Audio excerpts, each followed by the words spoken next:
They say that I'm good enough, grabbing my da-da-da. Think about shit that I shouldn't,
say that I'm good enough, grabbing my da-da-da. Think about shit that I shouldn't,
Test test.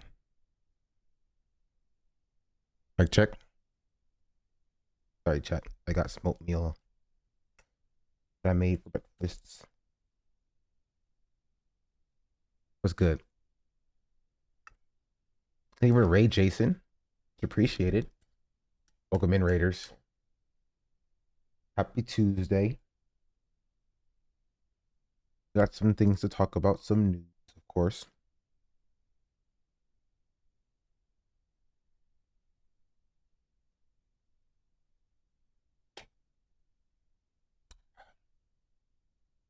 Yeah, that's super early for a Sean stream. Just about an hour early. Or maybe I've always been an hour late. This is when I should actually be live. Who knows? Who the freak knows?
I'm not a big fan of the government. Chat. Not a big fan of the government. It's chill. It's chill. What's goody? Also, I can't hear the music. Give me a second. I don't even know how loud it is. It's probably super loud.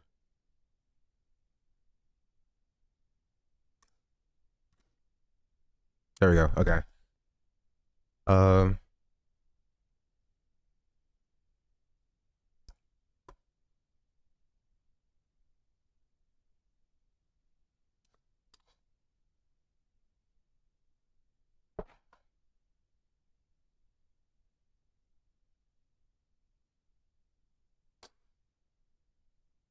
she found the penny.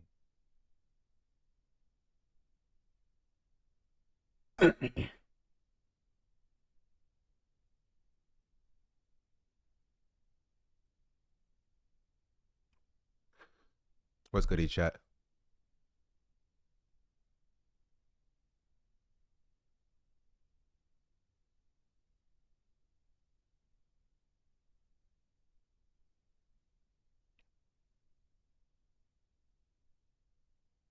Honestly, it hasn't been a great day for the Shans, I will say. Or a great week, at least. We've been struggling. But honestly, we don't claim P. Diddy. He's not a real Sean. He has like 6 names. What's up, chat? There's a few things I want to cover. Um,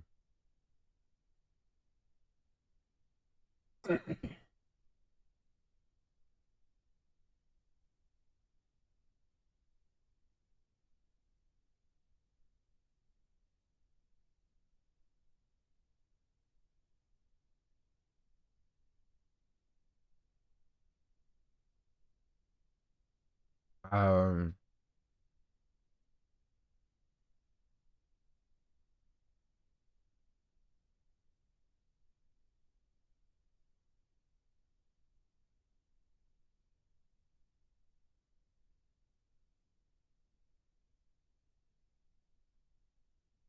yeah, okay. I'm pausing this because I can't pause it there.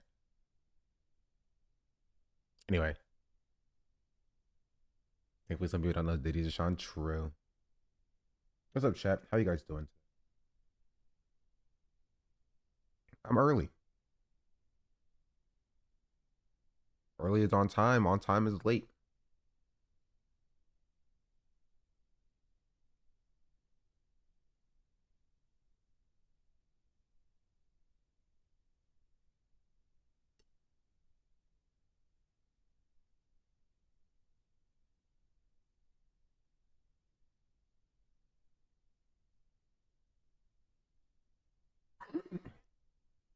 Jeez Louise.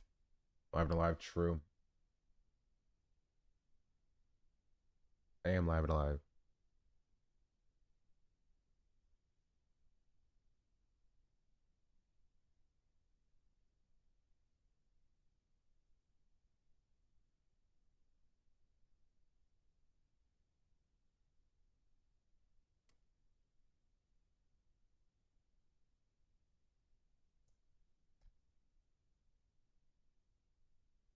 But yeah, what's good, chat?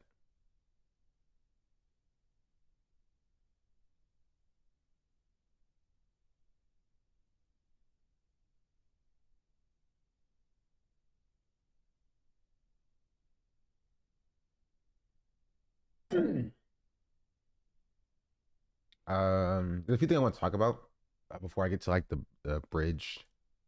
Um, the Diddy thing.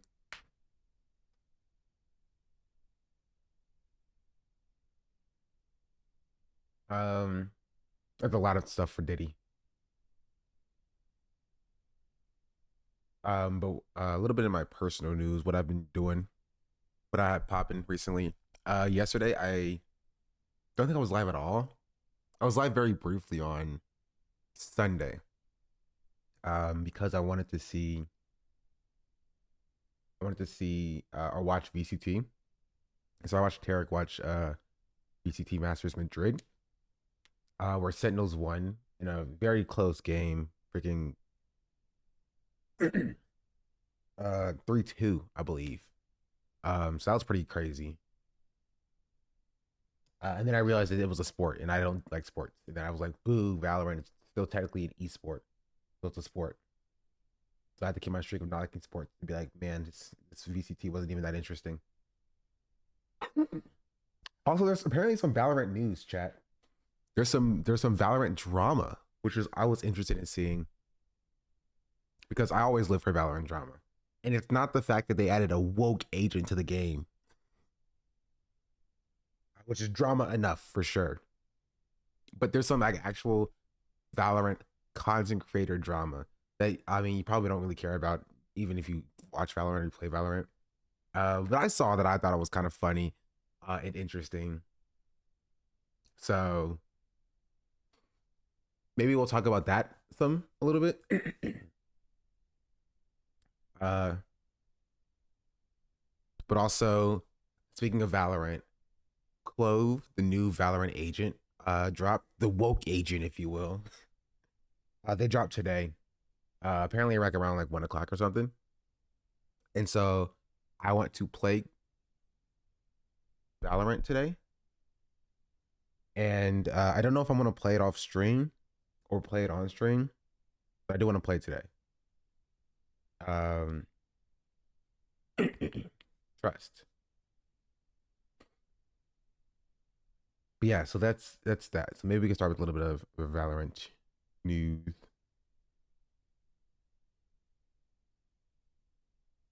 I mean, I'm still silver. I'm silver 3. I wish I'm still bronze 3. Um,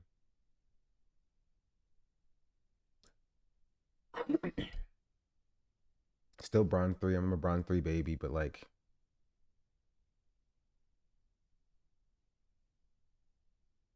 I don't know, bro.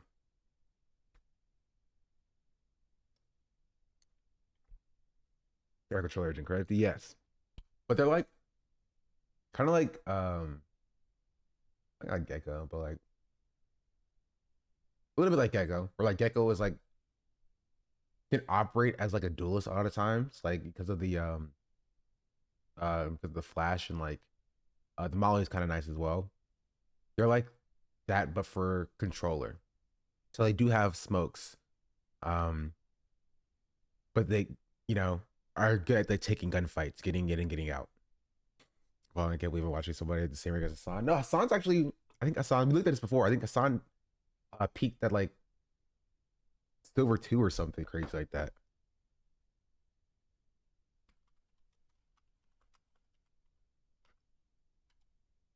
Oh wait, actually, I just saw a checker. That'd be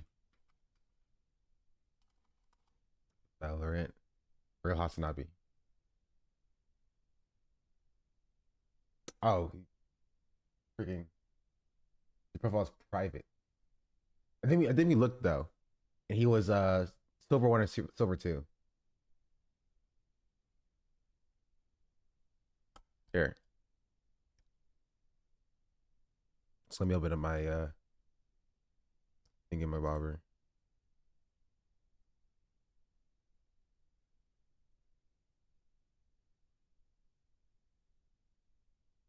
Hello? Hello? Why is this broken? Why is this broken? Oh, that's probably why.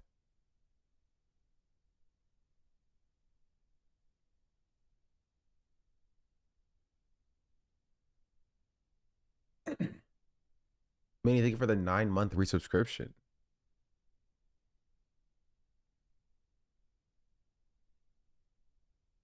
There's a main substage potentially.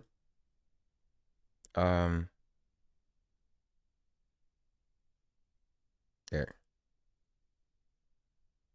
Or I can't hear this. Say it.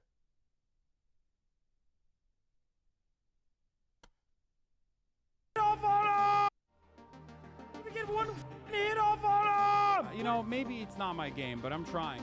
This was a lot of fun. I like this song. Congratulations on joining 100 Thieves Valley. Gosh, you want to call a shot? What the f is this?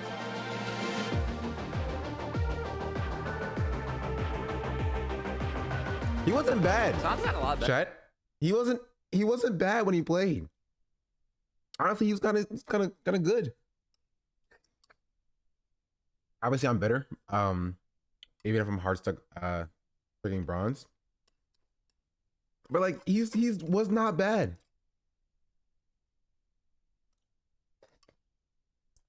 He did barely play as well. Actually, he was popping off. No, I'm not even. So close to double headshot.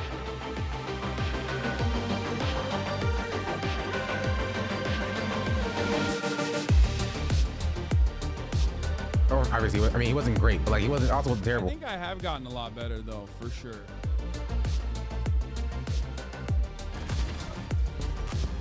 Yes! Dude.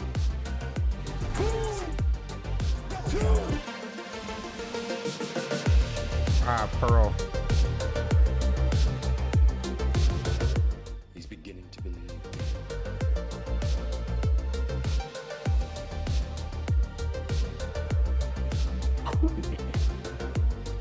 On gaming with T-Pain. I'm so mad that he didn't put me in that lobby, dog. He had 4 spaces. He had 1 open space. I was right there. I could have played. I would have booted up Valorant right then and there. I could have been gaming with T-Pain. Not just T-Pain, with John the Masayoshi.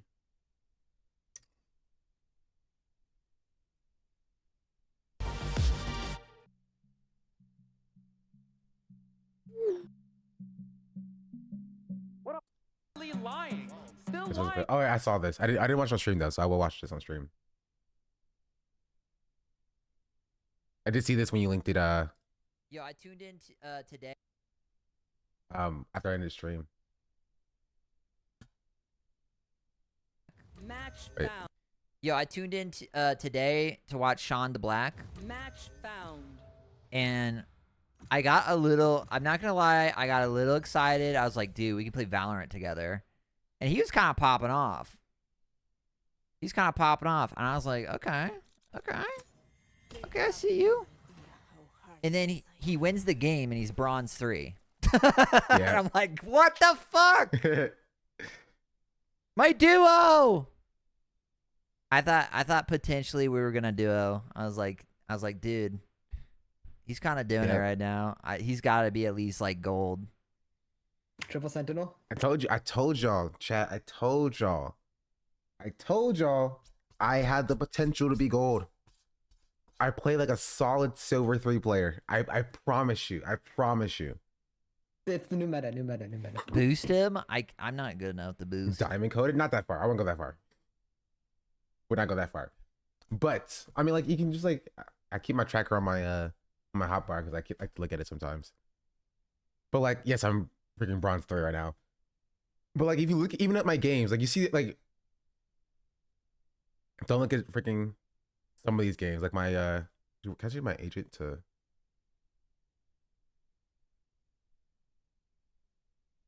just show my Phoenix? My Phoenix is kind of crazy, chat. My Phoenix is kind of crazy. You know what I mean? My KD is all green except for this one. Don't look at this one. Oh, this was close. And I have some times where I pop off. Like I remember my first ace. I posted it to Twitter because I was so excited about it. Keep in mind, chat, is that I did just start playing this game in August. Like I've not played any FPS games before this, and I did just pick up the game in August. So I'm not it's not a surprise that like I'm freaking bronze. But of course, on my other account, I did also get an ace in one of these games. It wasn't recorded. It was off stream though. But I did get an ace. It was sick. It was crazy.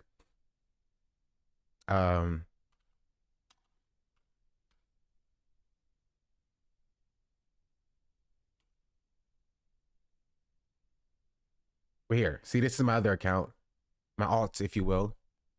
That it says unrated, but it's or unranked, but it's silver 1. It is silver 1. And man, Sentinels are freaking difficult to play. I don't know how I play silver 1. I play significantly better when I'm on Phoenix, but like I played horribly on Sentinel, and like, you know what I mean? They placed me silver 1. I don't get that. I have a 0.6 and 0.5 KD. But I don't know. Maybe they make it harder for you to climb if you're a duelist. And easier for you to climb if you're a Senti. But who knows? Because being the duelist, I don't know. Work that way. I don't know. I have no idea either. Maybe I'll start one-tricking Clove. Clove comes out, I only pick Clove on every map.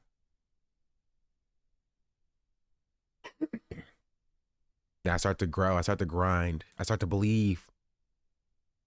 Trust. But yeah, maybe the grind to gold. Maybe I stop all this politics stuff because, like, man, is it boring?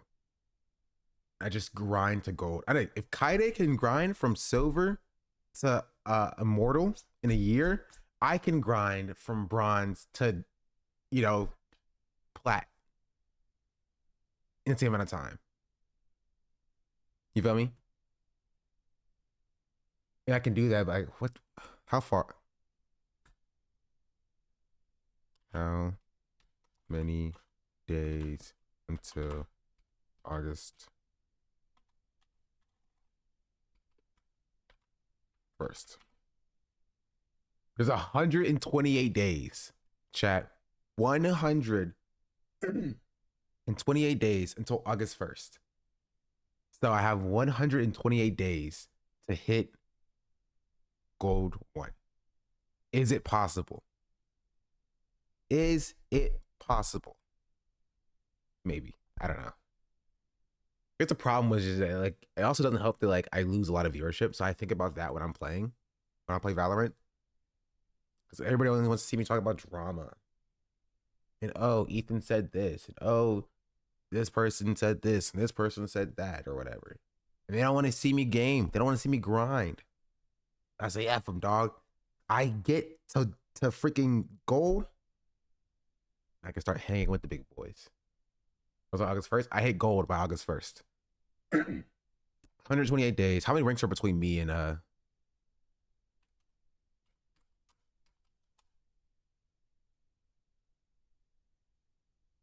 let's see.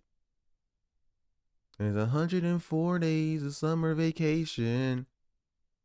And school comes along just to end it. 38 with problems of my generation. It's finding a good way to spend it. Like maybe. See, it's 1, 2, 3, 4, 5, 6, 7, 8, 9. Wait. No.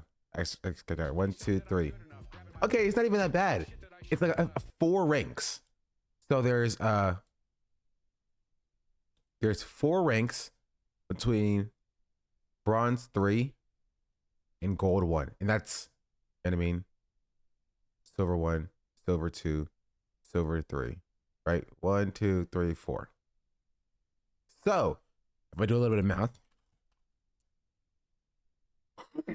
a calculator, 128 divided by 4, that's 5. 4, 32 days. So, which means about a month. So it's March now. In April, I need to hit silver 1. Right? In May, I need to hit silver 2. In June, I need to hit silver 3. So that by the end of July,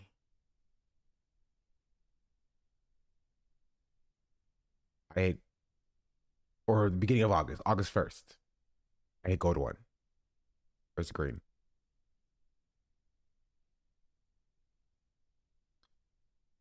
So here's what I'm thinking, chat.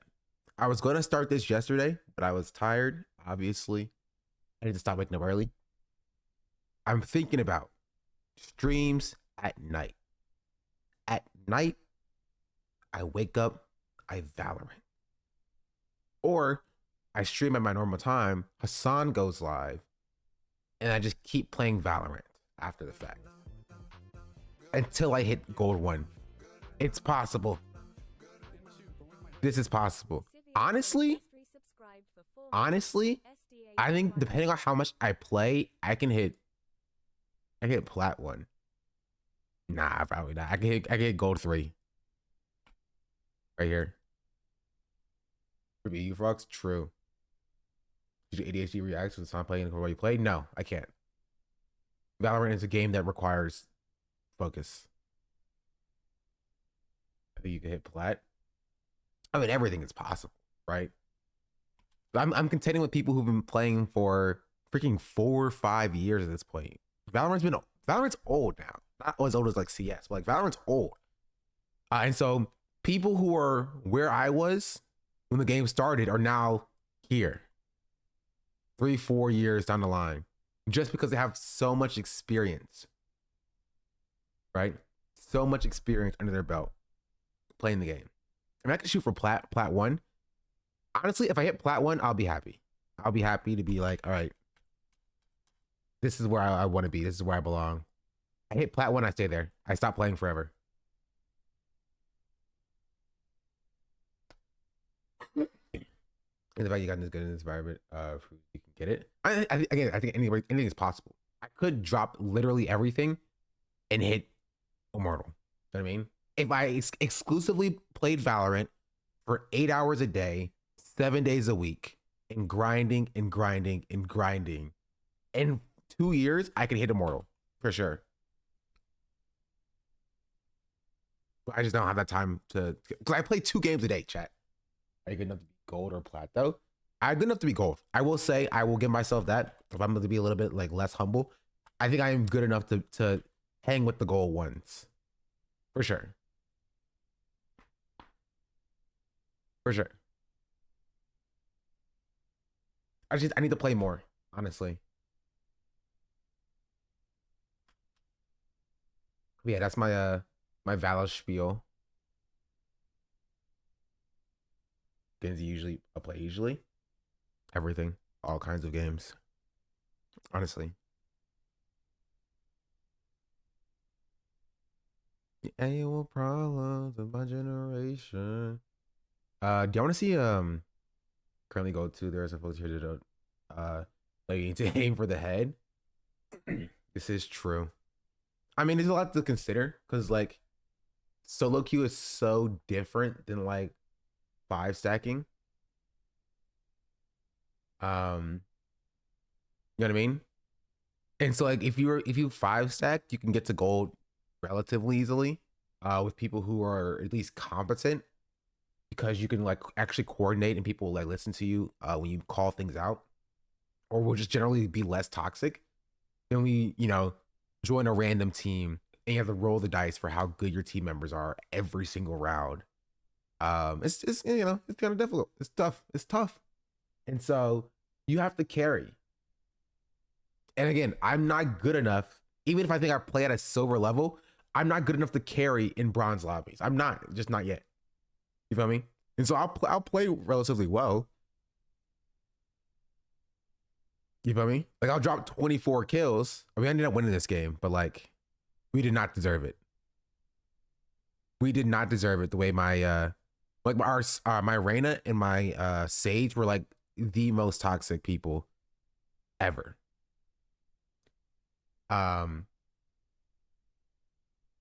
Right? Because like early in the rounds, like we started losing a lot. So like around round 5, they were starting to get a little toxic. You know what I mean? Started to talk a little trash, and that's why I locked in. You know what I mean? Got 24 kills, and they were silent. They were radio silent after I started to lock in, and I passed them in kills. You know what I mean? But this is what you have to do, and it's very difficult to do when you are also not good at the game.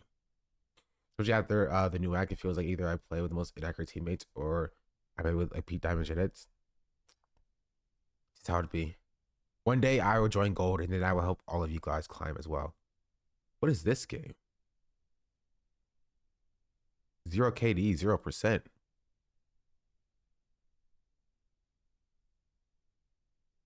Oh, yeah, this was not my game. We got a total of 4 rounds in before my team FF'd. By my team is I also decided to FF as well. Cause I was struggling.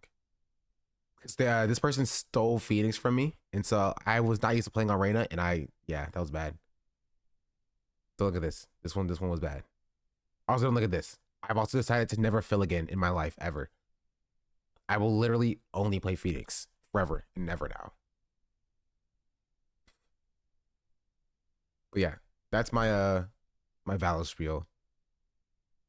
There is a touch of Valorant drama that maybe I'll get into a little bit later. But there are things to talk about. There are things to cover. For example, I don't know if I can show the bridge video because apparently people did die. I think it'll be fine because you can't see anybody specifically, but it is crazy. Diddy deranked yesterday. Diddy, yeah, he deranked from a free man.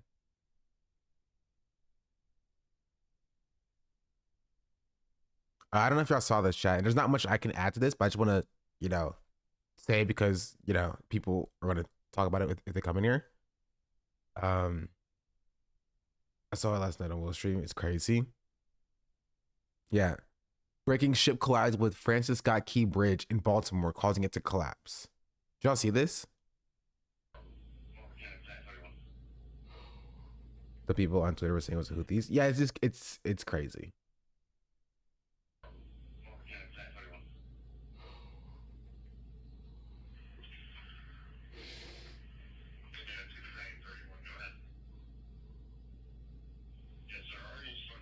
So if you didn't see, a ship collided with one of the bridge trusses.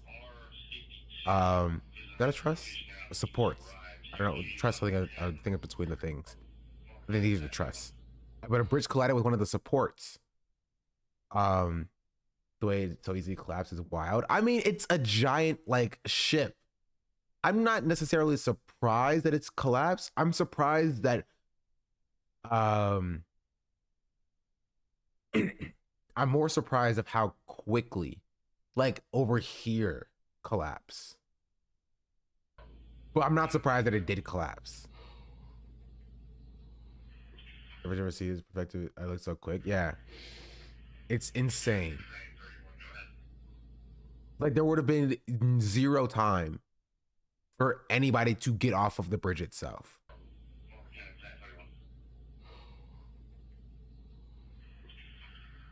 Probably held up with tension. Still, it's crazy. And so I'm gonna give you my thoughts on this. 'cause I was talking to my dad about this earlier. Apparently people like actually do think it's like a terrorist attack. I don't think it's a terrorist attack. Of course, I don't think it's like DEI or whatever. But like, if the actual like ship captain turns out to be black or whatever, or a woman, lo and behold, you will never hear the end of it. Um, I think it was purely like somebody not paying attention, somebody, you know, just being distracted in some sort of way. Maybe getting the wrong like directions or whatever from like their port spin or whatever. I don't know. Something happens. Cause beforehand points to a loss of power. That would make sense, right? That would make sense in that it's purely an accident. You know what I mean? It's purely accidental. I don't think it's anything that's like on purpose. I don't think it's anything that's like a targeted thing. I don't think it's terrorists. Why would a terrorist, hijack a boat and crash the boat into the ship instead of literally anything else? You know what I mean? Like this specific bridge, like what, like large symbol of, I mean, I guess, like it's Baltimore. Like I don't understand like why the Houthis would come take a ship and then crash it into a bridge in Baltimore. It just doesn't make any like logical sense. Yeah, but it's obviously Hamas. True, Hamas went and they got to America and took control of a ship at 3 o'clock in the morning when there's literally nobody on the bridge and crashed into the bridge. You know what I mean? That's exactly like how terrorist attacks work. Jeez Louise. I need water. I'm gonna grab some water real quick because I am dying. Here, watch Hassan play Valorant for a second. To his audience.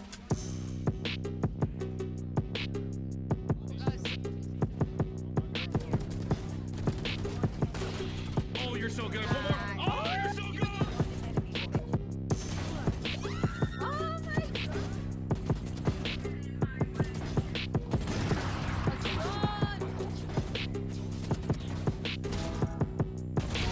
It's motherfucking game of time. Valorante child game. Oh, you think we're fucking playing Zelda? You think we're playing fucking baby games, dude? Colorful graphic. Valorante player for No, we're child. not fucking playing baby games. Oh, put the GABA in the goal over here. The player afraid of realism in CSGO. You just gobbled your last goal, motherfucker.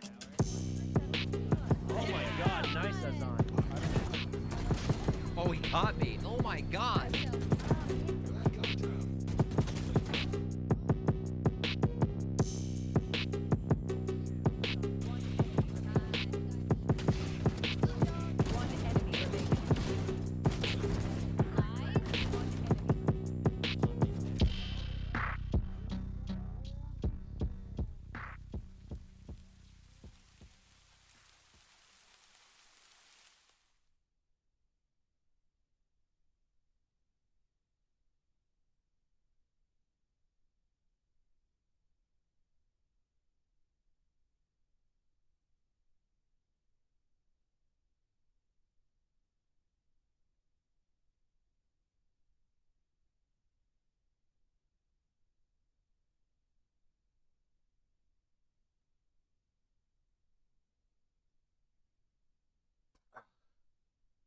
I'm back.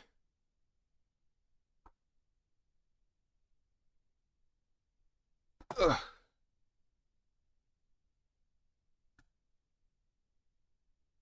But yeah, that's what my thoughts on this is.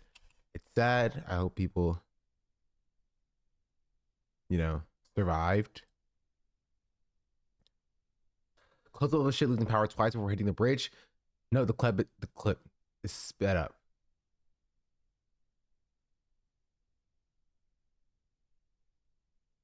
Yeah, that makes sense.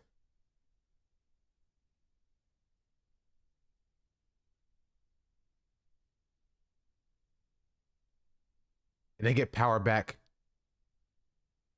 like almost immediately before hitting the support.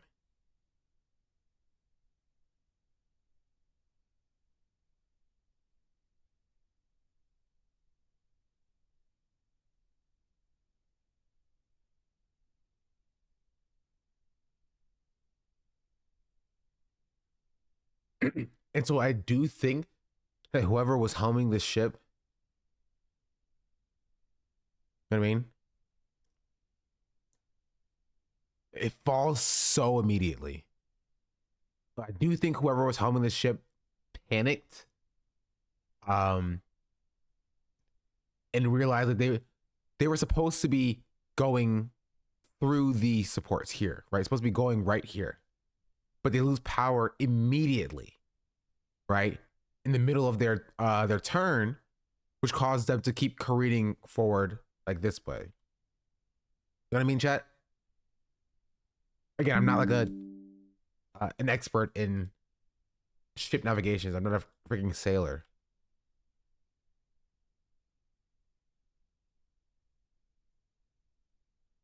Right? So the original goal was to, for what I see, turn here between these supports, right? But they lose power in the middle of that turn. So you see the ship is like, you know, it's trying to turn this way, right? And so then what you see is the ship, because it loses power and it loses all forward momentum, begins careening this way, being taken, like, you know, in the direction that it was last traveling in. Also, the current's carrying it. And so it keeps going further this way, this way, this way, until they get power back, like right here. To which point the captain obviously, you know, panics, and then tries to hit a right turn again, trying to still stay within this time frame or this space. And that's just it just wasn't happening, because they lose power again while because it's not even right here. He's closer, like right here, right? And so he tries to still hit this turn, but then power goes out a second time, which is like worst case scenario, right? So now they can't make this this space at all. I mean, the ship is huge. Trying to change course for something like this is going to take a lot of time. Yes, this is true. But he didn't expect they, we don't know, maybe a woman. Sorry, bad joke.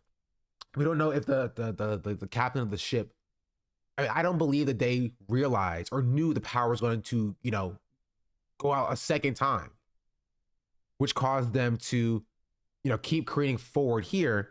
And then now they're starting their turn from the second time the power was on. And then they are already heading directly to the, you know, support. So you can see, look, it's going, they're trying to make this turn here into this support bridge. Power goes out in the middle of their turn. So now they're just careening forward with forward momentum. There is nothing to push them through the rest of the turn. You know what I mean?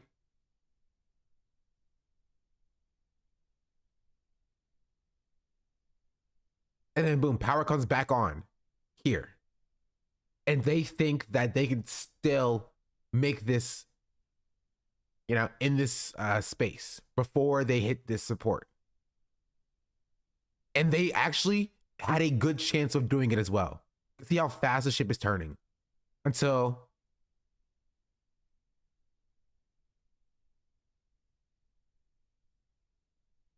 actually, no, they didn't have the good chance of doing it. So I guess they're aiming for, I don't know what they're aiming for.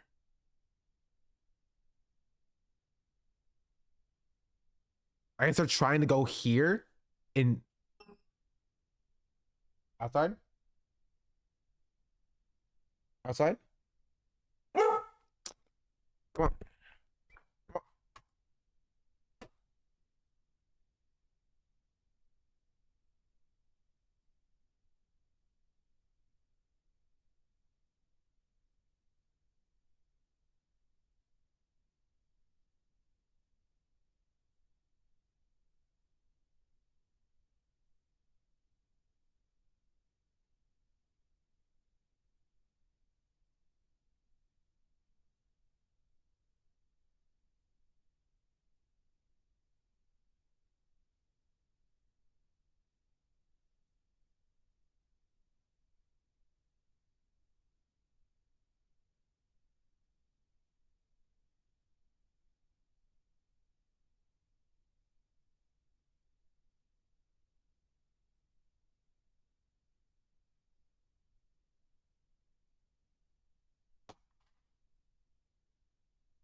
Oh. Yeah. I said it come to a stop. They made a calculation that they can make a turn, so they keep going forward while turning. The second power outage screwed them. Again, maybe switch to stop the turn. I mean, because you can't just stop, especially if you're like a moving ship with momentum. And so my question was, after the power came back the first time, were they trying to make it in here, or were they trying to make it past the support to turn again? And I can't tell. They might have thought that they had time to, you know what I mean, continue the turn and make it. But even here, before the power goes out a second time, I don't know if it's that would be the case. They miscalculated, maybe because of the dark made it hard to see, potentially. But even again, when the power goes out a second time, it's over at that point. You know what I mean? Because even here, you can start recorrecting so that you can try to miss this support, right? But when the power goes out a second time, it's over. The ship will continue on whatever path it was on before. Can they even go under the bridge on the right? I mean, I don't know. Oh, I do not know if that's like standard procedure. I don't even know if these might be boats over here, actually. You know what I mean? Or other things, in which case they can't go through anyway. We just don't know. We don't know. This is like a worst case scenario. And the power goes out again. Oh no, the light just gets crushed. But it goes completely dark. Well, it's not, because like there are other lights on the boat that are still on. But power goes out at least 2 times. 1 time, 2 times. Yeah. So that's probably what it was. And how exactly I show like this words if you said control while power off. I don't know. Obviously, I don't want to speculate, but I've been speculating this entire time. Also, Lascivious Slaw, thank you for the 4-month resubscription. Much appreciated. Also, DJ Zoot, thank you for the follow. But yeah, it's a sad situation. I think they probably could have went through here.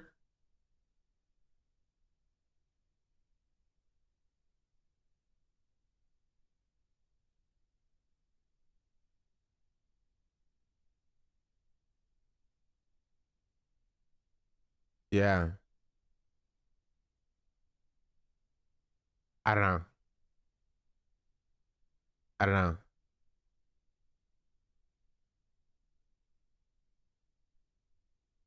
They're trying to do with the power of various victim. I mean, yeah. Like it's just like right here is like my question. When power comes back on, if Payne is correct, you can preset moves, and I guess that makes sense. But like, if you're already careening with no power, at this point when the power comes back on, you're over halfway past your margin that you're supposed to meet. Just keep going forward. You have a lot more clearance to get through here.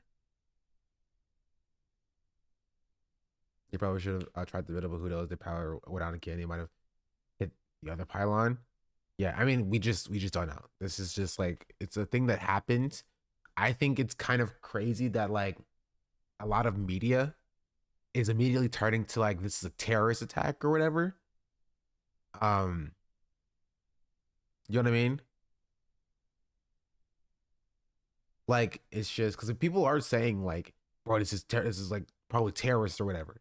And it kind of shows how primed we as Americans are to, you know what I mean? Wanting to be attacked to that certain extent.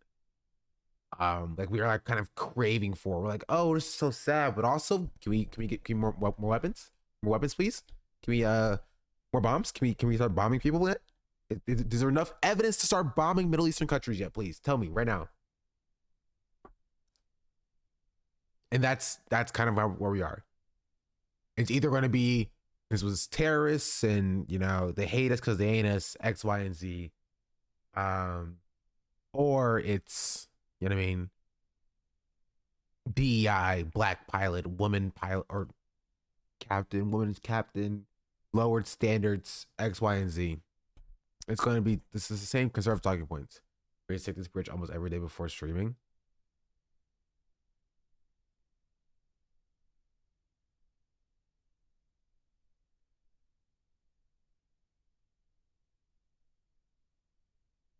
I will say, thankfully, these 2 cars got off. There might have been more cars that we haven't seen that are like over here, but these 2 cars got off right before it happened. You know what I mean? Not even 20 seconds before it happened. And I don't see any visible cars on the bridge.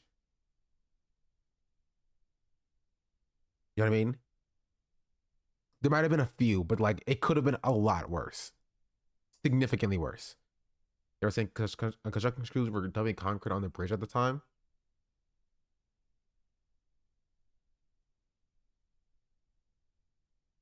It collapsed so fast. It was said the workers on the bridge. That is sad.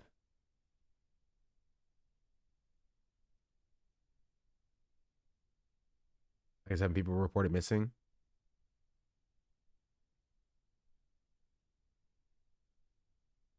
But it could have been a lot worse. It could have been a lot worse if it happened like 2 hours later. Like so many people could have died. Because this bridge is massive. You know what I mean?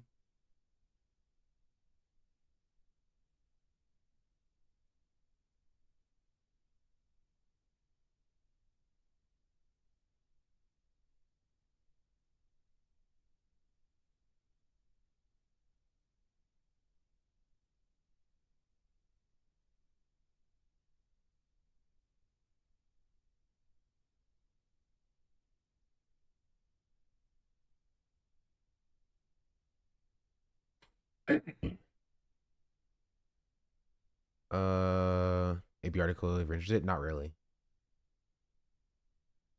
I don't really have anything else to add to this story.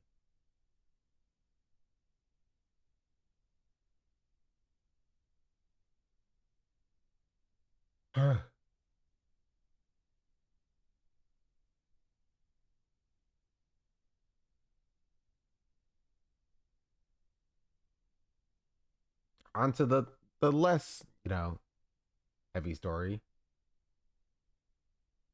P. Diddy, chat. Do you know him? You know him? You don't have to tell me. You know him. You love him. The man, the myth, the legend. P. Diddy. Puff Daddy. Sean Combs. Record label executive. So many names. The man of many names. And one of those names is not a free man. Federal government raids home connected to Sean Diddy Combs. Man, the Seans have a ref this year. Some of the people that were inside that mansion at the time that DHS or Department of Homeland Security made entry into this mansion and onto this property, and you saw the juxtaposition of these heavily armed vehicles and those very expensive luxury cars that are parked right on that driveway right there. Those are his sons. So clearly in a handcuffs. very different sight than we're used to seeing. But wait, who is this guy? Who is this guy? And why is he not in handcuffs? But this guy is, and this guy is.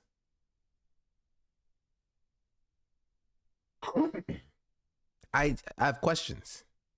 different sight than we're used to seeing, but there you see some of the people that were gardener or inside something? that mansion at the time of the raid. They are being talked to by investigators, by people from the Department of Homeland Security. I could see they're getting their pictures taken as well. So maybe they don't know who they're looking for or So my guys are who Diddy they have sons. in front of. Well, who's this guy then? Because he's also in handcuffs. You know what I mean? I have questions. I have a lot of questions.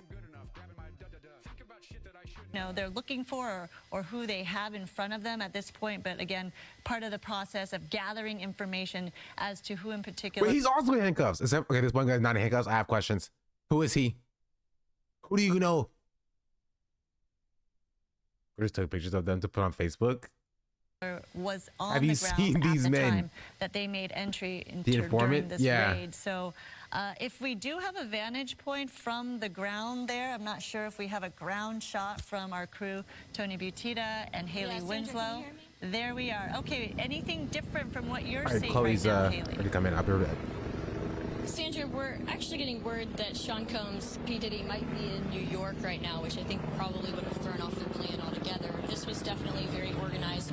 There's about 30 or so law enforcement vehicles behind me, at least 3 Bearcats. This is the Department of Homeland Security, as well as LASD and, of course, LAPD helping patrol this area. We're in Holmby Hills off of Mapleton Drive. You saw that gorgeous home from Skyfox with Stu up there, showing you that this home is registered to Bad Boy Films, which is basically a subsidiary of Bad Boy Entertainment.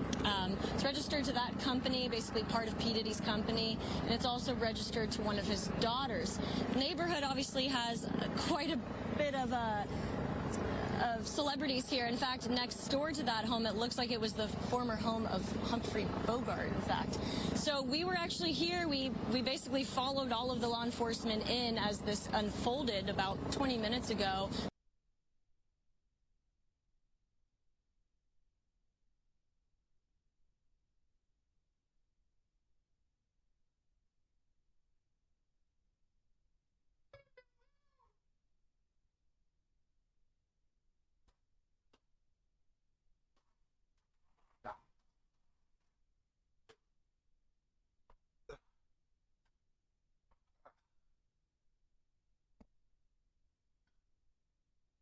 Turn it back.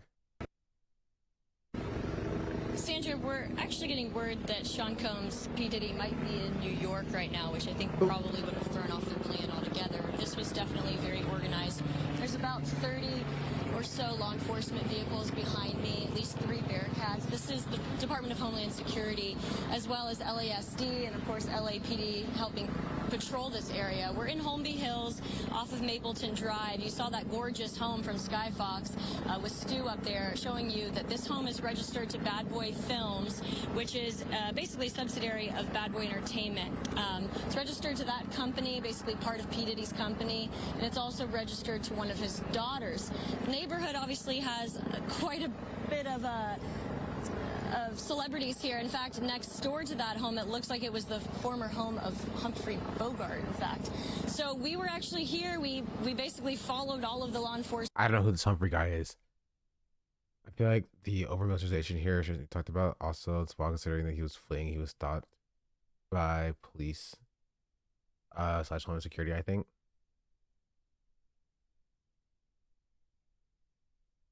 I mean, I'm not. I did see this as well. I have it on the docket. I didn't read the lawsuit. I don't know what kind of things were done in the lawsuit. Stop.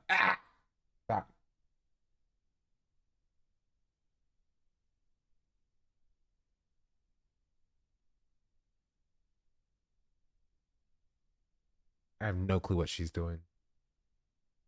She's just doing stuff. It's like sex trafficking. No, I'm saying that like.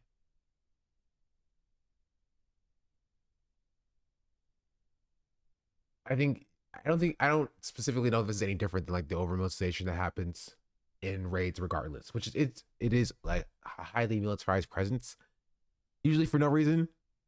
I'm not sure if this case is like different in some way in that regard, so I can't necessarily speak on that. Showing you that this home is registered to Bad Boy Films. I already listened to that. And so yeah, I was looking for a video. Let's see, about the lawsuit itself.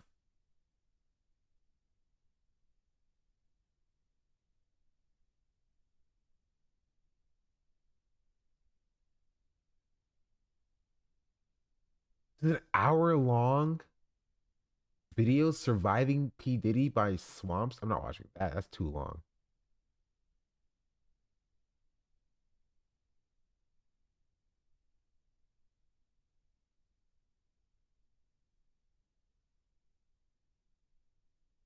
I feel like literally like rapper internet is literally the worst internet. You know what I mean? Literally the worst.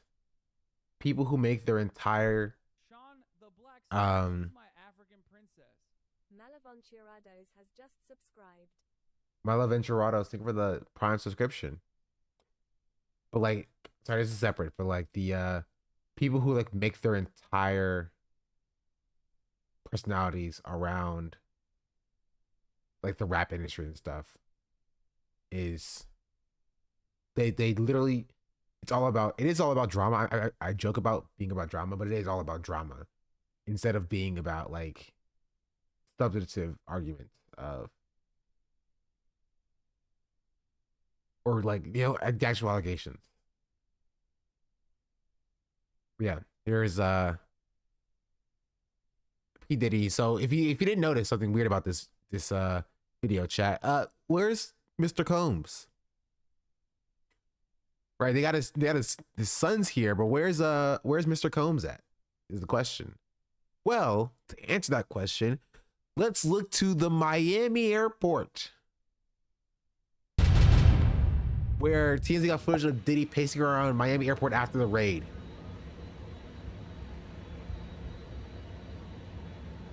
I guess you wonder what's gonna happen next, Diddy. I know. Like how did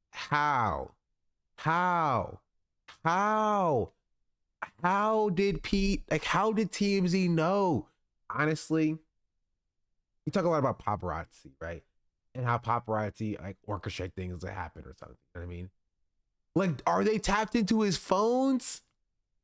Did he see? Like, do they have his location?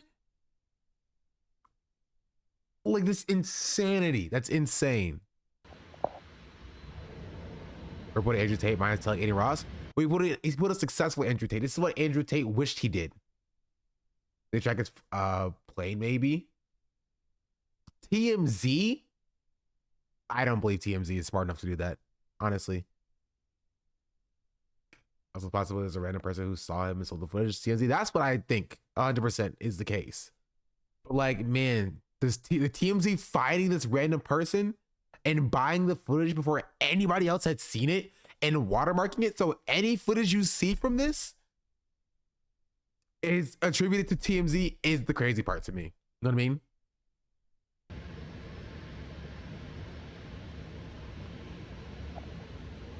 They're vultures. They are vultures, 100%. But it is crazy. I like gotta just give it up where it's due.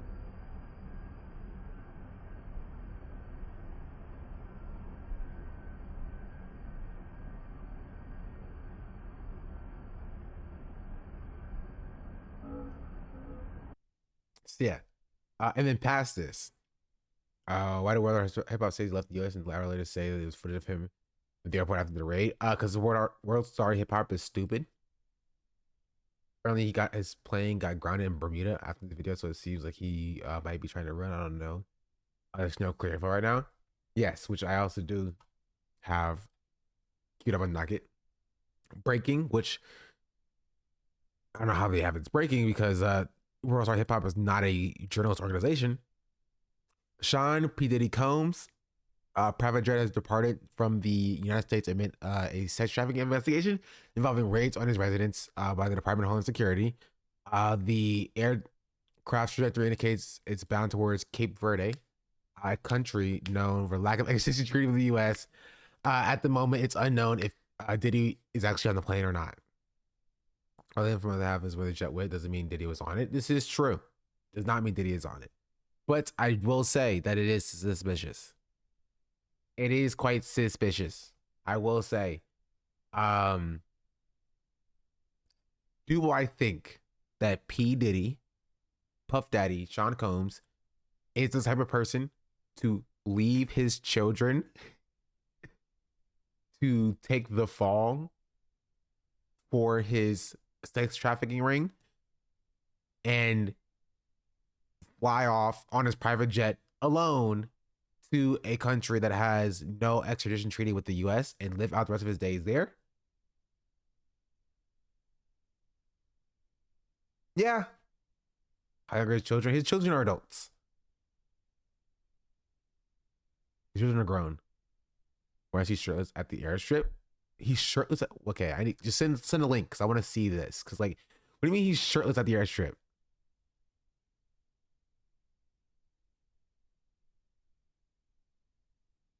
There is also this.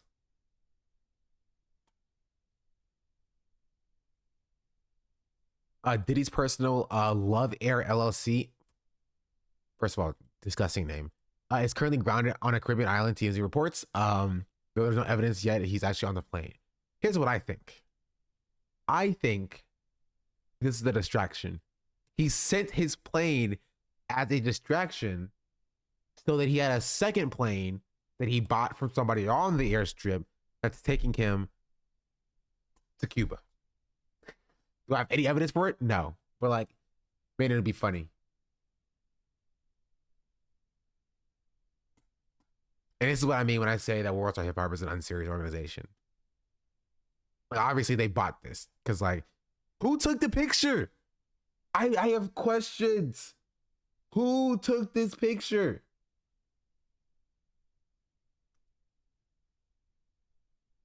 And they posted it with Diddy crying face emoji. People theorizing that they're flying assets out of the state, so the idea of him leaving, of being so selfish, leaving his kids behind to deal with his mess is more fitting. Yeah. What assets would he be flying out? Like, are we talking like assets, like money, or assets as in the thing that he's alleged to be doing? You know what I mean? Is it even him? This is his plane. I will say this is another black man in a bucket hat, who has a black private jet that is currently on an airstrip as of yesterday, then you know what I mean?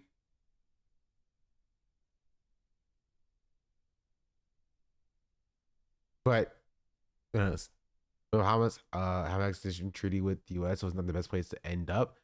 This is true. But again, I think his goal, I don't think he's on the plane.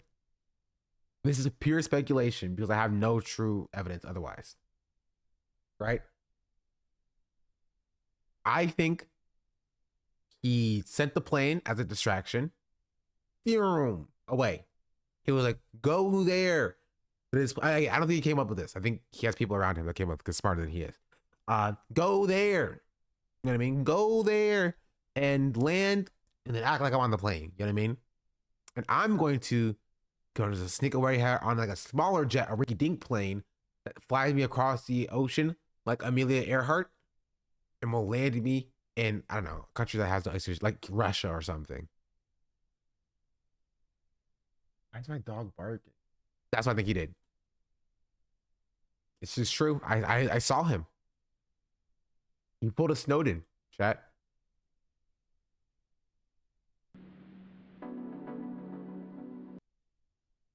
He pulled a Snowden. I'm just saying.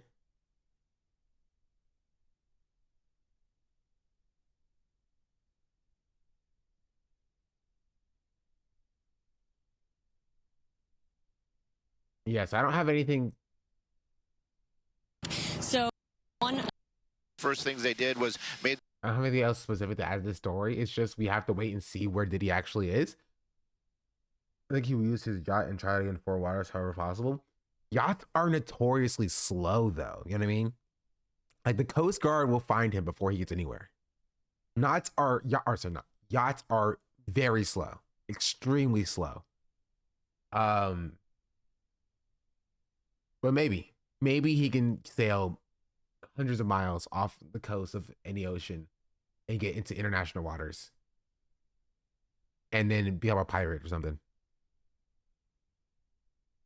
Snowden moaning about Don Lemon interview last week was pathetic. What did he say? Honestly, Snowden has been very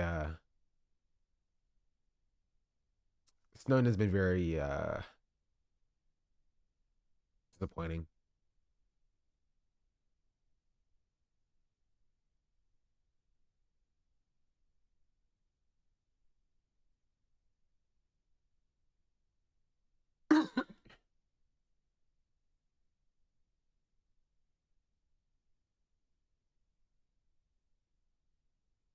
A power look for that booty. That's crazy. This is why would you type this? This is an insane thing to type, bro. Did he move to Cuba? That's the only place you can get a boat that won't extradite you. I'm telling you, he's in Cuba right now. And he left his kids behind.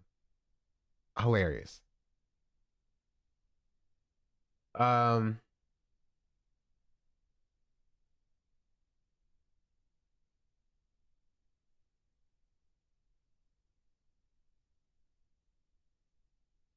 Was trying to find Luffy ahead of Alabasta. Yeah, I've actually watched that arc. Boom, I understand the meme. Look, I've been in this controversial interview seat with Don Lemon came after Elon Musk with what's felt like malice. Elon is in clear discomfort, opens up in good faith about intensely private struggles. Lemon picks precisely the moment to pretend emptying his drawer of knives. There's a dick move, sure, but it's Lemon's right. It comes to the territory of partisan football. And Musk should have expected it. The real loss is a huge waste of an interview because Lemon exhibits zero curiosity, interest behind anything posturing. Don't make me defend Don Lemon. This interview was very much telling. Very much telling, bro. Elon Musk, as Chaya raging before him, as being a conservative, could not properly represent his beliefs behind any, metric of substantive fact, right? There's no evidence behind what he believes. He just believes things. And Don, even doing a poor job of doing it, picked apart his belief that has no true, empirical backing behind it. And that's how we arrived at the interview that we got. Now, if Elon Musk actually did provide evidence, except for my fifis hurt by black people as pilots, if he said something behind like, women should, not do men jobs because women lower standards or something, then maybe we'd have a different conversation. But he gave us nothing beyond that. I mean, I feel. And Don was like, all right, but your feelings had no evidence. And then Elon Musk started crying about it. And you're defending Elon Musk here.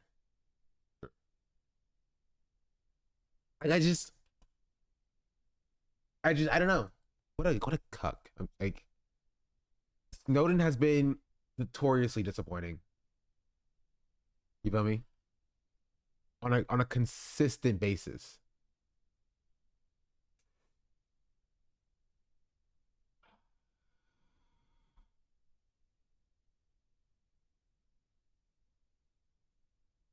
Yeah, that is how we arrived to this point. A billionaire was uncomfortable being confronted with racism. True. I did not consider that at all. Here, I wanted to watch. Oh my goodness, there's a Benny Johnson video about this. I'm not watching any videos, bro. Dude, does this guy suck? I have to like check YouTuber catalogs to see if they stuck as a YouTuber before I watch them.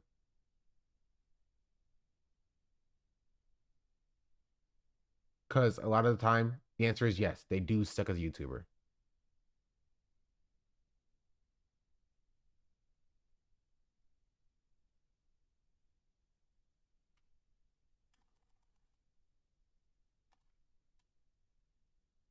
Yep, I knew it.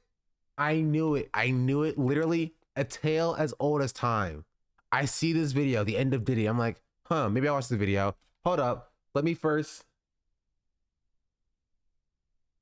Let me first check their catalog. It's always there. It's always there.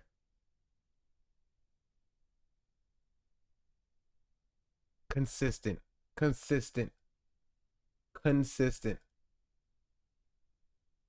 Everyone wants the kick bag. Honestly, I respect it. But I think again, it's fine. Whatever, you could have your anti-Hassan videos. I don't really care. I'm not taking the word of somebody who's like, bro, Hassan sucks on who P Diddy is. You know what I mean? I will not do that. I refuse.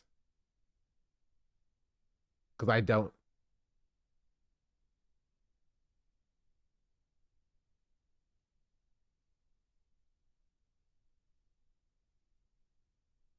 Like, I truly care what a random white YouTuber has to say about P. Diddy? Not really, no.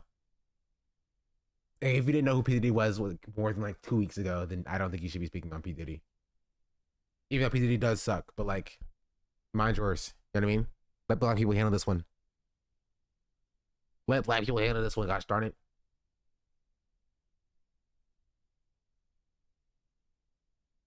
You're gonna tell me I shouldn't trust Twitter about a ship crash consider bridge being intentional? Yeah, 100%. Hot take. You should not trust Twitter people who are like, dog, this is literally terrorists. You know what I mean? This is a terrorist attack on American soil. We need to bomb the Middle East again.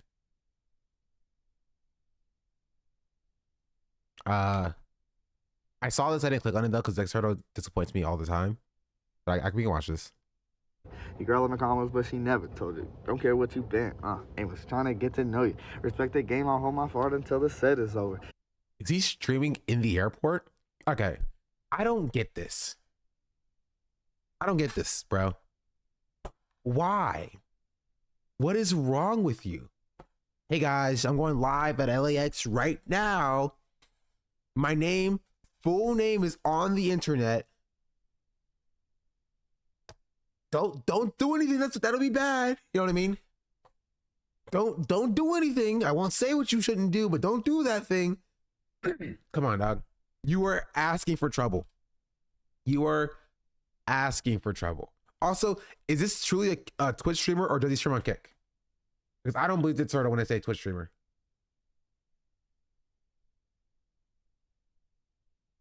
Oh, they're a Smash player.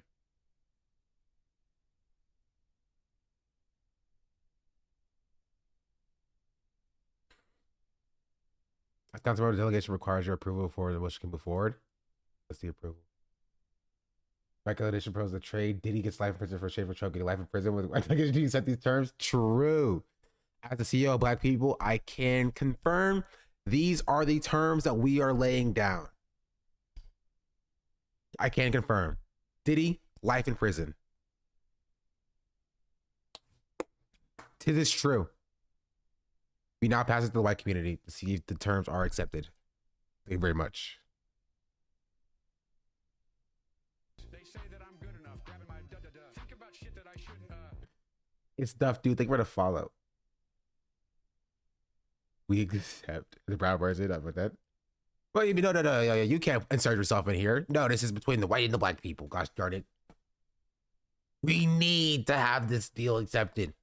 The entire world hinges on it. Get Trump out of here. Get Diddy out of here. What is DEI? Yes, this is DEI. This is true. I do accept. I'm trying to figure out if this person actually does stream on.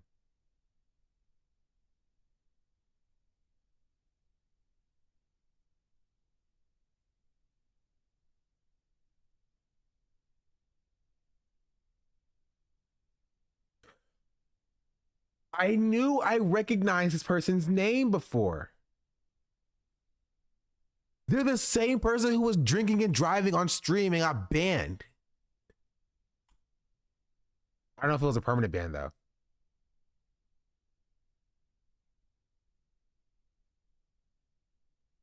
I knew this person's name looked familiar.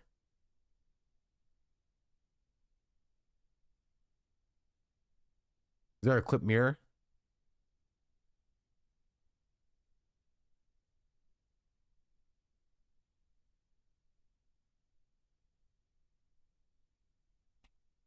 Does it kind of watch on stream? Well, the clip is gone anyway. Twitch banned Smash Bro Bobby Big Balls after drinking and driving on stream. Yeah, he got banned on Twitch. I thought he wasn't on Twitch.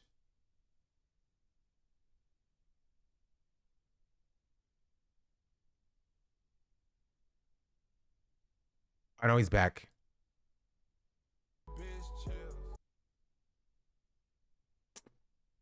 Man. And he doesn't have a kick. I was wrong. He is not a kick streamer. Anyway, so yeah, he got confronted by the cops, the policies, the police. How come you didn't get your ass beat with my... How are you? Oh, I'm good. I'm streaming on Twitch.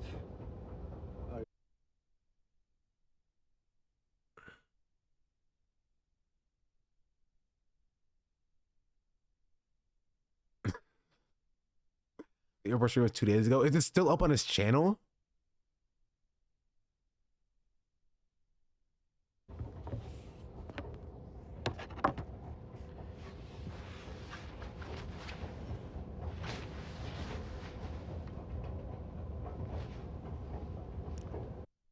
But it's suspicious. Okay. Right?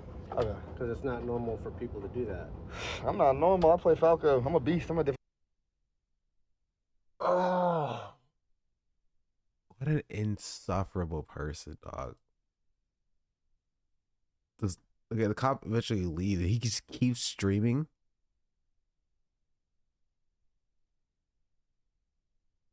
We'll finish the OG clip. I just wanted to see like if he was still a Twitch streamer, which he is. You're on Twitch? Yeah, I'm just talking with my friends. Okay. My bad. You mind if pause that real quick and I talk to you? Yeah, I can pause it real quick. Do I have to pause it? What do you want to talk about? I just got a flight. Am I making too much noise? No, you were like videotaping all up and down. Oh, my bad. I didn't know I couldn't do that. That's not against the law. Okay. But it's suspicious. Okay. Right? Okay. Because it's not normal for people to do that. I'm not normal. I play Falco. I'm a beast. I'm a different type of beast. Your girl in the comments, but she never told you. Don't care what you been. Where I wish I had the confidence of a white person acting with the police. In any circumstance. Not even with the police. I wish I had the confidence of a white person interacting with the police. And like, just like in talking to a girl, I wish I approached talking to women the same confidence as a white person talking to the police. You know what I mean? I had ladies up and down my arm.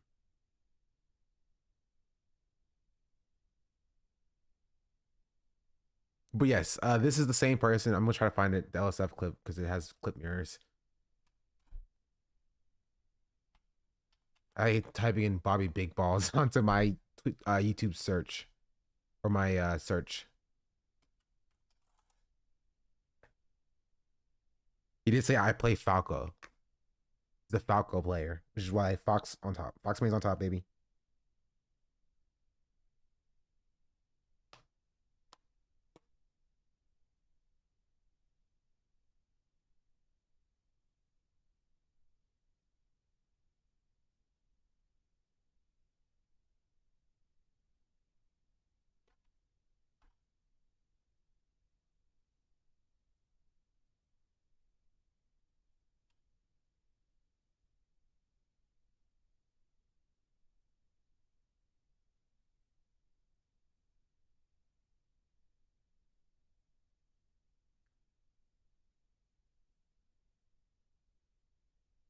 All right, I'm gonna give you the gist of it because everyone's going on crazy on Twitter. Surprise, surprise. And I'm gonna give you my opinion after on this.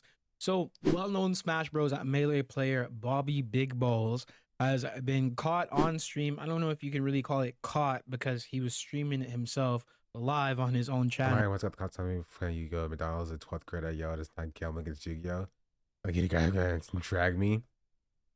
That he was going to a 7-Eleven, bought a bottle of wine, and when he got in his car out of the 7-Eleven, He drank a swig of it. Here's the video. Man, hey, you know, my car's pretty old, but I ain't got no dents in this bitch. Dog, he's moving. Wait, he's moving, right? Or is this? Swig of it. Here's the video. Man, hey, you know, my car's pretty old, but I ain't got no dents in this bitch. He's literally driving. His car is in drive right now. You know the fucking vibe. He takes a swig of the. I'm feeling like Michael Jackson, man. I'm feeling like the king of pop right now. So as you can see, he took a swig of wine after he bought the bottle from 7-Eleven. If you go look at this whole 22-minute VOD right here, you'll be able to see everything that happened within it from when he left. The clip is gone now, regardless. But like, yeah, that's him. 7-Eleven wine.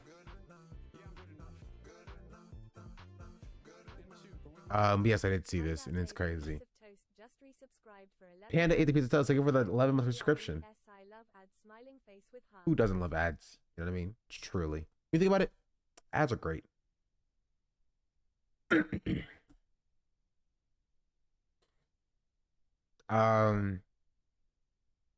yeah, I'm not watching any of these Diddy videos. These Diddy videos kind of suck. Oh, I wanted to see this. The Liver King video. I have nothing really to add to the Diddy situation. I hope he loves Cuba. I heard Cuba's great this time of year. Maybe he can learn to read there.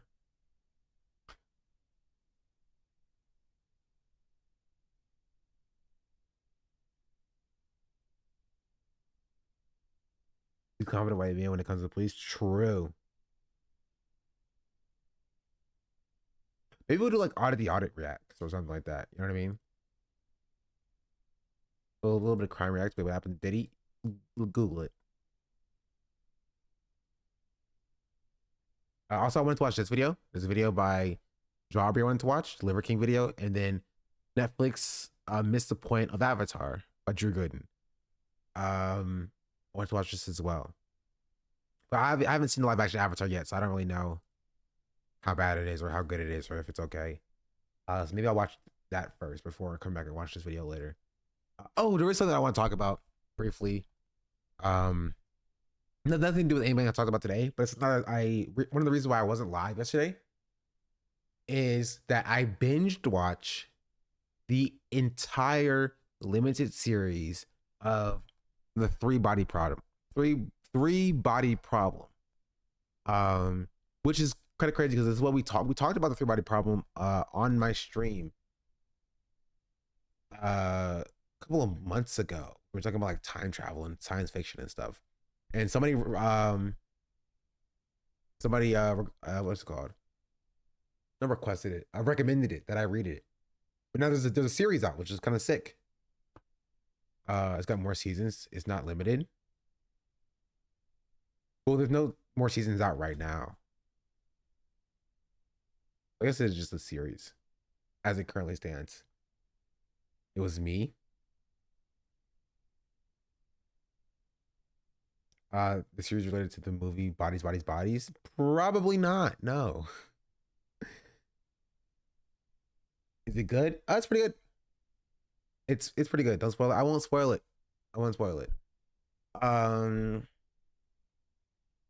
I will say it did make me want to read the second book. Also reading anime updates. Still in Skypiea. The Chinese adaptation was also good but very long, 30 episodes. You ever watch a series called Dark? Depends on what it's about.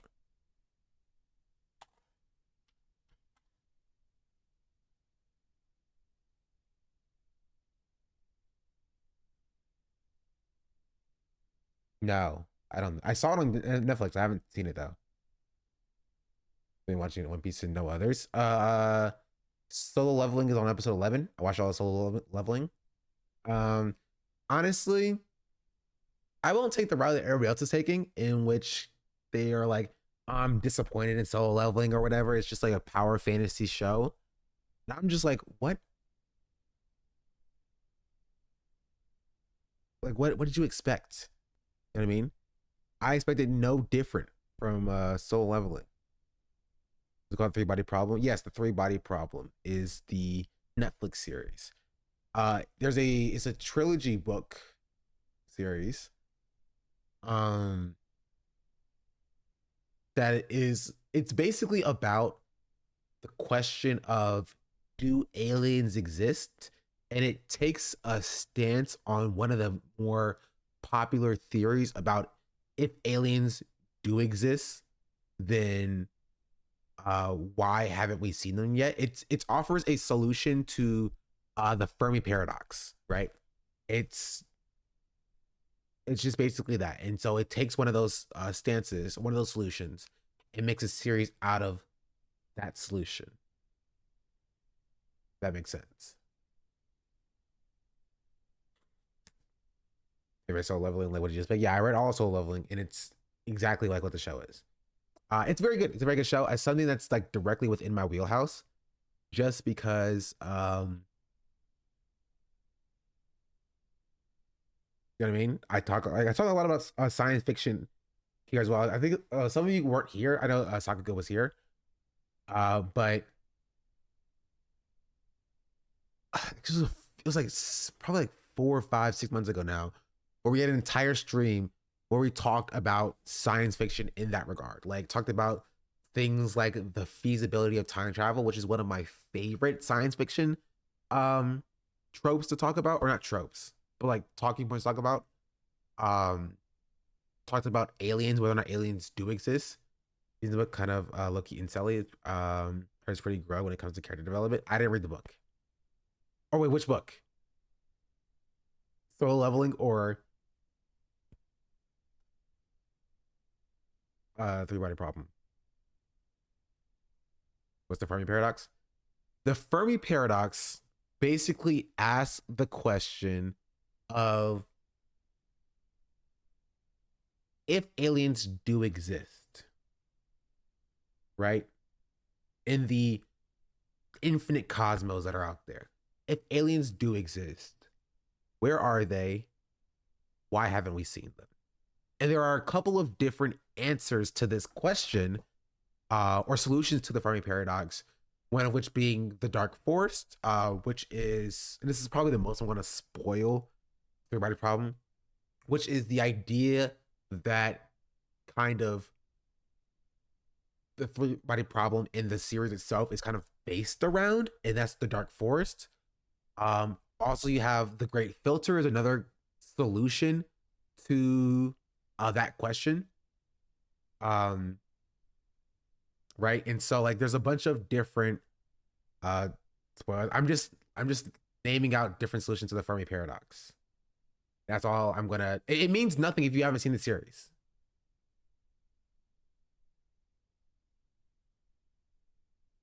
It means like absolutely nothing. These words are meaningless to you if you haven't seen the series.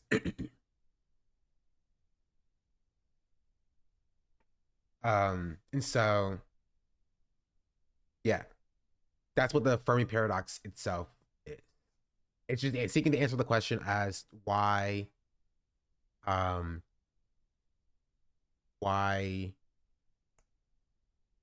like there are no, or why we haven't heard from aliens. Pretty weird that people don't want to hear about a scientific theory because of a show. I mean, it does.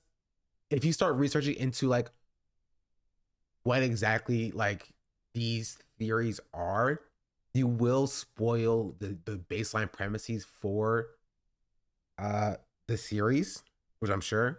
Of course, I know the idea behind these concepts. I don't even know how the series is going to end, really, per se. But it's your prerogative. You know what I mean? It's your prerogative.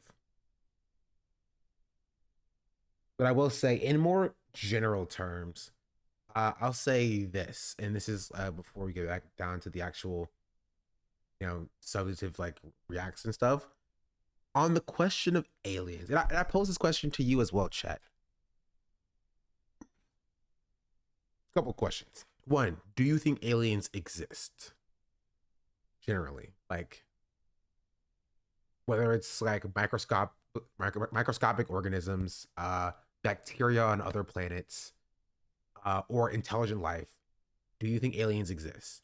And number two, if you think aliens exist,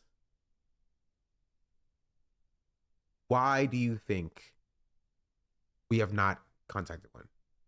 Why have not been contacted by one? Questions? One, absolute, the universe is so insanely vast and ever growing, it's impossible for them not to. Because space is big. This is fair. Space is pretty big.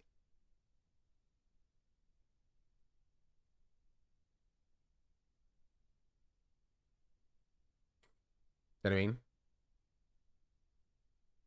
The universe is so massive and it takes so long for information to travel. We will likely never have evidence.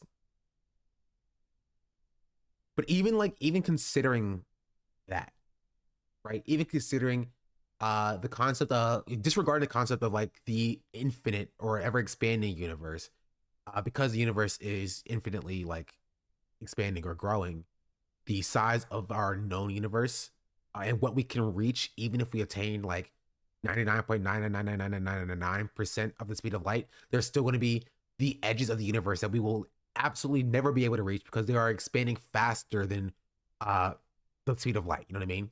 The one thing that is faster than the speed of light is the speed in which the universe is expanding. And so there is going to be growing number or spaces in the universe that we as humans will never be able to even access. Even if we achieve faster than light travel. You know what I mean?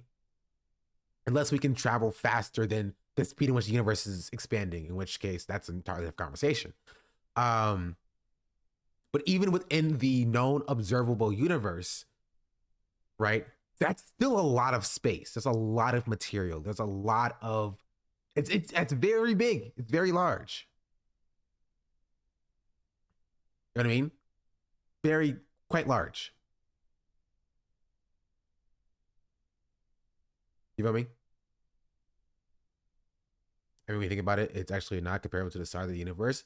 I mean, yes, if you're comparing it to the size of the expansive universe, yeah, it's not large in comparison, but it is still large. It's still insanely large. Like, it's still unfathomably large.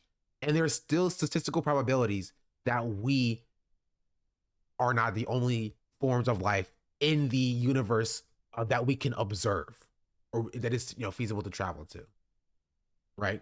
Because even if it is statistically likely that life exists elsewhere on the other the other end of the universe or whatever, then statistically speaking, there's also a chance that the life could have also, formed in, the Andromeda galaxy, if you will. You know what I mean?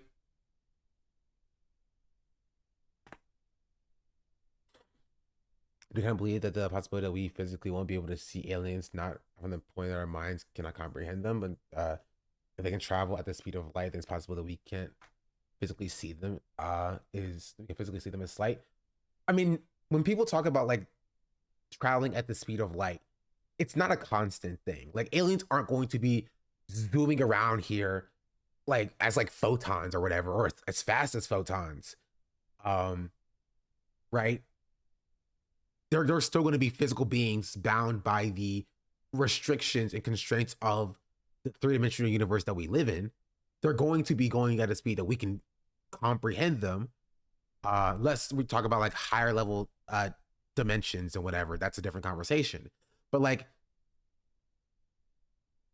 traditionally, when we talk about aliens, we're talking about comparable or comparable three-dimensional beings that exist on another habitable planet. And I don't necessarily believe that it will take a form that is directly unfathomable from our stop spoiling the book. I haven't read the book. If this is any spoiler from the book, it's coming from my own brain. You know what I mean? It's truly, I have not read the book yet.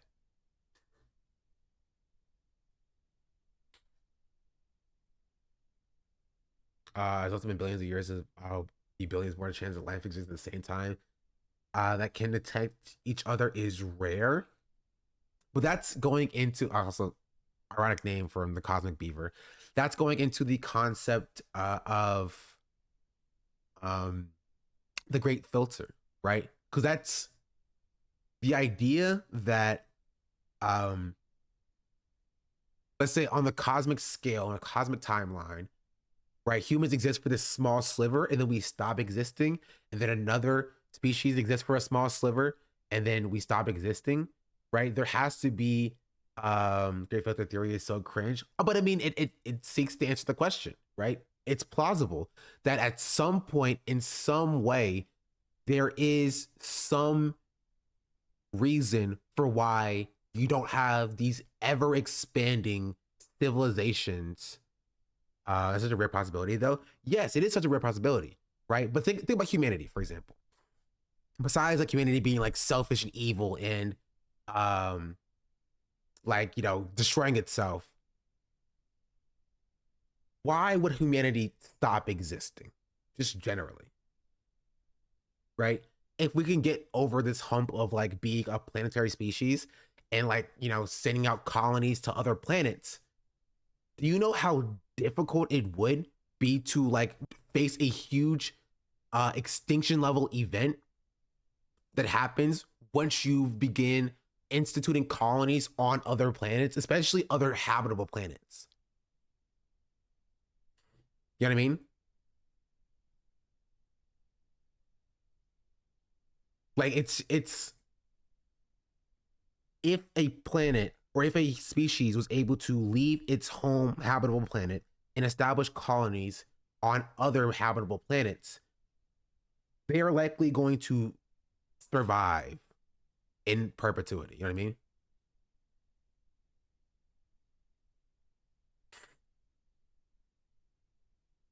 And so for some reason, either, hear me out, humanity is the first like intergalactic species to exist ever.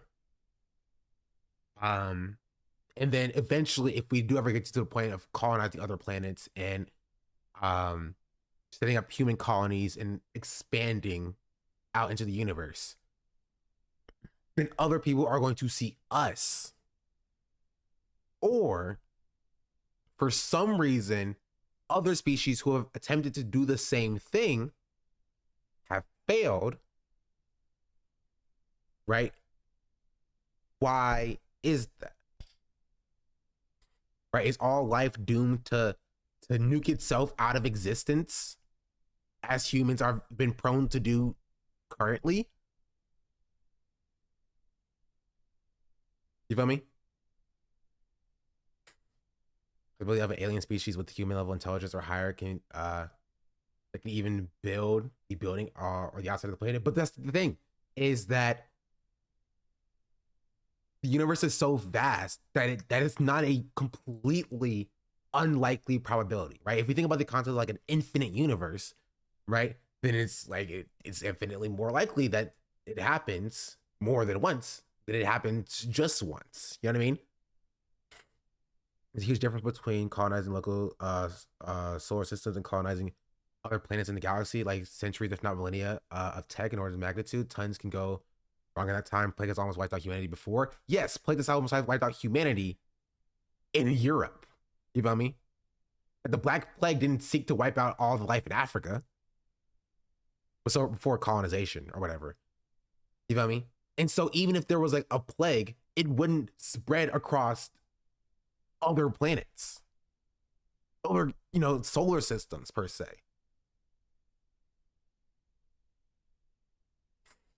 Great Filter could also be the infinite growth is impossible or unsustainable. I would say that if we saw any evidence of it happening, but like this doesn't, the infinite growth argument doesn't really work here because there is a finite amount of matter in the, you know, in the universe. But like we haven't even began to reach the end of it. You know what I mean? It's not like we're, again, contained on a planet that has a finite amount of matter that we're digging up or whatever. But like there's so much of it. So civilization just stay small enough to not be noticeable. But why? Right? That goes into the dark forest theory. You know what I mean? It's that they're hiding for a reason. And what would that reason be? Why would they be hiding? Right? Because then it goes into the idea of there is knowledge of like other, you know, alien races or whatever, but they don't like I don't understand it. I don't understand like why they'd be like, all right, we're gonna stay so small to be not to be noticed. Because that implies that there's like a prey and predator situation going on. We got the cooties. That's fair. This is the finite amount of materials he accesses because of the expansion of the universe. But again, that doesn't make sense because the universe is so vast that you can continue to access materials in perpetuity, right? Unless there's this concept that there are just so many other civilizations, right? There's so many other civilizations that are fighting for materials and that it's like a conquest situation. But again, it's not.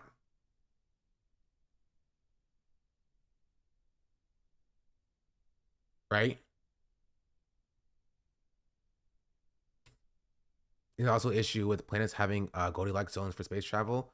Like at a certain point, the gravity becomes too strong for rockets to launch due to the weight of fuel and energies needed to reach orbit. We are, at that point, we're conceding the fact that they are using like human level technology and not like some weird, you know, advanced level technology that we just don't understand. You feel me? The question is, why would we go to another planet or universe? I would think not all things with human generals want to expand. But yeah, I mean, if they require things for their existence, you know what I mean? Is it not at least natural to expand to a certain degree?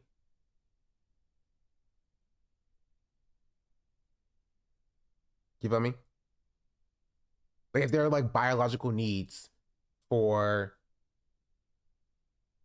you know, sustenance or whatever they eat, their food or their consumption, and their population does grow, would it not at least be, you know, at least normal for seeking that level of expansion or a level of expansion in order to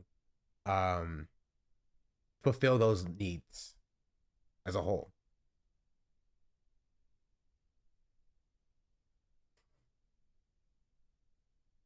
While your needs or resources are met within your own planet, they wouldn't be needed. You are operating under the assumption that population is stagnant. You know what I mean? That they're not having any more or reproduction of any degree, more than like they're not like any particular set of parents or whatever is are not having more children than they had or their parents had, right? Infinite growth is a tumor. There is nothing like that in nature. That is capitalism. We're not talking about infinite growth per se, right? We're talking purely about the concept of there being a necessity for things. You know what I mean? Just things, just generally. And so, sure, we could postulate about a alien civilization that does not think like humanity, that does not chase, you know, consumption or overconsumption, and purely like respects their planet and has everything they need. But again, like things happen. You feel me? But I'm gonna go into like what happens in the show. But things do happen. Things be happening. I'm sorry, this is why would outer life want to contact us? There's just a possibility that other life doesn't like the human race species and ostracizes us. That's under the assumption that they know about us in the first place. You know what I mean? That's under the assumption that they have any information about humanity, that they have any information about human existence or any way to view us literally at all. That implies that they've been here before and was like, nah, bro, we hate those guys. And then they leave. You feel me?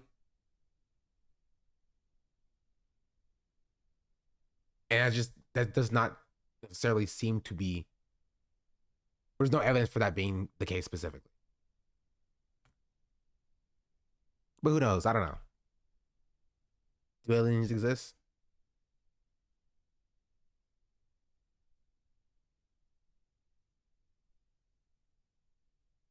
In progress for decades. What more do you need to know? This is true. Have you seen crop circles? Postulate on that, chat. Crop circles. I want to see this video. We're going to get off of the science fiction talk for a second. You know what I mean? But I do have more to say. Like talking about the feasibility of time travel and higher dimensions. Because man, is that interesting. Also about like wormholes and black holes and white holes and other holes. I love holes. Just like I love the top of the hour ad break. At the top of the hour, there is a 90-second ad break. If you don't want to see those ads, all you have to do is subscribe for Fuel the Twitch Prime or for $5 a month. And if you don't have a Twitch Prime and you don't have $5 a month, then you can also just wait to be gifted a sub as well. This is true, chat. This is true.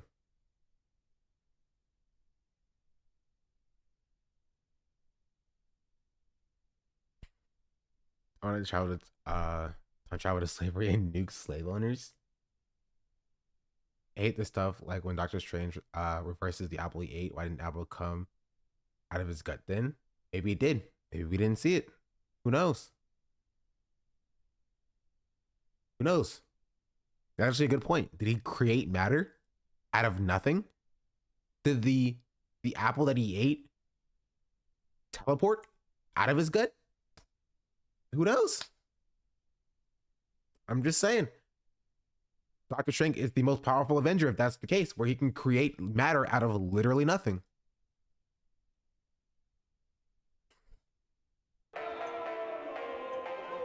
The undisputed champion of liver!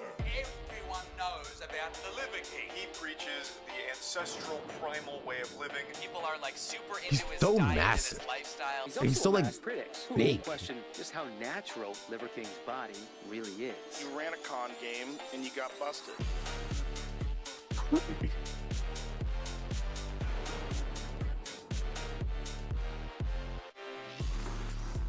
Hey.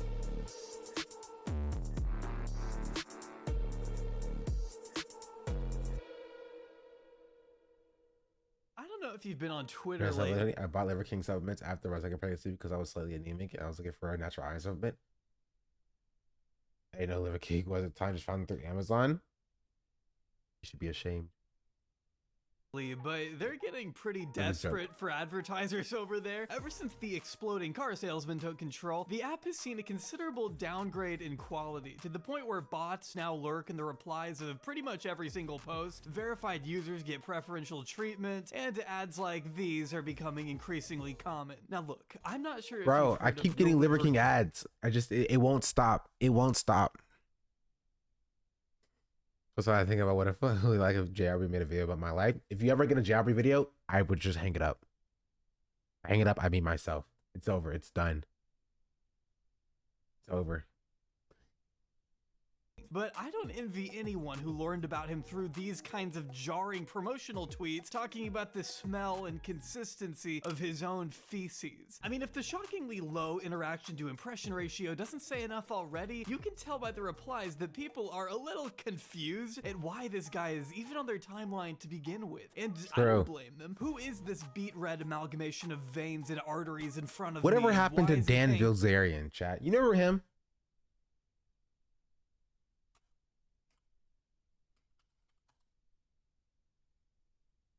Is he still around? He's got 32 million followers on Twitter, on Instagram.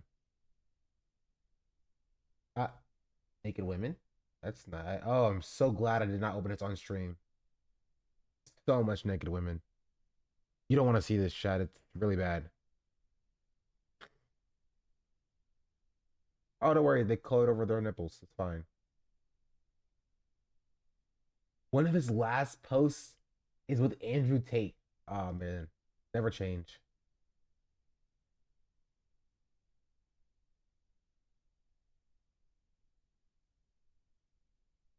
He DM'd Aubrey at this video. No spoilers. He's dead. Stop.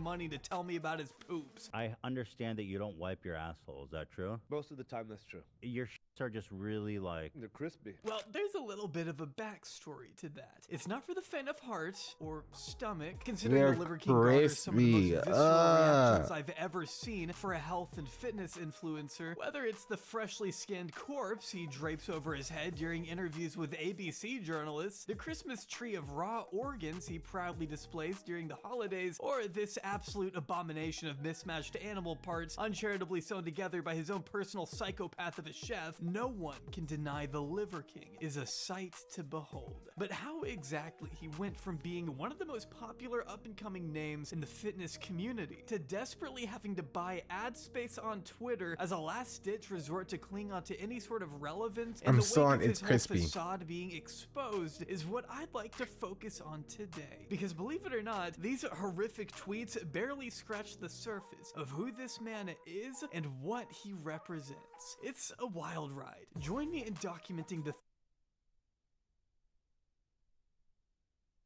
Sorry, I was wondering why y'all were saying the diddler. It's about P. Diddy. I saw it trending on Twitter. Oh. Oh. The diddler. Oh, yeah, I get it. I get it. Yeah. That's very clever. You guys are pretty clever. I will give you that one. You guys are pretty clever. thunderous rise and calamitous fall of the Liver King. Bro, why is Dan? This isn't even Dan. I don't even know who this person is. Liver King. Why is Drew? He keeps posting, bro. He keeps posting about Hassan. He keeps posting about Hassan, dog.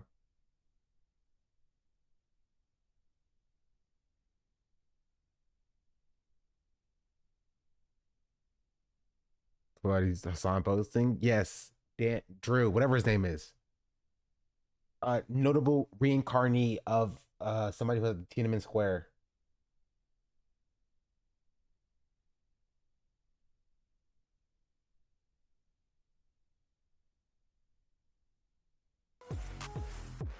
But before any of that ruins your appetite, because let's be honest, you're probably eating while watching this, I want to take a brief moment here to thank today's sponsor, the good. What is going on? Sorry, every time I look at my other screen, I see an insane thing that happens every time. As I scroll through Twitter, what do you mean McDonald's will start selling Krispy Kreme donuts in 2026? Why?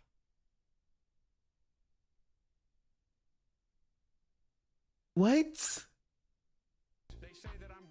That's craziness. I'm sorry. I do not trust any. I don't know if this is classes of me, but I do not trust a single McDonald's employee to make a Krispy Kreme donut correctly. I don't. You have to be forged in fire. You have to be forged in fire to flip those donuts over, to glaze those donuts. And I don't trust them. They can't even get an ice cream machine working. Sorry. Anyway, I don't eat McDonald's anyway. I also don't eat Krispy Kreme anyway, as it currently stands. I will say, chat, I am currently down like 5 pounds. Your boy's at 200 pounds, baby.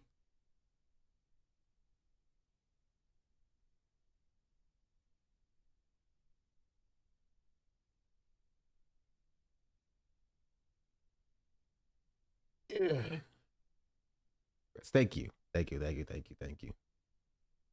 On my way to 190. Maybe we'll get there eventually. And then I will, once I get to 190 by 2026, I will reward myself with a single McDonald's Krispy Kreme donut. That was a joke. Boycott. Boycott.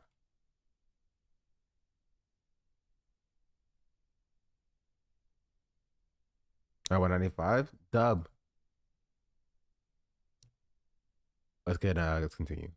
People over at Aura. Whether we like it or not, data brokers are out there willing to sell your information I to go relax. scammers, I go relax. spammers, and anyone who may want to target you. Aura works to track down these shady I'm not skipping these ads, just like you can't skip the ads at the top of the hour. There's a 2-minute ad break at the top of the hour. And if you don't want to see those ads, all you do is subscribe for Twitch Prime or for $5 a month. Yes, I already did the segue. I forgot to run the ad. So here's rerunning the ad once again. Here's 2 minutes of ads coming right now. Chat. Right now.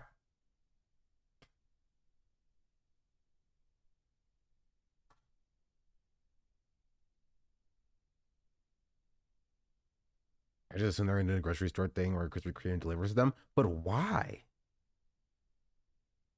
I'm just gonna go to a Krispy Kreme. That's it. I'm just going to a Krispy Kreme if that's the case. Hey, Krispy Kreme makes some good donuts, dog. All right, John, what's your favorite donuts? Do you like Krispy Kreme? Do you like Dunkin' Donuts? Are you European and have disgusting donuts?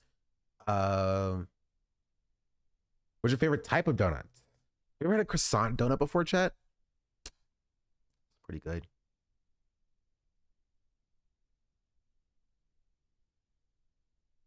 Greenbush Bakery? That's fair. Like croissant donuts or cake donuts? Really? You don't like the yeasty kind? I know all donuts taste pretty good to me. It's because I'm often not that educated donut palate. You have Krispy Kreme right corner of Europe? Oh, dub. This ad feels off. What is the ad about? I guess you can't hear me because you're not on You should download, if you don't have it already, chat, and you see ads, you should download Firefox.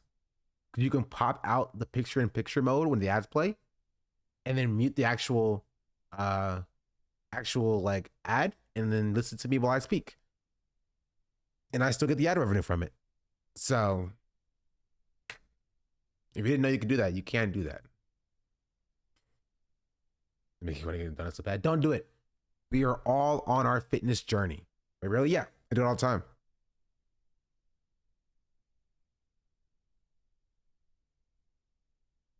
Because we can Dublin was spawned for days when it first opened.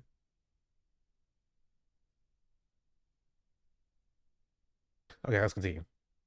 And can submit opt-out requests on your behalf, reducing the amount of spam you get and protecting you from the threat of hackers who may want to use that information to breach your accounts. After all, data brokers are legally required to remove your information if you ask them. They just make it maddeningly difficult. Let Aura do all the hard work so you can focus on the important stuff, like, oh, I don't know, schlepping around your 500-acre ranch in the sweltering Texas heat, or chowing down on uncooked organs. Okay, maybe you're not doing that, but you'll definitely have more time. Some Aura is oatmeal over this morning. That's pretty freaking good. Need one account to access features like antivirus, VPN, password management, Not the VPN sponsor fear mongering. Hey, it is what it is. You know what I mean? Also, I love the fake prices that they put in here to scratch out. Ethical Reacts, this is great. You should use if you need a VPN, you should use Jawbreeze or a VPN thing. Theft insurance. Part of the show, Jawbreeze. And so much more. You can get it all at one affordable price when you click the link down below or go to aura.com/jawbreeze for a 14-day free trial to see how much of your information is already being sold. Huge thanks again to Aura for sponsoring this is so video. goated. YouTube is not a fan of sponsor block, honestly. It uses so many resources. Like my entire Firefox freezes and crashes whenever I use sponsor block. Anytime. And giving us all peace of mind. Yes, I saw FD was on Grenlow stream yesterday. So when it comes to the Liver King's origins, we got Talking take a lot about of this Angola. stuff with a grain of salt, because sure, he does have a very robust biography of himself listed on his website, where he weirdly fades in and out of using third person. That much is true, but it's also true that he's an unabashed, prolific liar and has had much of his online image artificially propped up by a nice little marketing firm, which we will be exploring later. What we know for sure is that the Liver King was once just a regular 5'7" corporate guy from Texas, born Brian Johnson on April 7th, 1977 on a What a naval name. air base in Puerto Rico. He and his older brother were raised by a tough single mother in Austin after the early death of his father. As a result, Brian never really had much of a father figure growing up, and says he found himself on the receiving end of bullies all throughout his childhood. Sick of being called a little Brian at school, he eventually decided that, according to the lore, he was going to make himself big and intimidating, working on his physical prowess starting all the way back in 8th grade. Good for you, Brian. Cites one particular instance of him manhandling a bully as a sort of rite of passage into this new life. Brian was determined to force those who doubted him into submission and create a better life for himself while doing it. By high school, he claims he could bench press 315 pounds and was picking up chicks left and right, even letting us in on his strategy with this hypothetical interaction that I'm sure is real and worked all of the time. Hey, my name is Brian. I have a six-pack. What's your name? I have a boyfriend. All good? What's his name? Not interested. Could you tell me where I went wrong? I don't even know you. Again, my name is Brian. I'm funny, I'm confident, I go after what I want. I stand firm for what I believe. And did I mention I have a six-pack? Showing it? Okay, but I have a boyfriend. At least tell me your name. Dude, this is a fake conversation and you're making yourself sound so desperate. Why did you put this on here? But hey, you've Yeah. also got something on here about Wait, how did it end? pickup course that If I it think did is not gonna end with, start please come back to my room right now. I love you so much. I'm gonna be mad. 15 pounds. I was picking up chicks left and right, even letting us in on his strategy with this Showing it. Well, okay, but I really do have a boyfriend. All I know about you is that you have a boyfriend and these other pretty friends around you. At least tell me your name. Lol, it's Melissa. It's great to finally meet you, Melissa. What are you doing in 30 minutes? Lol, why? Because me and my friends over there are going to hang out, are going to go do this thing, and I bet it's a whole lot more exciting than your thing. Why don't you and your friends come over and join us? She goes over to her friends with a nervous laugh, hoping they rescue her. We already have plans. Okay. But you never met a guy like me, nor a better group of guys, in shape, smart, funny, always being a good time. What's your number? This is before cell phones were commercially available. I make it up to you. And your pretty friends next weekend. Never giving her a compliment, just her friends. Wait, okay, how does this end? I need to know more. I need to know more.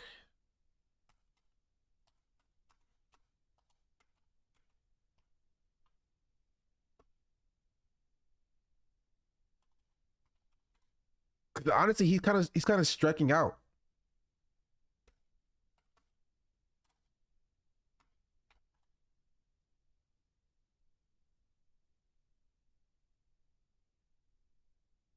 Oh no. What do you mean coming soon? I want to see it now.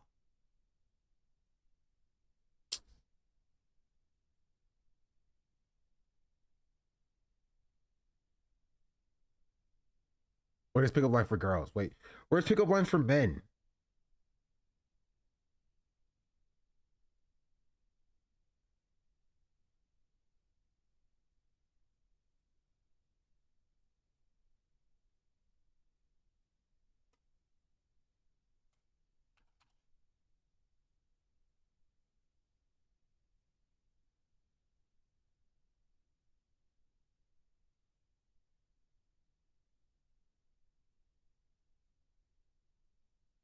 Oh, it's in his summary.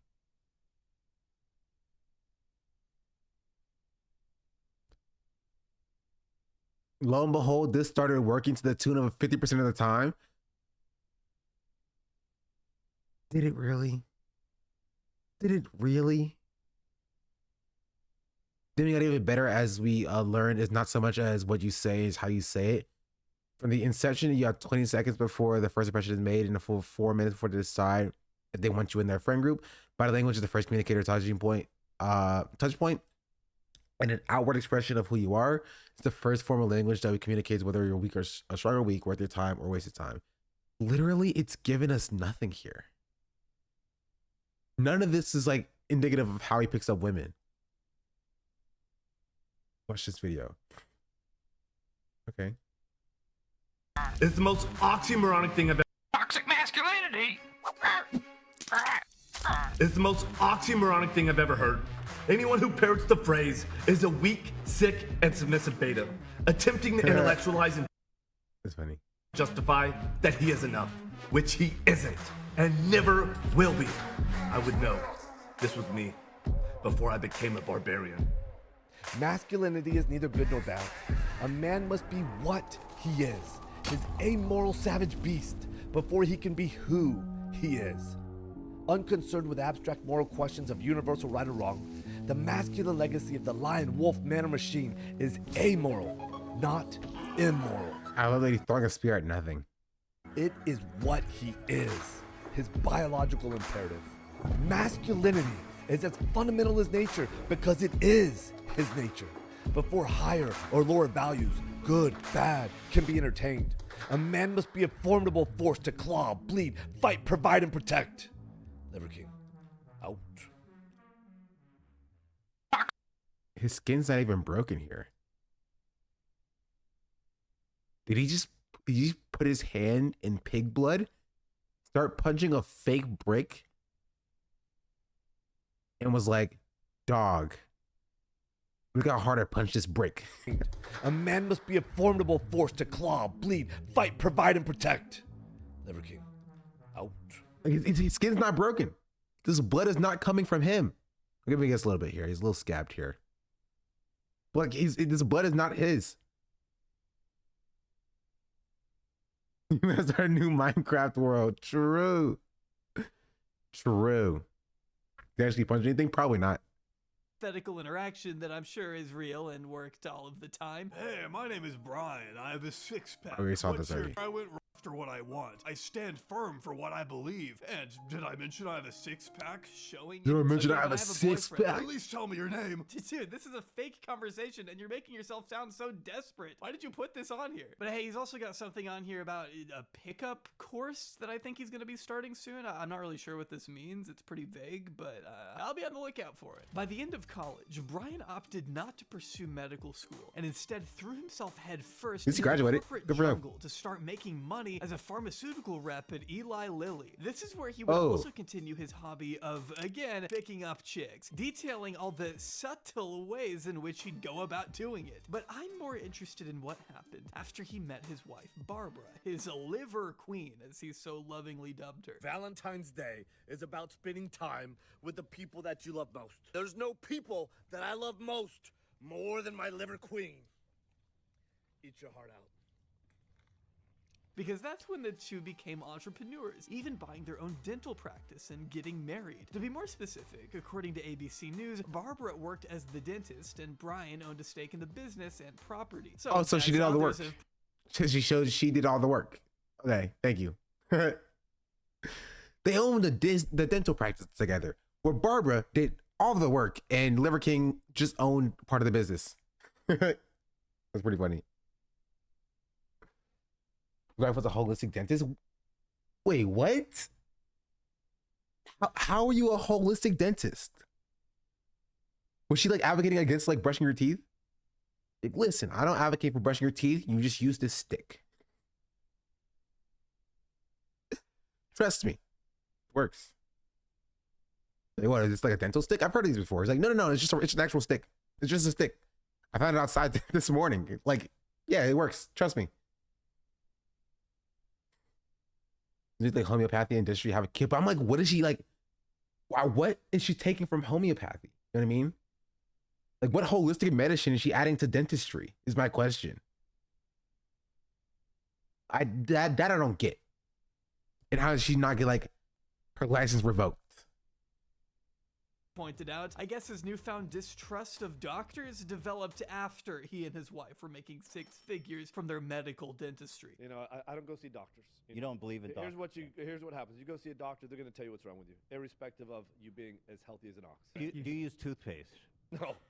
Our early ancestors didn't brush, didn't floss, brush? didn't get cavities.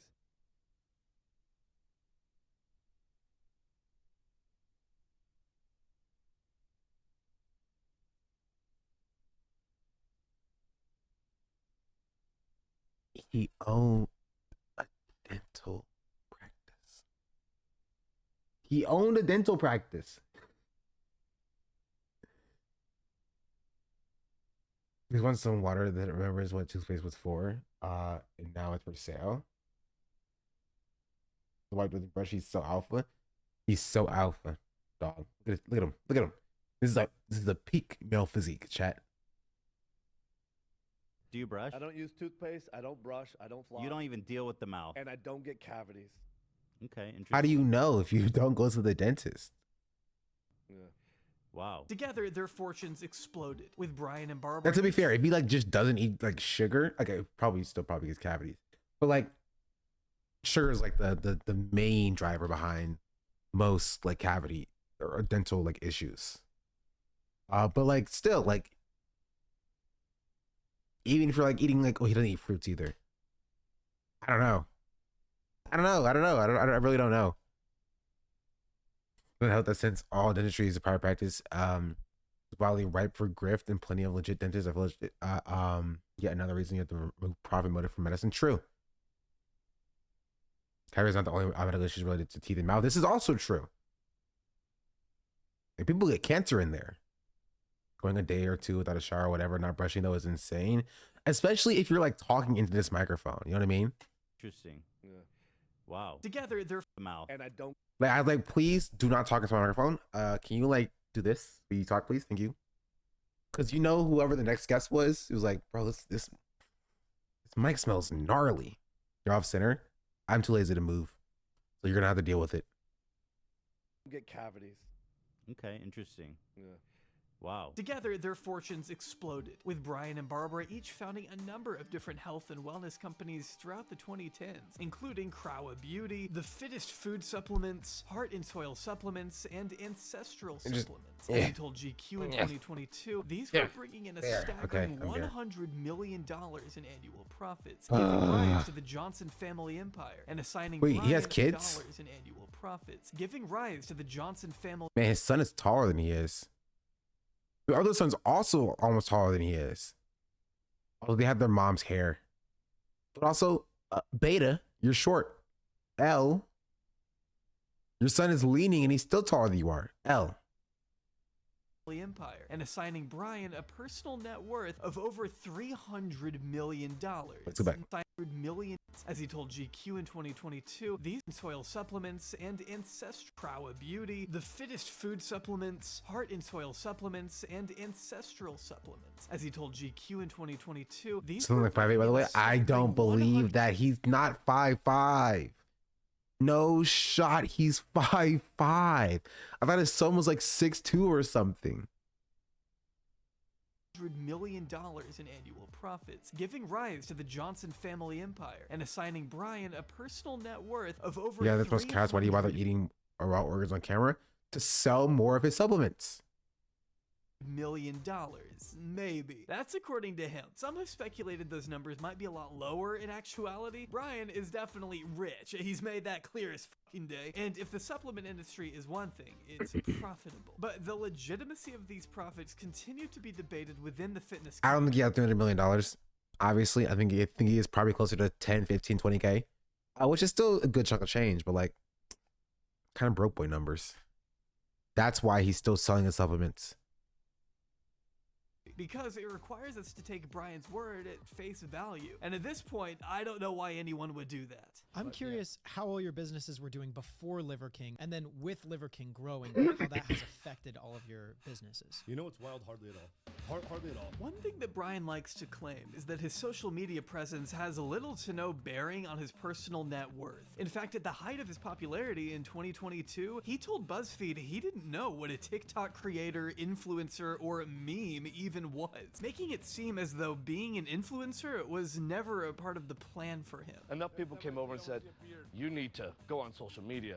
And I was like, well, you know what? We always called it anti-social media. I said 6 months. I'll do this for 6 months. If I don't have 1 million followers in 6 months, I'm not doing this. And I never expected this kind of exposure in the public eye. Except, as leaked emails would later reveal, Brian was in fact pouring ridiculous resources into reaching his follower goals behind the scenes from as early as summer 2021, before he had even posted his first TikTok, hiring a video guy to live in his house and an additional camera crew to film him 7 times a month, in his own words. He clearly understood the need to become a public figure, a mascot to win over the hearts and wallets of millions of paying customers. So how exactly did that manifest? Oh, he accidentally gets 1 million followers? True. Well, unless you're already famous.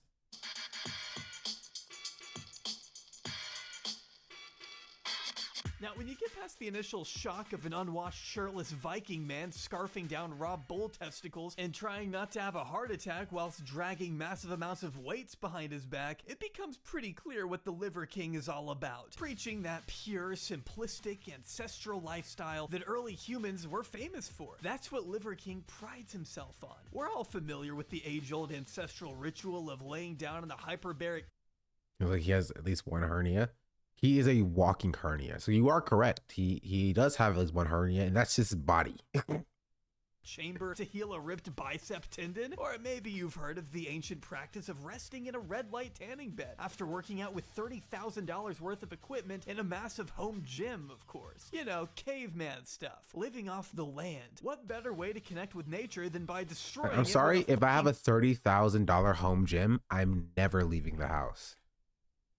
You will not catch me working out anywhere else except for that $30,000 home gym. Ever. I'm getting my money's worth. Why are you at a commercial gym? You have $30,000 of equipment, dog. Flamethrower, right? He's a man who wears his values on his non-existent sleeve, warning us all of the inherent dangers present in modern technology like Wi-Fi and cell phones. It says cell phone reception goes here, and by here, that really means this Faraday cage is going to make sure to block all the EMFs. Dog, that's a... Sure. It's a trash can. It can act as a Faraday cage, but it is not a... It's not a cage. It's a trash can. It's a bin. It's just, you just have a metal tin, dog. But like, it also doesn't work if you open it up. I'm sorry. It's just, it doesn't work if you open it up.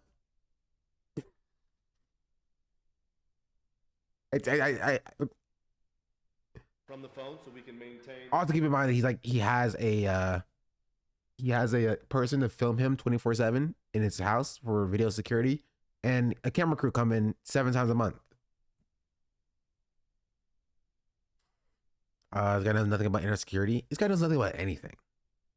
Healthy, pristine environment that we created that's EMF free. While also fully understanding that without those things, he would have no way of showing us his sick hunting skills, which are also incredibly real and praiseworthy. I'm curious which ancient tribes used to trap their prey behind a fence before blasting it in what looks to be the stomach with a high-powered rifle. One for my oldest, one for my youngest. Brother, why are you wearing a ghillie suit in your own backyard? Sorry, I know, it is pretty impressive. Who else do you know that can spear a fish to death without noticeably piercing its skin or dirtying the blade at all? Wonder how he did that. You too can achieve all of this and more when you follow the 9 ancestral tenets. So the 9 ancestral tenets are these forces that have nourished us and shaped us to epigenetically express our highest and most dominant form. The 9 ancestral tenets are pretty alright. I mean, they're fine. You can't really argue with most of them. Everyone knows sleep is important and eating healthy is good. You should take risks and get plenty of sun, bond with the people around you. I mean, it's not bad advice by any means, but it's also pretty generic advice. If you don't have your life together, I doubt the Liver King is going to be the one to give you that wake-up call. For the first year or so, Brian wanted you to believe he achieved this unrealistic, godlike physique through a strict primal lifestyle, which is where all the raw food comes into play, as if humans haven't been cooking their meat for, oh, I don't know, 780,000 years now? If there's something ancestral Well, have you thought about liver? Uncooked liver on a daily basis, I haven't seen any indication of it. Not only is that an amount of vitamin A that could literally kill you if truly ingested every single day, as he claims, but many experts doubt that's what our ancestors were truly putting in their bodies on such a regular basis anyway. And And I don't think I need to recite the laundry list of health concerns that come with But consuming also, any like, flavor. outside of that, no shot is he getting the amount of movement that would be needed to like actively burn these calories insanely. You know what I mean? Like, it's not like he's actually like hunter and gathering. He's a YouTuber. He's a TikToker. He's a video creator at his core. And so I do not believe he's truly eating as much as he does when he records every day, regardless, because it would kill him. He would also lose his physique. You know what I mean?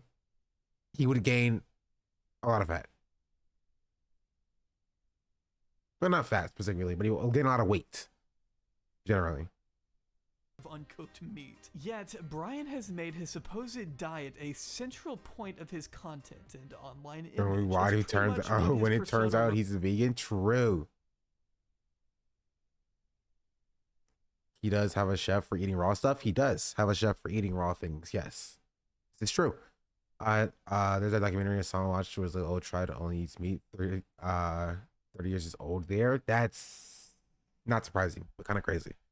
Eating raw organs like that is legit super dangerous for your health. Yeah, I would think so. He was at age 3. The crew said it smelled as though he was sprayed himself with something that smelled like BO because it was so strong. Nah, that's just his natural body, baby. revolves around. I mean, it's literally his name. The idea from a business perspective is for the Liver King to show everyone what your body could look like if you just followed his lifestyle and diet. But because most people aren't going to chow down on. But like, again, that would work if he didn't go so hard on it. You know what I mean? If he didn't just like chug the PEDs and just like had like his physique that he had when he was in like high school, right? Or college. He was like a very normal toned dude, right? Who was definitely in shape, who was definitely fit. He could probably have, it wouldn't be a show, obviously. He wouldn't be like, oh, look at this guy. He's so large and like big and massive. But it would do more to serve his purpose of like being you can look like this too. Because no genuine person looks at this man and looks at his ginormous pecs and like his huge body and his huge beard, like, I want to look like that. You know what I mean? I want to look like that so badly. And people watch him because it's a show. Nobody truly is following his techniques. You know what I mean? It's a show. He did spend a bunch of money on HGH, yes. And like more than like you would think that you would need to spend to look like this. It's a lot of money. On raw liver for breakfast every day, he makes it easy for you to still get those same nutrients by selling you his supplements. If you want to be a top king, if you want unlimited access to cars, money, and if you want to find your queen, then you have to fuel your efforts with ancestral supplements, liver, beef organs, and bone marrow with breakfast, lunch, and dinner, because liver is king. If you can only choose one dietary supplement and you're not going to eat raw liver, make it Ancestral Supplements beef liver. He needs to get these gross out reactions in order for the business model to work. Exactly. You are give me that nut. You are not of my line. Give me that nut. He said, give me that nut, dude. You didn't even chew, you didn't even taste it. Oh, that does not taste good. Oh. Should I be concerned there was no ice in the box? But it isn't just him, mind you. According to Brian, this is a lifestyle that his wife and his two boys, Striker and Rad, yes, he named them gamer tags, are all happy to follow as well. In fact, if you ask Brian, look, legitimately, I don't think his kids are on the diet. Right? Because if his kids were on the diet, that's an easy layup for CPS, right? The easiest way to get your kids taken away from you is to feed them a suboptimal diet. You can literally abuse your kids and CPS will be like, yeah, you feed your kids a suboptimal diet, they will take your kids away immediately. And I don't think that he is that dumb. I think he's feeding his kids like McDonald's and stuff, you know what I mean? Or at least he's like, has his chef preparing food for the family, like normal food, not livers. Right? None of that, but they do eat raw livers for Instagram. I agree with that. I know that they engage with the content to like put on this facade, but they are not they're not doing the diet. I mean, he's not doing the diet. You know what I mean? He's eating other stuff. He's not eating raw liver every day. No matter what he postures, he's not doing it. He's not.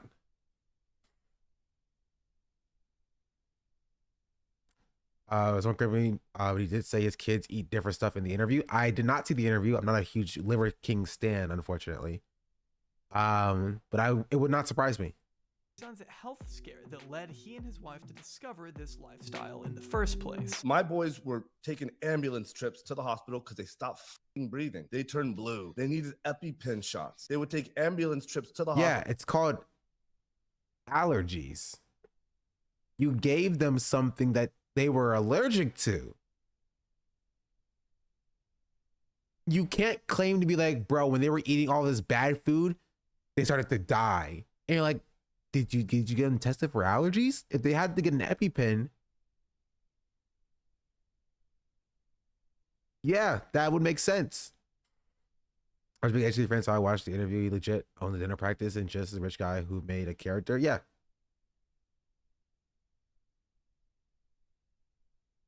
Remy has to be fresh kill to be safe. That's all I know. Not to be doing this. And then stay in the hospital because they didn't recover their breathing. How long are you going to put up with that? It really depends on how it's packaged. Because you do have people who eat like undercooked meat and it is generally fine. You know what I mean? Straight away from it. But it is generally fine depending on how it is maintained in transit.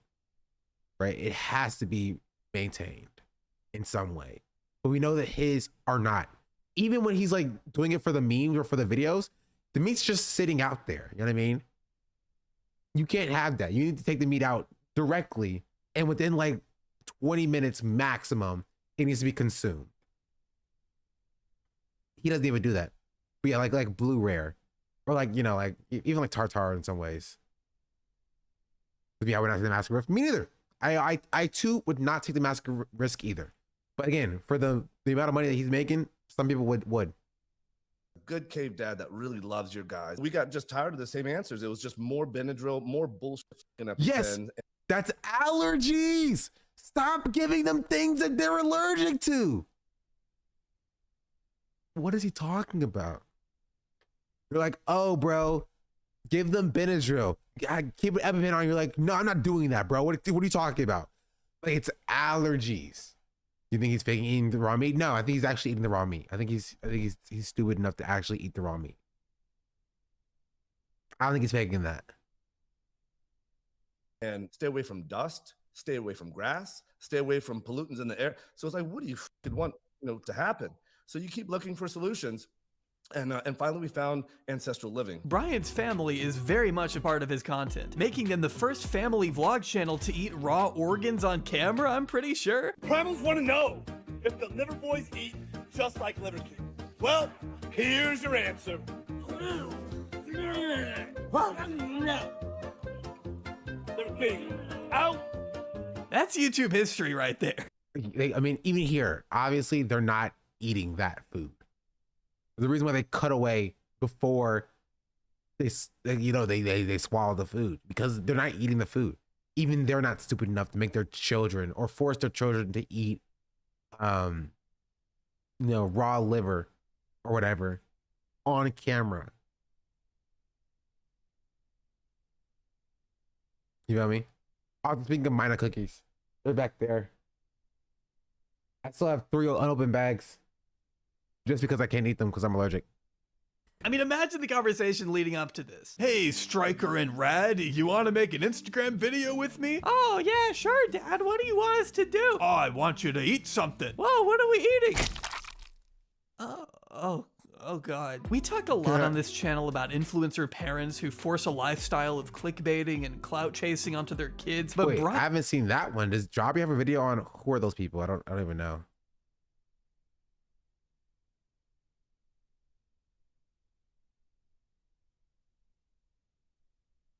No, he does not. I want to know who those people were. Maybe it's a trailer or new video he's coming out with. Brian takes it to another level. He's not just filming his kids' normal lives, he's making them active participants in this stupid primal LARPing shtick he needs to maintain. Like, man, just let your kids be normal. You can do all the dumb shit you want on camera, but just don't loop them into this. What about your wife? I mean, just look at her face whenever you're making her pretend to eat raw organs for your ridiculous brand. Hey, Queen. Hey. I love you. I love you. You ready? Yeah, let's go. Liver King. Liver Queen. Out. This mukbang, for example, is an uncomfortable watch, not just because of the animal head that still has its eyes, but also because the conversation feels so cold and forced. They all look thrilled. It's time! Let's see. Where we starting, guys? Divorce? No. She is an active participant in this. She is an active participant in this because of how much money it makes. They've been a duo forever. She's not divorcing him because of this. She's like, hey, you gotta do it for the grind. You know what I mean? The kids, totally unwilling. You know what I mean? Get the kids out of there, 100%. But the wife, it's not like she married into this lifestyle and she had to like suck it up or whatever. She was there from the start, from the get-go, from the very beginning. You know what I mean? I think these. When you see this piece of bread, are you jealous? You want it, right? Mm-hmm. You can't have it. What was your workout today? Some cleans, T-rows. Power cleans? Yeah. So what was the emphasis today? I think arms, biceps mostly. Back and buys. Mm. Today was a pulling day. And we just back and buys today. All right. You guys want any of this brain, or you have enough of your own? Also, I'm sorry, but $300 million net worth and you can't even pay for a decent fucking boom mic? The background noise is almost as loud as the talking. You know, it's funny. We're still getting tons of people on social that are like, oh, they don't eat that way. I doubt they eat that way. And we already have plenty of mukbangs that show that, you know, where I'm eating stuff. But it's like, what do people think we're doing with all this food? Mm-hmm. That we just make these videos for show? And throw it out. Yeah. What do you think you did after you ate this? Or you ate this? You throw it out. The same with the relationships, his parents directly exploiting their kids for content. 100%. Yeah. Here, okay. Some brain. I think it's sad. And of course, it's as fake as you can make it, but still give the veneer that it's real. You know what I mean? In that it's like obviously like they're actually eating stuff. There is like, you know, a dead head on a table, or whatever. That all is real. But it's fake as though they eat as little as possible. And they try to pretend as though they're like, yeah, bro, we do this all the time. You know what I mean? That's what they're doing. That's what they're doing. Pretty much the only thing they talk about here as a family has to do with either working out or eating animal brains, which is fine, but there should be more to discuss around the dinner table than just, yeah, guys, isn't it crazy that we really do eat all of this food ourselves daily? I mean, you know, what else would we do, right? I mean, we eat it. It's something we do because, of course, we eat it, you know, all of it, because we're primals. And trust me, I'm not the only one who picked up on this. Brian's own comments are littered with people saying he's holding his family hostage. I mean, if these are the kinds of comments you're getting on your own channel, it's probably time to do some reevaluating. As the Liver King's popularity ballooned through 2021 and into 2022, he was making appearances everywhere, going on just about every podcast known to man, taking exotic trips all around the world. Yeah, I'm the Liver King. Don't forget that. I'm coming for you.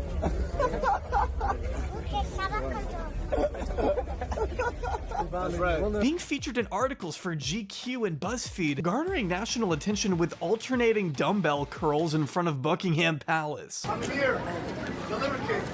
During this time, Brian suddenly became pretty hard to ignore. His ancestral lifestyle had the entire internet by the balls, and I'm not just talking about the ones he would shove in his mouth. Primals! We're gonna see how many people we can trick into eating testicles so that we can increase the total testosterone for the entire savage city of Houston.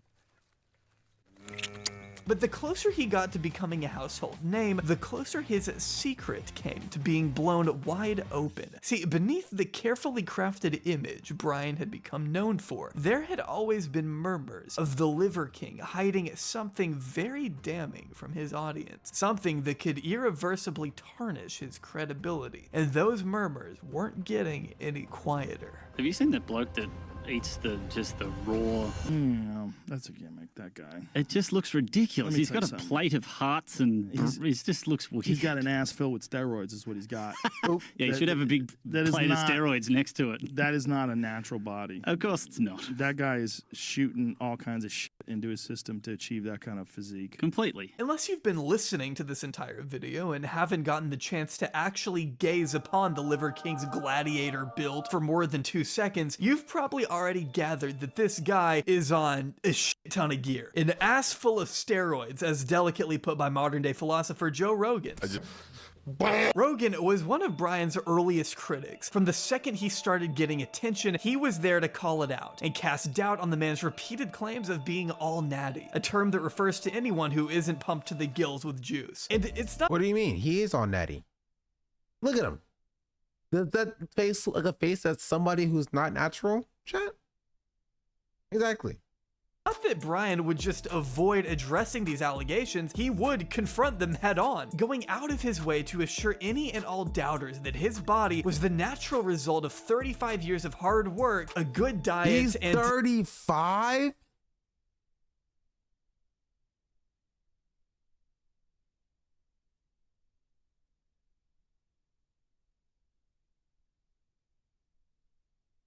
Chat, for context, like freaking like all of your favorite streamers, like, you know, like Ludwig Cutie, Hassan, like Ray, they're all their early 30s. You know what I mean? 30, 31, 32. Liver King is 35.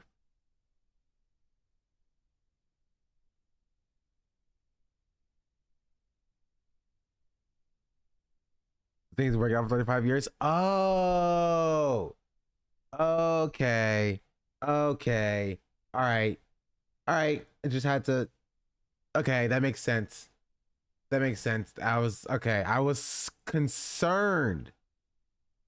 Chat. I was concerned. All right, he's 48. Sure. 47, 48.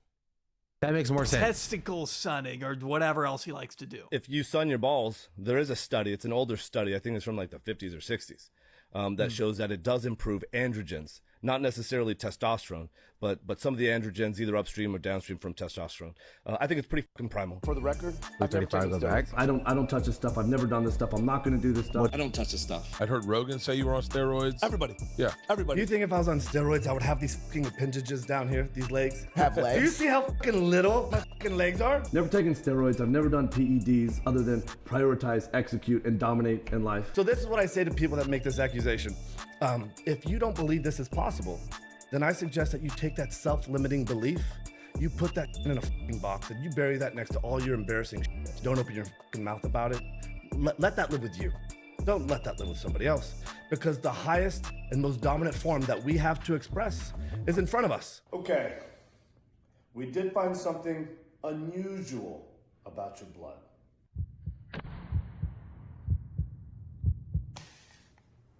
Aha! I knew it!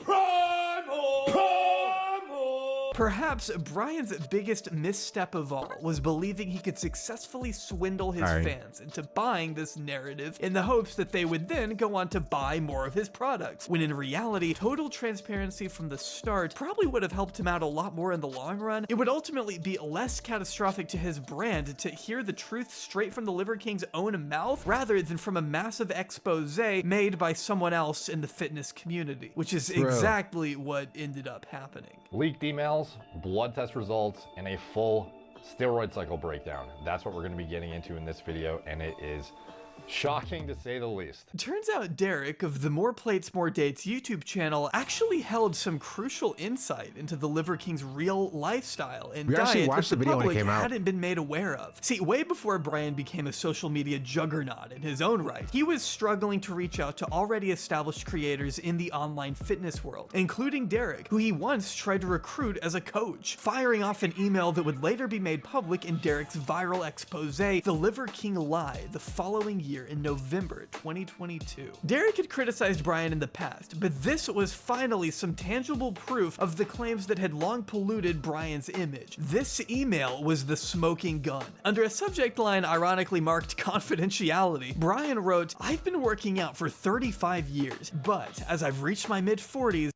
Okay, so he is mid-40s, chat. Confirmed. Confirmed. He's not 35. I was about to say. It's getting harder, and the back fat kills me. To support these exhaustive efforts, I've recently started taking Omnitrope, the 5.8 milligram vials from Empower Pharmacy, for my new dose, which is 4 vials per week, 16 vials a month. My doctor told me I could double it. I'm wondering if taking a fuckload of other peptides, it could be confounding the result. $22,000 per month? You want to take that on Omnitrope? I don't know what Omnitrope is. But like, that's a lot of money. I know money, and that's an insane amount of money. Hayden, what's up? And possibly interfering with efficacy. For instance, here's what I'm currently taking. Before going on to quite plainly list out all the various steroids he was taking, while at the same time blatantly lying in the face of anyone who would mildly express doubt. It was an incredibly bold and risky idea to assume that no one would ever catch on to this lie, especially when emails like these were just sitting in Derek's inbox waiting to be pushed out into the world. I mean, imagine how those who had started his diet reacted. Take, for example, a guy by the name of Joe Loney, who just wanted to improve his own personal health and resorted to ingesting a daily steak so rare it was almost raw, taking a break. I don't want to victim blame people. It's like, people are influencers, and influencers do have influence over people, but gosh darn it, dog. Don't let no influencer make you eat raw food. Hot take, don't allow any influencer to influence you to eat raw food. Have your limits, have your lines. None of people who these people are the stupid people ever. No, I won't even say that. Because I understand how people can be led astray. You know what I mean? People can bite the propaganda, especially when they want to believe something. You know what I mean? But like, just be better. You know what I mean? Only every 2 to 3 months. As Loney told Bloomberg, "I felt betrayed. I probably made at least 10 or 20 comments on Brian's videos saying, 'When are you gonna stop doing steroids?' after the expose." It's important to emphasize that there were real people who were looking at Brian as someone with plenty of credibility, because that's who Brian had deliberately made himself out to be. Someone who had it all figured out. A guru that you could rely on for good quality fitness advice. When behind closed doors, Brian was shooting up over $10,000 worth of steroids, which probably does a little more for his body than drinking full glasses of blood, but what do I know? It was all a grift, and a dangerous one at that. That is going to be 69.6 international units of recombinant human growth hormone per week, which is roughly 10 international units per day, which is like a fucking really, really high, super expensive dosage that, to be honest, I know bodybuilders who compete at the Open Mr. Olympia who use less pharma-grade GH than that. Like that's how high of a dose that actually is. Derek had finally brought all of this to the forefront. The Liver King was now being rightfully lampooned by the entire internet. Good thing Brian had a fire response of his own, locked and loaded. Amidst the chaos of his public reputation going up in flames, Brian took to his YouTube channel to address the scandal in a 6-minute video where he remains shirtless in character the entire time. Primals. I mean, you would kind of expect him to drop the shtick for maybe 5 minutes when he's discussing endorsing such serious claims, right? Especially when he isn't denying them. This video is not a rebuttal of the evidence Derek brought forward, it's a full-on admission. After being given endless opportunities to come forward about his steroid use in the past, Brian correctly assessed that he could not squirm his way out of this one, which to me makes this even more disingenuous. This is a textbook case of, oh, you're not sorry for lying, you're sorry you got caught. While some of his diehard fans considered this transparency admirable, the general consensus was still pretty negative, as evident by almost 250,000 dislikes as of today. And if you actually watch the full 14,000 likes though, that's kind of the craziest part. 14,000 likes. Video, it's not shocking to see. Yes, Limbo is being ironic. They're irony posting. Gosh. Why that is. I'm making this video to apologize. Oh yeah, he also fucked up the audio so it only goes through the left side. Let me just fix that for you now. Wow, that was easy, and I don't even have $300 million. Because I fucked up. Because I'm embarrassed and ashamed. I didn't even know you can do that on the on Premiere. Because I lied and I misled a lot of people. Brian starts by admitting that he messed up and stating that, to be fair, it is a complicated as fuck topic, which is hard for me to understand personally. The question, are you on steroids, should warrant a pretty uncomplicated I answer. wonder how scared of him his wife and kids are. Maybe just a little bit because of how he looks, but like his wife has seen him since he was in college, basically. And he hasn't really done anything specifically except for like forcing his wife to like because I don't know how willing she is to like get into like an ice bath or whatever, or like a frozen lake, and then like making his kids do like a TikTok or whatever. You know what I mean? There hasn't been anything that truly screams like more abusive than your average you know, family vlogging channel per se. So I don't know how, like, I don't know, I wouldn't say that they're scared of him per se. He does bring in a lot of money, and they probably are happy about the lifestyle. They take private jets and stuff. Especially when your physique is the primary selling point of your brand. Before social media, I was rich and anonymous. And after social media, I'm still rich, but no longer anonymous. Pretty subtle flex there. Well done, Brian. And I never expected this kind of exposure in the public Heard eye. he's really sneaky. So have I. It's been tricky as fuck to navigate. Well, clearly I did it wrong. Once again, I don't understand how he couldn't expect this level of attention when he was actively using 1DS marketing to craft a public profile from the jump. You were absolutely expecting the attention. You were asking for it. Yes, I've done steroids. And yes, I am on steroids, monitored and managed by a trained hormone clinician.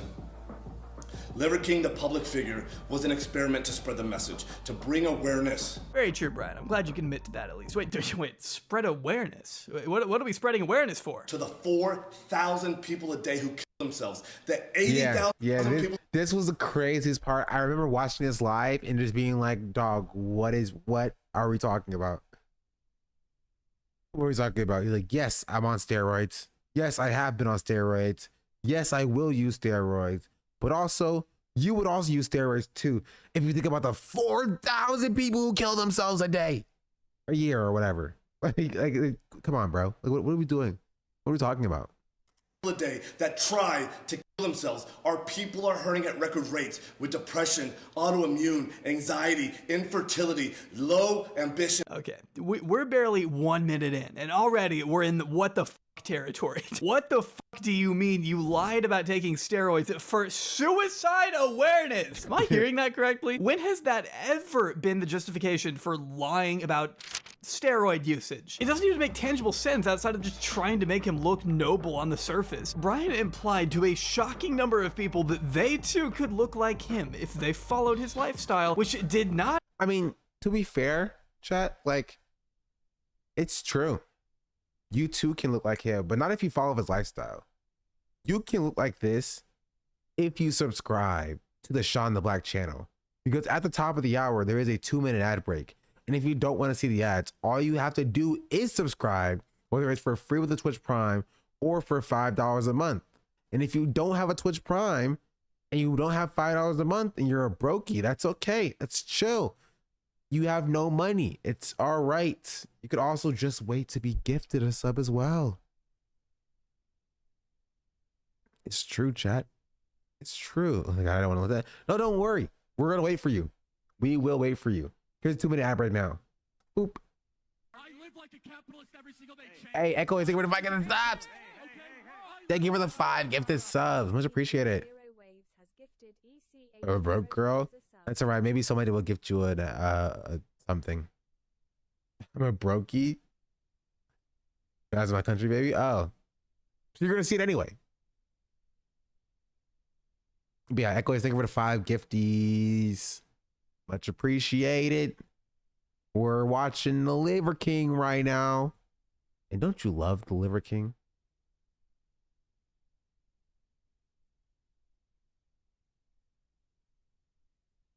Includes steroids, as he repeatedly assured us. His expertise was in selling false hope. How does that in any way raise awareness for suicide prevention? If anything, reinforcing unrealistic male body standards without being transparent about your steroid use adds to the epidemic you're claiming to oppose. It's a deflection. It's not a justification for anything. When I talk about the 85% of the population that suffers from self-esteem issues, that's me. This is why I fucking work myself. I always think we're gonna get this sub to Alt Rebel. Much appreciated.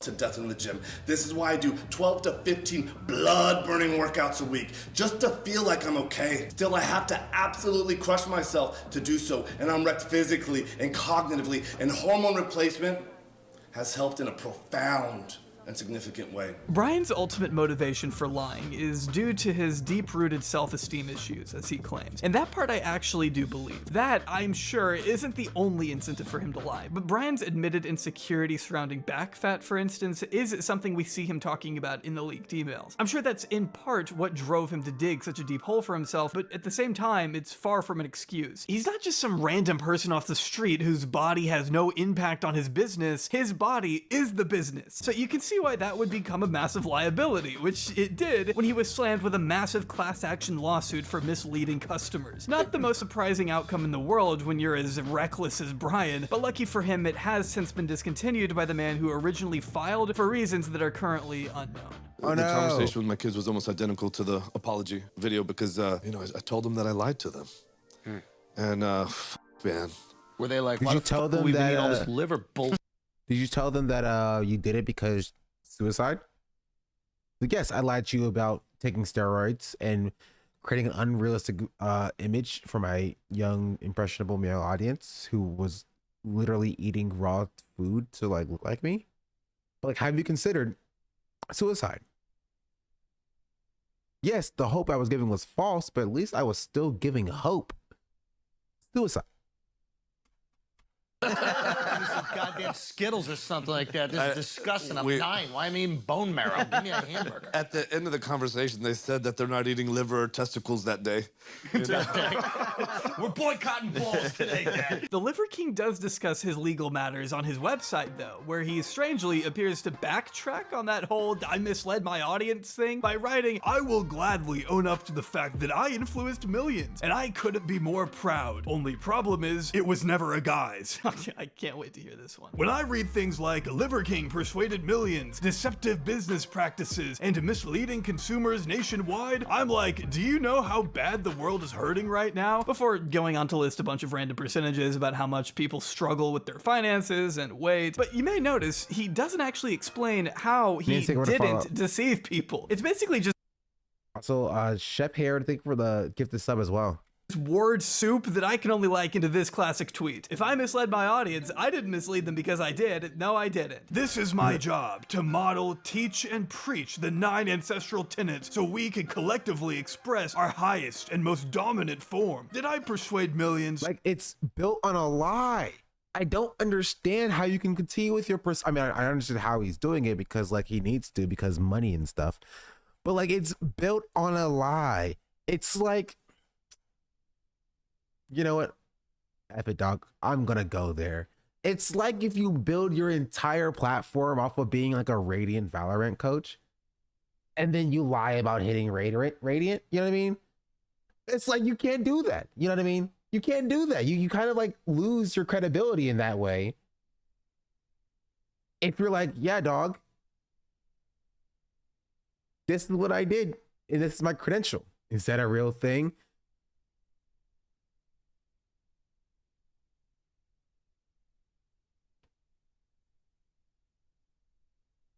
This is something I was looking into yesterday because it saddened me. It saddened me when I found this out.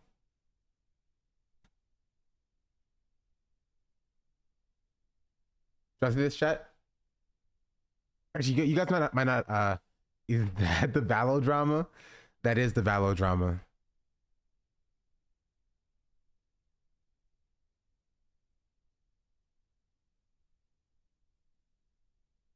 Did y'all see the Woohoojin stuff? For those of you who are familiar with Valorant and its adjacents, are you familiar with Woohoojin specifically? How do you like about that? Is it public information? I haven't seen anything about this. Oh man, it's a doozy. So I will say, I won't be on this for long, but I do want to. The thing is, it's like it's a very similar concept. Woohoojin is a Valorant coach who I watched quite a bit of, actually. His whole thing is he's like a talking banana who like gives like Valorant tips and stuff. Right? As you can see, I've watched quite a few of his videos. And so he does like VOD reviewing and stuff. X, Y, and Z. Target fruits are a real thing. They are real. You know what I mean? This is what type of content he does. Really have any good way to scale on us? Why is there nade hookah now? Because they were dropping out hookah in that scenario. So he's opening up like a person's VOD of them playing the game. He'll look at a pro and do like pro analysis. He'll look at like freaking ascendants and golds and diamonds and plats and be like, this is what you're doing wrong and sort of stuff. And a big thing that he did was he liked to tout that he was he does like free coaching for the most part. No paid coaching at all. And so that's why a lot of people like them, is because he did like all free coaching. If you joined his Discord, you can get a free VOD review just by entering a raffle or whatever. Right? I was talking about actually doing this. Yes, whenever he speaks. It's pretty interesting. It's pretty fun. That's his thing. But like he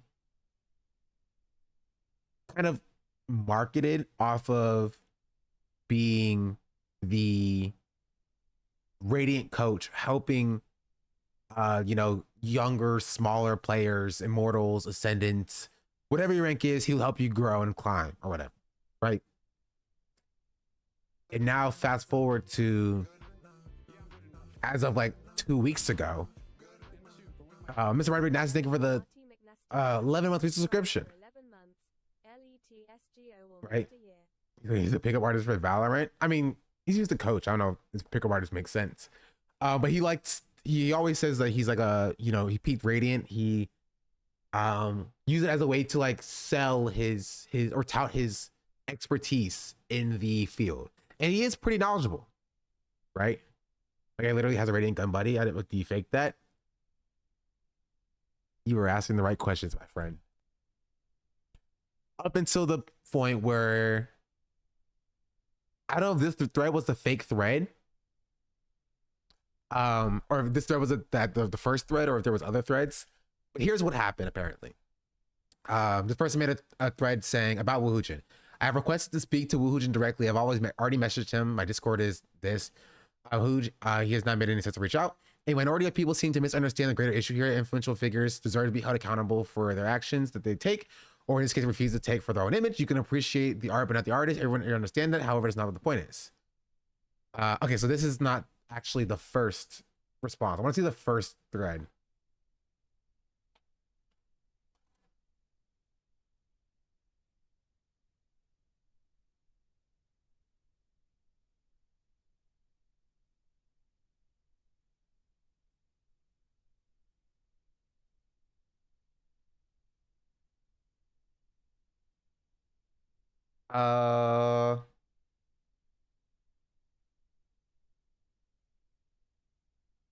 Trying to find it. Anyway, we'll just continue with this. So was he ever high rank or not? If not, it'd be insanely funny. Let me explain. So actually, no, I'll let Woohoojin explain this.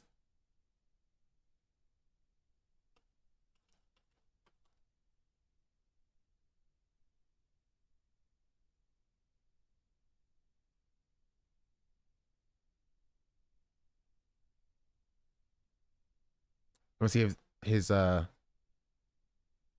response is here somewhere. Here. This is his up the video, it's gone. All right, to Twitter I go.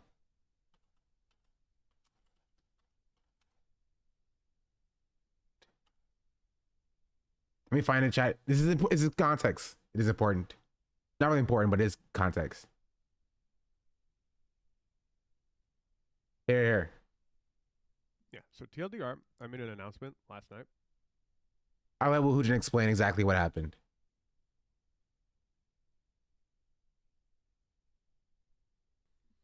Yeah, so TLDR, I made an announcement last night addressing people were digging through my tracker and we're finding pretty much irrefutable proof that JG had played on my account in episode 3. And I'm not going to deny that at all. So JG is another person who played Valorant, who it's pretty cracked at the game, and that's what he's talking about. And what he participated in what is called account sharing, which he shared his account with another person who played on his account. Episode 3, Act 1, when I met JG, I started coaching him, and we made a deal, like explicitly, that if I coached him to Radiant, he would get me a Radiant gun buddy. So he directly boosted my account from Immortal 3 to Radiant in episode 3, Act 2, and episode 3, Act 3. At the time, I just was doing it for vanity. I was just interested in having the gun buddy. Like, that's that. So that's the crux of the drama. It's that, we said it's not even bad. It's pretty bad when you realize the fact that his entire online persona has been crafted around being Radiant and coaching non-Radiant players on how to become Radiant. And he was boosted to Radiant to get the gun buddy itself. You know what I mean? I had no like intention of becoming a content creator, nothing like that. And it was a stupid cringe thing I did in the past. So the reason why I like didn't bring it up was in my head, and this is not just the only difference between Immortal 3 and Radiant is matches played. Not necessarily. It's matches. It's like matches won. It's, you know, being a number of or having a certain amount of RR, right? And that's a lot of places where it's a place where a lot of players are stuck. You know what I mean? A lot of players are stuck between same thing, not necessarily, right? Because you can play a lot of matches, but not win enough matches to get Radiant, even if you are Immortal 3 and are very good. You know what I mean? And so if you are an Immortal 3 player and you see somebody who hit Radiant and they're like, I'm telling you how to become Radiant, but they haven't hit Radiant yet, but they have all the credentials for that. And they are, you know, marketing off of that, then because the more you play, the more likely you are to win. You're going to have to become immortal. That's not how it works, though. We're talking about people who are hard stuck, you know, Immortal 3, looking for advice on how to get out of Immortal from somebody who is Radiant. And that's how they craft their, you know, their persona, training people or teaching people how to get out of the ranks that they're stuck in, right? That is meaningful. That is impactful, right? That's like reason why it's important is like going back to the Liver King thing, right? Like nobody is calling into question that Liver King is in shape. Nobody is calling into question that Liver King is fit and does have at least some amount of like, you know, skill with working out or whatever. right? For somebody who wants to go from looking like he was looking in college, the way he's looking now, if he's like, I'm all natty, the way you can do this is by taking this, you know, all freaking, you know, raw meat diet. And you're like, okay, well, I'm doing the same thing as this other person is doing. Right. And the only difference is the diet, when it's not the only difference, right? Then, you know, you follow the diet and you are being led astray. You know what I mean? Whether you're radiant don't matter regardless of your personal valid skills. So many pros that aren't even close to radiant. But that's the thing. The reason why it's so impactful is because there are a lot of, you know, professional players who aren't or don't hit radiant. If you do hit radiant, then it means that you are, you know what I mean, an upper crust. You are a higher echelon. Even if that's not necessarily accurate, that's how you are presenting yourself. You know what I mean?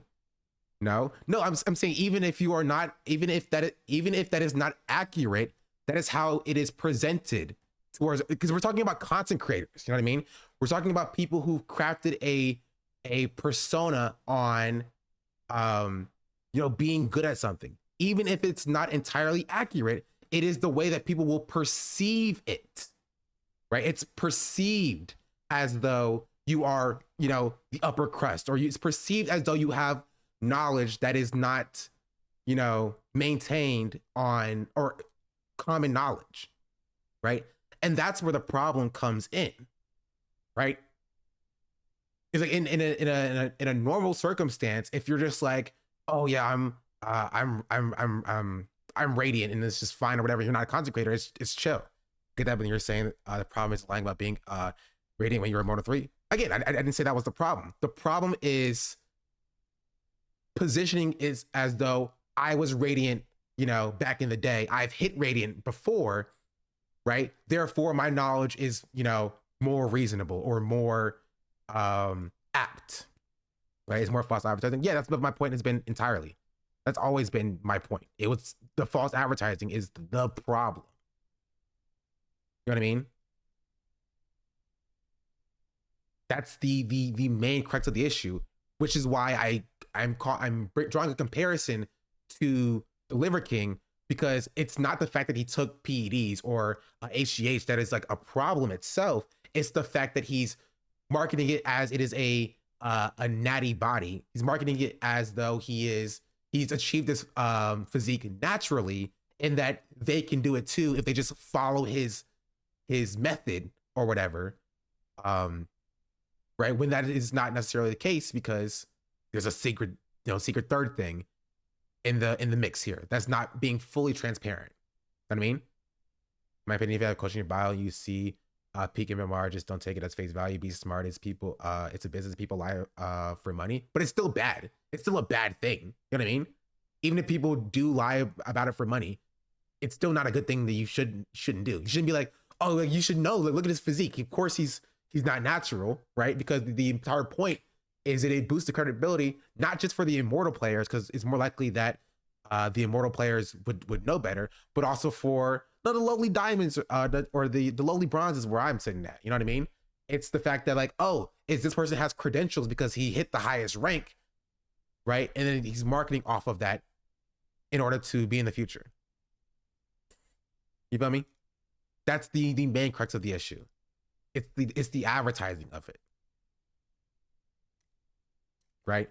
I think it's, honestly, I don't really care if you get boosted to get a gun buddy,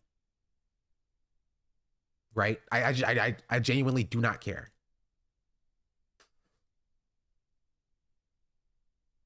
Right? But yeah, so like Tuxedo Friday was correct, and like he calls himself like the Radiant coach, like the Radiant like talking banana, and that's the crux of the issue. When you market off of that being like who you are, and you just did not get that legitimately. You know what I mean? Am I making sense to my Valor people out there? So you don't yell at me for not understanding how Valorant works. That's the point I'm making, and that's why I drew the comparison to like the Liver King. Actually, Q's like, I get an issue with advertising, but doesn't really take away from the results of him coaching. Yeah, but it's not necessarily about his coaching results specifically. It's more about the following that he's created or crafted off of the way that he's marketing it. You know what I mean?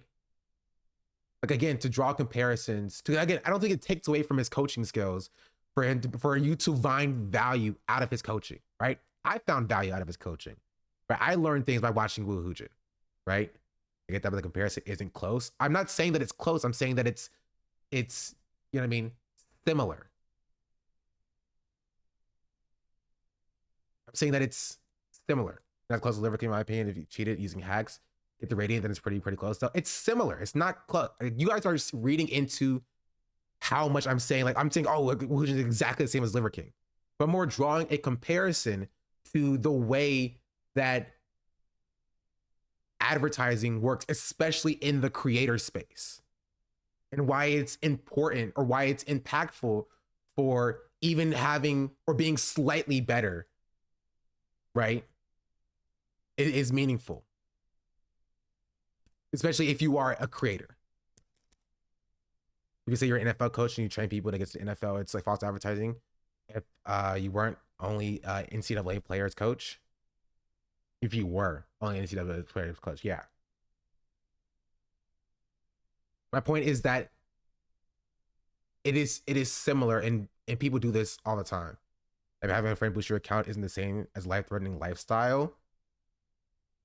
Again, you're looking into it as far as like the impact of harm and not the action itself. Yeah, the impact that the actions have are not the same, but it is still the same action. You know what I mean? It's still false advertising for the benefit of a social media presence.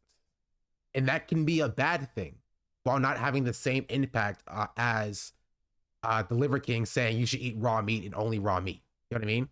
Like, we understand that that's bad. We understand that that's not a good thing, right?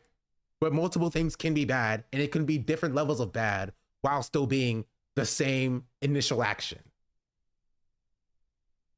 You know what I mean? Again, I'm not taking away the what just said is making fun of people who are taking this Val drama seriously. I mean, but it's I don't know why you're being so, like, not necessarily dismissive, but like, it's the same thing for anything. You know what I mean? It's like the same people who say like Logan Paul or like Jake Paul, whatever stuff they do is seriously. You know what I mean? It's all drama. It's not real. It's all fake. And you can say the same thing about this, honestly, to a certain degree. I'm more having a conversation about the way that online creators will embellish or will position themselves in a way that do make them more money or give them more notoriety, when that might not always be the case. Like, on judgment too harshly, I see how it's not a good look, though. Yeah, I just brought it up because I thought it was interesting. That was funny, right? Again, I'm not saying you can't, like, you know, watch Wu Hujin's content. I probably will as well, right? I'm not saying you should like hold this against him, right? It's more as just contextualizing the way that content creators operate, regardless of who they are or what they do, right? Because you can find innumerable instances of like this happening for like a number of different content creation industries, right? Somebody saying that they like worked at a FANG company and they make like, you know, development content, they make coding content, coding tutorials, like, yeah, I worked at Apple, or I worked at Netflix, or I worked at Amazon or whatever. And it comes out that they didn't work at Amazon or Apple or Netflix, but instead they worked at like a startup or something, but their content is good, right? We can be like, oh, like, you know what I mean? They still make good tutorials or whatever, but it's still important to understand that like, it's still a bad thing for them to lie about their credentials in order to garner a following. You feel me? That's basically just the point that I'm making, which people have done, right? I think, what was that dude who like lied about working at Apple or something?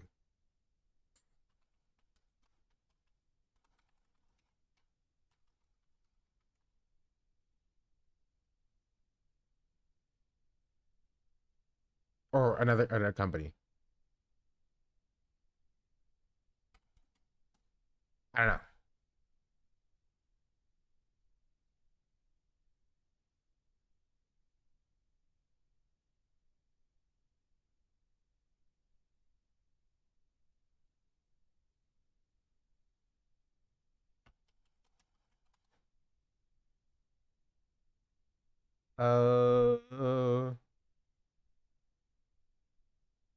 Was it tech lead? What did tech lead do that got him canceled? He's not a bad person for lying. He's a bad person for playing Valo. True and fair.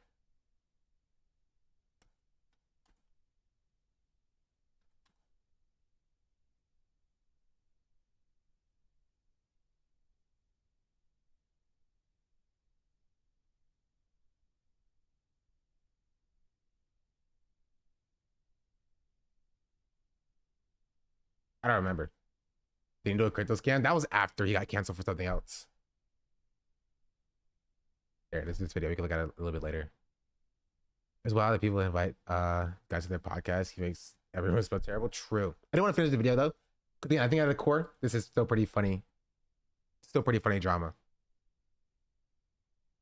I feel like more than half of the successful people lied with a part of the process of becoming famous. The good way of doing it to stop lying when you've made it, regardless. Regarding the coach, I don't know how famous he is. Relatively. I mean, the best case scenario is just not to lie at all. You know what I mean?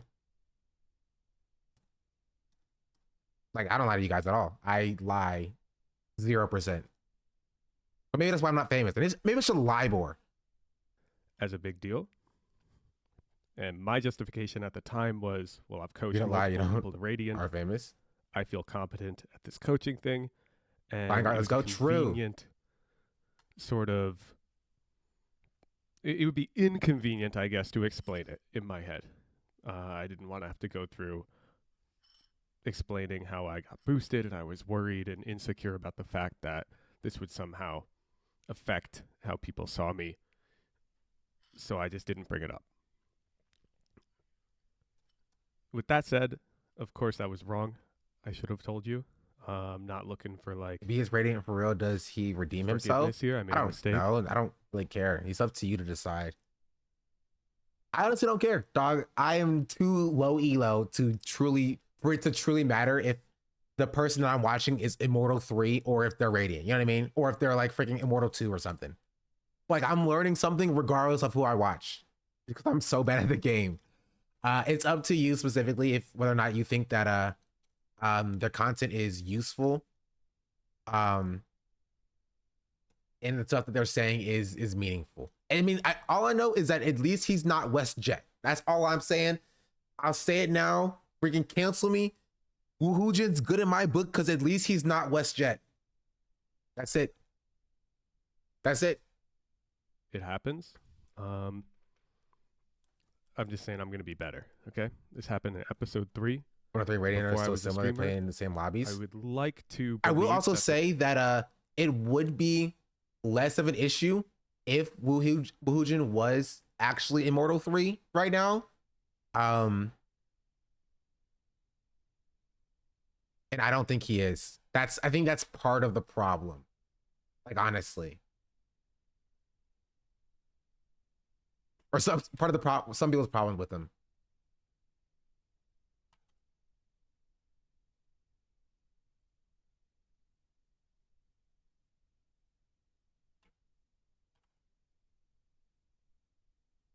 This is a private account. I can't even see what this is.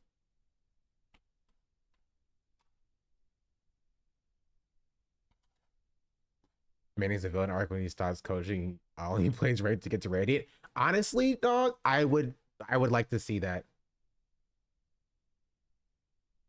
Yeah, I think part of people's problem is that he's currently Ascendant 3. And so people think that because he's currently Ascendant 3 that he doesn't deserve to have the platform to coach on that he has, and are making it more of a deal than it, would have been otherwise. Right?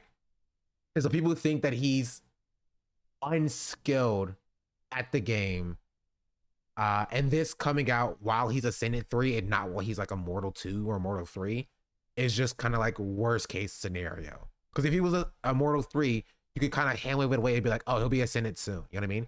People are just kind of stupid in my opinion. That's fair, but like, you know what I mean? They're Valorant players. You know what I mean? Like, who, like, I don't know what you expect. They're Valorant players. But I do think that that's partially why a lot of people are so mad. Because you will see people who are mad at this, who are like immortal or whatever, mad that Woohoojin has the amount of followings that he has while being, as they perceive, less skilled than they are. You will see people who are Radiant who get 50 viewers playing Valorant live on like Twitch or YouTube or whatever. And then, you know, somebody like myself who's freaking bronze will get like 100 viewers playing Valorant live on stream, right? And there are other people who are like diamond, who are plat or whatever, who get like 500 to 1,000 viewers. And they're just kind of taking their anger that, you know, they don't have a big stream presence, even though that they're pretty good at the game, out in this way. I think it's also a big portion of it. You know what I mean?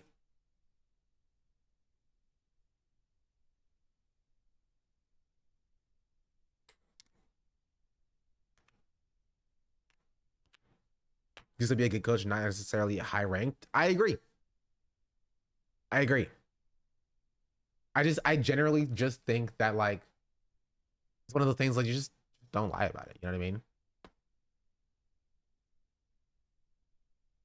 The content I've put out since I became a streamer. Easy term of watching. I love watching her play because she's funny, and not who I. That's how I feel about when I play Valorant. Was in the past, if that makes sense. Series like Boomer to Diamond, charity streams. I don't charge for anything.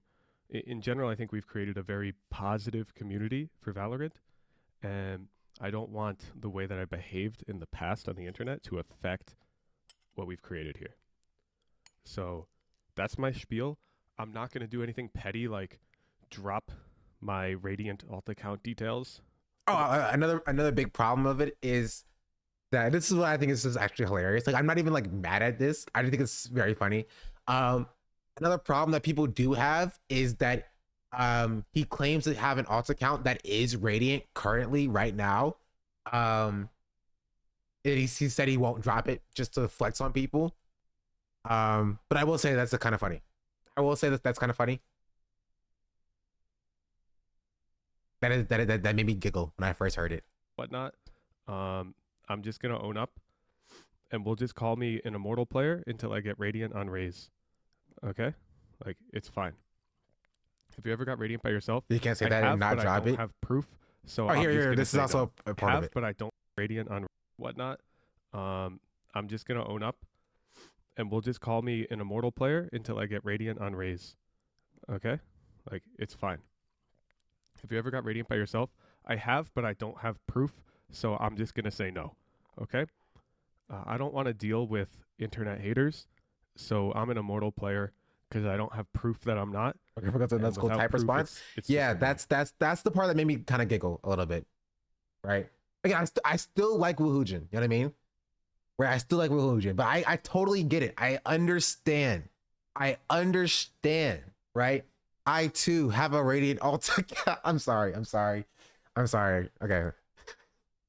it's funny. It's funny. I still think his content is worthwhile. To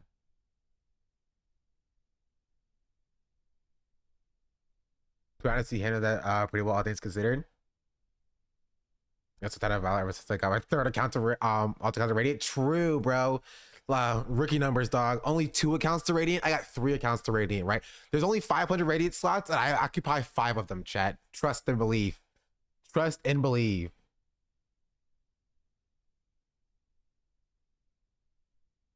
I guess you just claim that, by the way. Radiant accounts are like $50 a pop. Really? That's insane. Yes, we're still on Liver King. We'll get back to Liver King. There's a quick aside that I wanted to just talk about because I do like watch a little bit of Valo. I do engage in a little bit of Valo content every now and then, and very few times do we have Valo drama that's not literally like transphobia or like a sexism or like a misogyny of some kind or racism. Like you very, you know, you don't very often get like just like the fun kind of drama. You know what I mean? It's like COD, yeah, basically like COD. I guess someone's Valo content on FYP. I enjoy Valo. I think it's a very fun game, and I will stand by it. Told them that I lied to them, and man, Were they like, why the fuck would we even eat all this liver bullshit? Give me some goddamn Skittles or something like that. This is disgusting. I'm dying. Why am I eating bone marrow? Give me a hamburger. In conclusion to that section, all content creators do is eat hot chip, be shopping, and lie. That's it. That's all content creators do. That's it. Exclusively. All they do is eat hot chip and lie. Don't trust a single one of them. By them, I mean not me. Yeah, eat raw liver, take steroids, and lie. Exactly. That's all they do. That's all they do.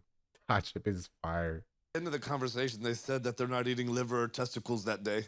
Oh, that even was the almonds? Yeah. The Liver King does discuss his Makes legal you really matters bald? on his website. This is true.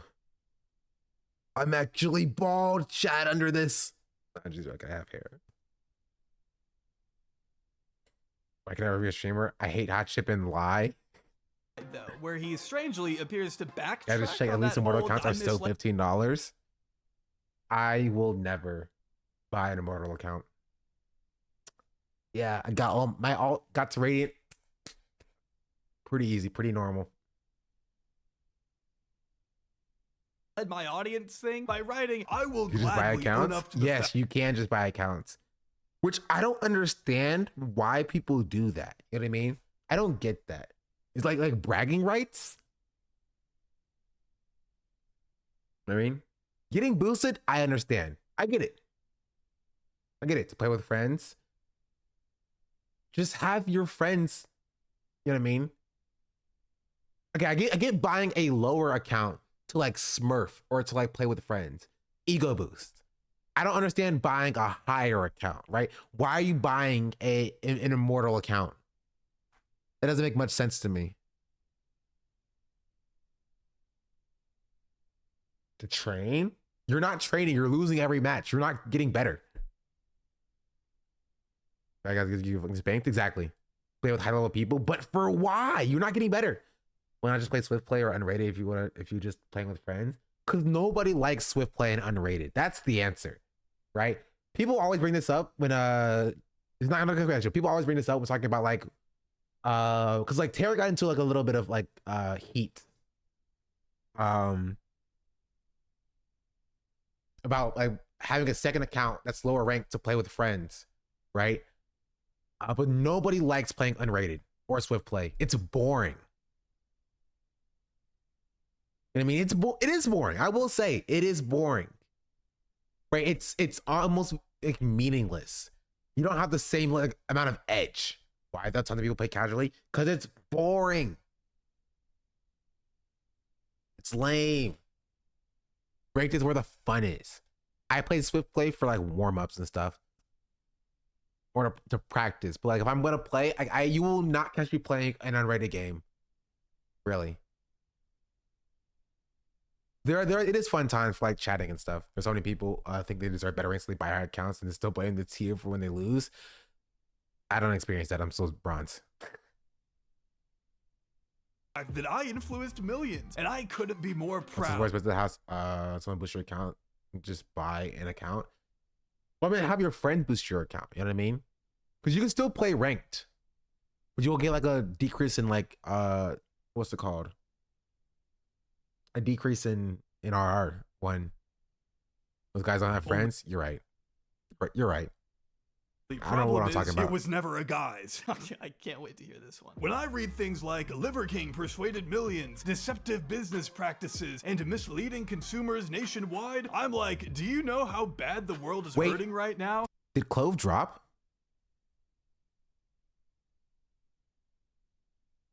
There's an update for Valorant right now. Not yet, but there's an update. It says there's an update though. They dropped a couple hours, I believe, but there's an update. It says there's an update right now. That's Clove. You have to finish the video real quick. Before going on to list a bunch of random percentages about how much people struggle with their No, you're right. finances I'm and not sure. weights, but you may notice he doesn't actually explain how he Listen didn't to deceive before you do anything people. else. It's Don't make me basically just unlogic, word Katie. soup I that will. I can only liken to this classic tweet. If I misled my audience, I didn't mislead them because I did. No, I didn't. This is my job, to model, teach, and preach the 9 ancestral tenets. No, everything I talked about was relevant. I will say everything I talked about was relevant. So we can collectively express our highest and most dominant form. Did I persuade millions? I hope so. Did I mislead customers nationwide? Not if they're on the liver train and living the ancestral lifestyle. Okay, but you know you repeatedly claimed you weren't on steroids, right? I mean, that's the whole point of why people are calling you a liar. You said you lied. I don't know what the point of this paragraph even is. Did I conflate the Liver King's $500 million net worth? What? They said 300. Not if net worth is direct reflection of self-worth. Okay, I'm sick of this. How much money do you have, Brian? Show us. Show me your bank account. Actually, you know what? Just give me your bank account while you're at it. Who would have thought rules must be followed? After all, rules are what separates us from animals. Only problem is, Liver King is an animal. I don't know if the court is going to listen to that. Brian may not care about wasting mental energy on meaningless legal cases as much as he cares about maintaining a six-pack, which, to be fair, he does say is crucial for winning lawsuits. But the fact is, Brian's reputation was at its lowest point, even after this apology video, if you can call it that. He tried to continue posting as normal, but people weren't having it. If he wanted to move on with a fraction of the audience he had cultivated, he needed to make it up to them. But how? I believe so deeply in this message and the 9 ancestral tenets and the ancestral living. To answer your question, yes. You would go natty. Yes. So are you going natty? That's it? Yes. Now, don't do one of them things where you say it on a podcast. I'm done with that. You know, I've learned from this. The thing that I've learned from this is, like, I'm not doing this again. Forget that. Like, now I got this responsibility, this obligation. You know, there's so many silver linings in it. Do you know how much better this will be for my health? Yeah, the worst thing for primal lifestyle is dying at 50. This at first may sound like a flippant comment tossed out in the midst of a casual conversation, but within the same week he got exposed, Brian made it clear he was going to finally renounce his steroid usage and turn to a new life of becoming all natty. He was determined to get there, if not for the sake of his audience, then for the sake of his own health. But that begged another question. What if his appearance began to change so dramatically that it interfered with his brand? If you go natural though, because your image is tied to your brand, and so like, what if like the cuts start going away and things like that, and you don't look as good? How's it gonna? Are you worried about your brand at all? No, not at all. You know, again, like, this is so much more important than me and my brand. Brushing this off at the time, Brian wasn't about to concern himself with the what-if scenarios. He figured that from now on, he needed to be completely steroid-free and absolutely transparent with this new journey. And sure enough, for the next 8 months or so, he may have looked marginally less bloated from some angles, but overall, he looked and acted significantly older. His bubble gut was still popping out, and his skin seemed to be radiating an even more vibrant red than before, if that were even possible. To those who had stopped watching The Liver King back in December and were only just now tuning back in to see what exactly he had been up to, this was a pretty grim sight. In the modern world, we like to have our bowl of cereal, don't we? This is a primal version of your bowl of cereal. I got my testicles in farm fresh milk from Liver King Ranch. The most feared warriors, the Maasai. What they get down on is milk, meat, and blood. And they're expressing the higher, more dominant form. If you still want your primal cereal to taste like Cocoa Pebbles at the end, that breakfast looks delicious, right? put a little bit of whole piece in. Also, Clove is live. I checked Twitter after I went in the bathroom. Make sure you peel back the membrane on the testicle. You can use a spoon if you want, but God gave you Zahir, what's up? hands for a reason. that milk? Go to town. That's gross. He's looking extremely rough. So I just wanted to do a little checkup on where Liver King is 8 months post-exposing. In September of last year, Moist Critical made a video basically stating out loud what everybody was kinda already thinking, pointing out how increasingly unsettling Brian's appearance was becoming, even going so far as to argue he was back on the roids. He is still doing the exact same thing, but he looks a lot worse Balls now and milk. because I really feel like he is only amplifying his gear usage. In fact, maybe he was using more Mouse than like before. Liver King. This garnered yet another response from Brian, where he admits that yes, he is back on the gear. The wrong and time to if have only cereal. I'm so sorry. I'm so sorry I did this to you. Charlie had been paying more attention, he would have known that too. It's been on his website. Moist Critical, you're late to the party. All you had to do was go to liverking.com. All of it's there. All of it. Never mind the fact that I have no idea who actively checks and reads. He weighs 187. Like, I know I'm kind of a big boy, and I know that I'm like a couple of inches taller than he is, but like 187, dog? That's kind of insane. Right? Am I wrong in saying that's a little bit insane?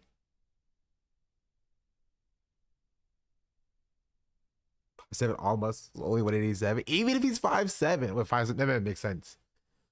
It's honestly, he's pretty short. Look it up. Mm-hmm. 5'7", yeah.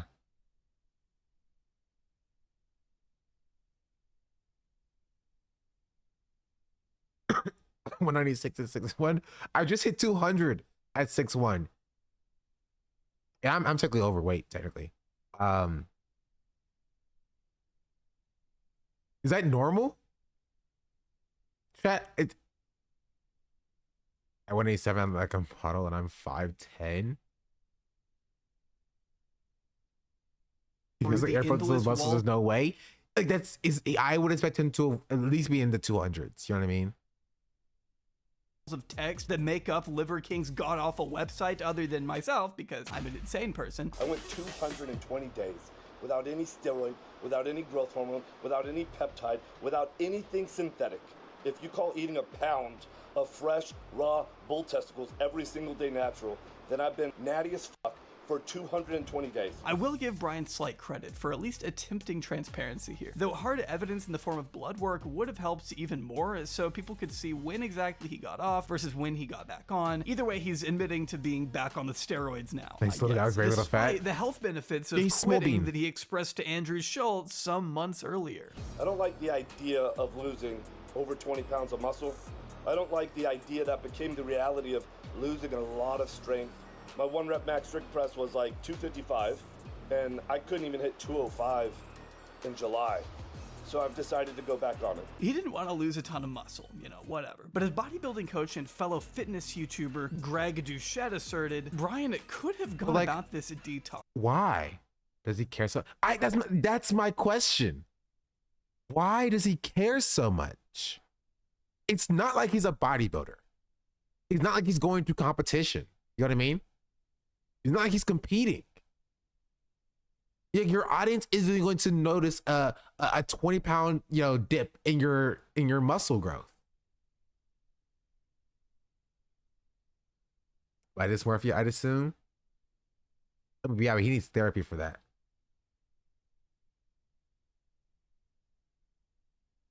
But like, I don't know. It's very strange. In a much safer way, had he weaned off So of everyone who uses gear acts. I know guys who work at Publix with no social media following that are the exact same way. That's so sad. I don't want to get like that, chat. I probably won't because I won't use steroids. But like,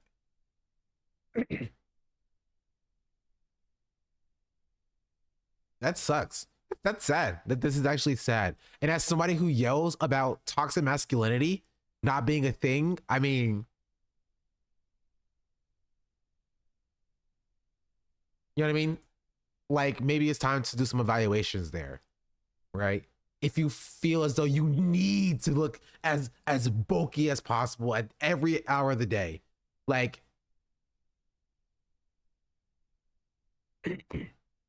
I don't know. The current manager by my house has 22-inch arms. With the help of a doctor, rather than just He also going doesn't want to cold. do the actual work it takes to put those numbers. I do believe him when he says that he needs to be on gear to maintain his physique. I do believe him when he says that.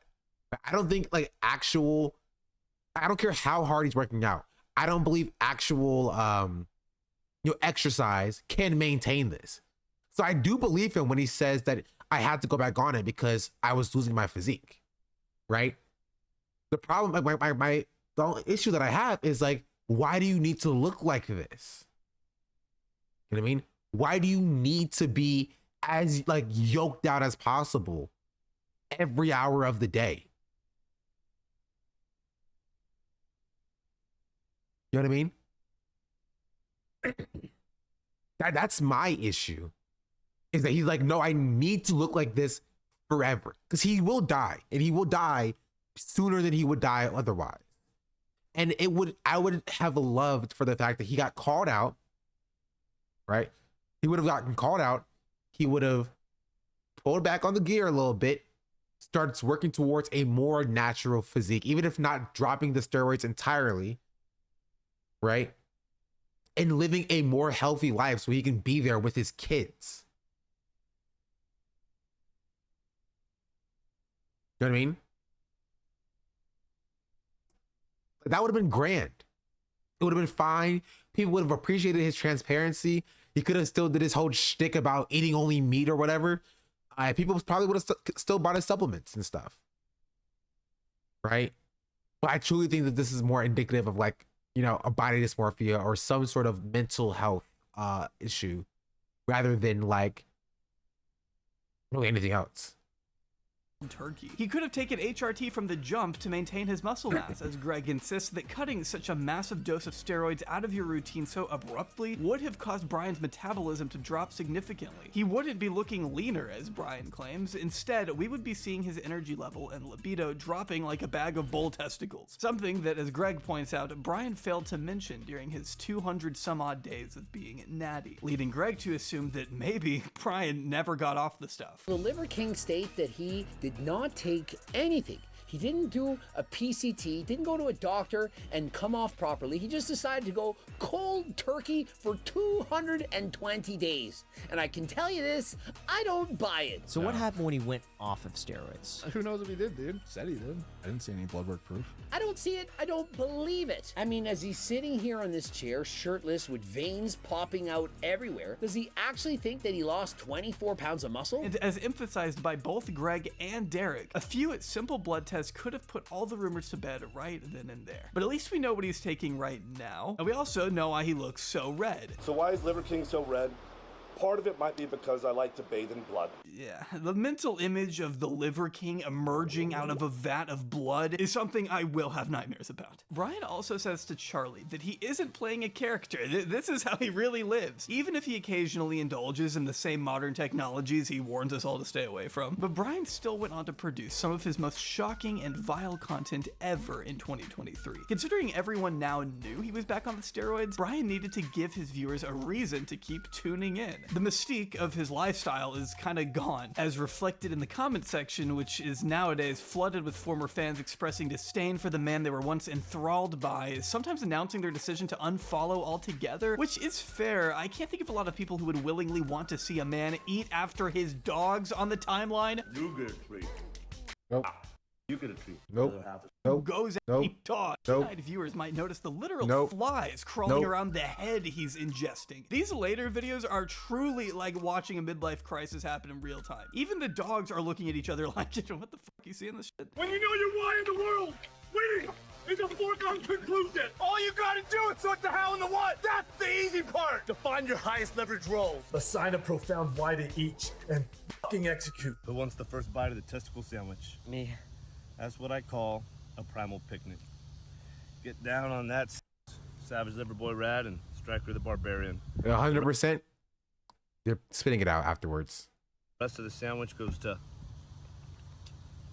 the king. But the worst Liver King video I've ever seen is actually absent from his TikTok today. The only way I would have ever found this thing is thanks to fellow YouTuber Fillion, who managed to document it before either Brian or Instagram. This child endangerment? I agree, it is. Does he got all these testicles? What do you mean he rips it off himself? Even for the Liver King standards, this next part is gonna be a little rough to sit through. If anyone's squeamish, we're going to be talking about dead animals. And the only reason why I bring that up is because the footage relating to this video is insanely graphic and off-putting. To be honest, I don't even know if I can show you what I'm talking about, but in the event that that's the case, I'll blur it to the best of my ability. For Halloween 2023, okay, he blurs it, Brian's a personal chef decided to have a little demented fun and show together what I can only describe as an unholy behemoth of insidious proportions. Yeah, Chef Lionel dove into the dark abyss of his own mind to conjure up an animal hybrid I'm convinced not even Noah himself would let onto the ark. This guy attached a dead bobcat head to an ostrich neck sewn onto the body of a goat with bobcat legs and pig feet. What even compels someone to come up with that? He slapped that monster on the same dinner table his family sits at. Imagine walking into the kitchen one day and seeing your dad shirtless, first of all, getting ready to consume a Frankenstein animal carcass on camera at the same table where you do your homework and eat your meals. I just don't get it. Is the clout that good? Is it that worth it? How is anyone involved with the making of this thing enjoying any of it? The comments read, "That's not how you honor your food. That's wrong. What the fuck? This is madness. Disrespect. In what country is consuming cats legal, bro? You've got to screw loose." This is some Jeffrey Dahmer type shit, okay? Who actually plays with animal carcasses and stitches them together for the sake of social media clout? I mean, it's just me. The correct term is a chimera. Like quite literally. This is like a textbook version of what a chimera is. Like textbook version. We lost the plot completely. I fail to see how any of this content. I don't necessarily think it's like a fetish thing. I think it's more as though he truly thought that like, oh, we gotta keep pushing the envelope. We gotta keep pushing the envelope, and he pushed it too far. Even his fans were like, nope, this is too much for me, dog. Helps the 80% of the population struggling with self-esteem issues. Liver King's identity has devolved into nothing more but pure shock value for the sake. I do think that it could be somebody's fetish, for sure. I just think that it's more he's just stupid. You know what I mean? Like imagine being his kid and coming home and looking at the dinner table, right? Like, Dad, what's for dinner? Are we eating more bull testicles today? And they're like, no, dog. No, Pratt and Stryker. What we're eating today is the top of the hour ad break. Because at the top of the hour, there is a 5-minute ad break. I just lied. It's 2 minutes of ads that you can avoid for $5 a month. And if you don't have, $5 and you don't have, Twitch Prime, which you obviously should, just check right now, chat. Just check and see if you have Twitch Prime available. Also, you're too early. That's within 10 minutes. Regardless, I'm still running the ad regardless. I don't make the rules. But actually, I 100% make the rules. Here's the 2-minute ad break now. Bink. Just subscribe, you won't see it, chat. Just subscribe and you won't see it. Subscribe.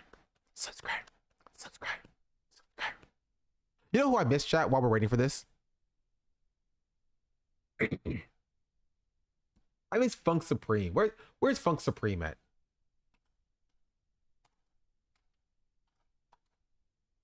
Me no. Funk Supreme has not been here since freaking July.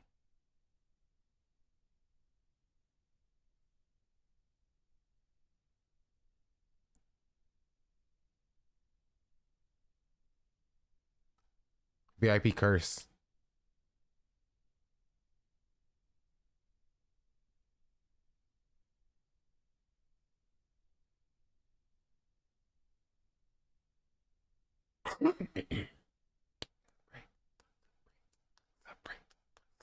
Who is Funk? Who is Funk? Funk Supreme is a chatter that I yelled at because I thought they were a Destiny chatter. But I yelled at the wrong chatter, and so I gave them a VIP. I've been VIP for a while. Not really. You've been on VIP for like 2 months or so. That's not long enough. You gotta be a VIP for like more than that to see if you truly leave or not.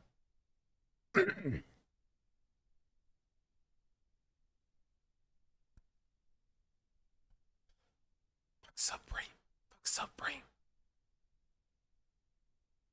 These Spadoodle Bob every now and then. Spadoodle Bob actually whispered me. I didn't read the whisper though. Oh, I have to do ban appeals. I feel so bad for the chatter that I told we're gonna do ban appeals, and I never ended up doing them. I feel so bad.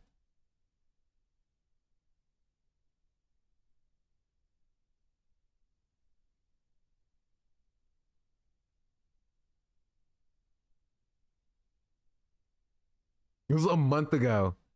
I was like, we'll do ban appeals on Tuesday or whatever in 2 days. A month ago. Ah, jeez. Like, saved.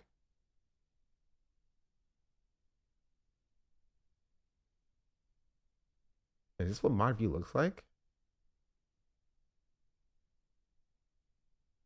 Anyway, okay. Let's continue with this.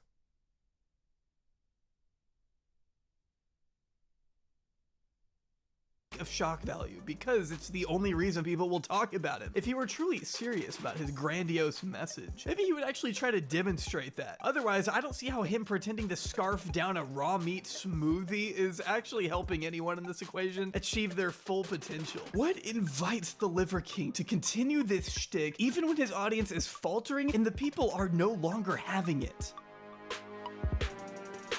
You can't change his brand now. It's so hard as a creator to do something when you know it's not working. You know what I mean? It's so demoralizing.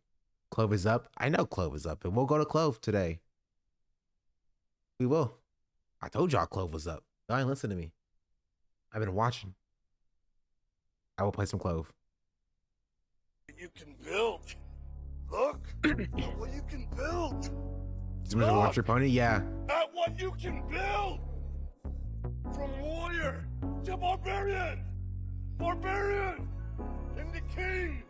King into kingdom. By this point, it's safe to say Brian has figuratively and literally dug his own grave. Being at a place where he feels the need to pay for millions of impressions that ultimately get him nowhere is the result of his own actions entirely. I'm of the mindset that Brian probably could have continued to exist and even flourish in the fitness community had he just been honest about the steroids from the start. Not everyone would have approved, of course, especially considering the amount he was taking, but at least he would have eliminated a huge portion of potential criticism right off the bat. If you had just been upfront with how you were maintaining your physique, you wouldn't have run the risk of being labeled a fraud and a liar for the rest of your career. Brian will never manage to outrun these comments no matter how many Twitter ads he pays for. And he knows that, because the Liver King experiment was never intended as an honest venture in the first place. As we know by now, Brian's plan only extended as far as becoming the public mascot of Ancestral Lifestyle. His 9 tenets are, of course, a nice touch, but let's not pretend a multi-millionaire ex-pharmaceutical salesman is really out here trying to do anything other than grow his many businesses, employing unethical marketing strategies, and falling back on good old-fashioned gross-out content wherever necessary. Brian may think of himself as something of a guru, a motivator, dedicated to spreading an overall positive message, albeit a generic one. But in the process, he's managed to convince me, along with many others, that he's nothing more than a modern-day snake oil salesman. It's a pretty irritating business model, one that he may never officially retire until he runs out of ideas for the next revolting TikTok, unless they get rid of that too. In the meantime, we may just have to get used to seeing the Liver King clog up our Twitter feeds with his highly desirable poop posts. This is a solemn place, an American place. The ultimate subprimal act was committed right here. Right now we stand as a family. We're gonna honor a moment of silence for those that went before us. Did he just say that 9/11 was a subprimal act? Or did I mishear him, chat?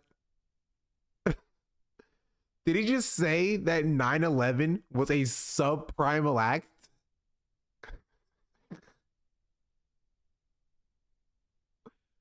Place. The ultimate posts. This is a solemn place, an American place. The ultimate subprimal act was committed right here. Right now, we stand as a family. We're gonna honor a moment of silence for those that went before us.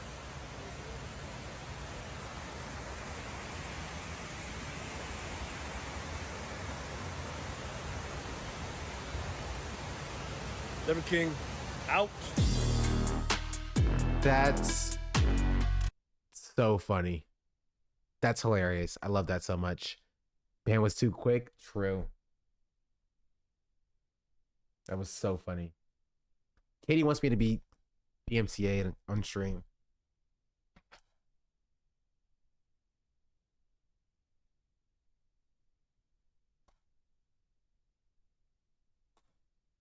This is true.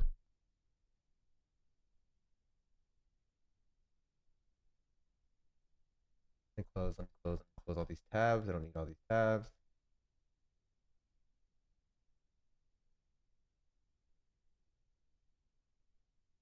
Here, briefly, because there's only 6 of these.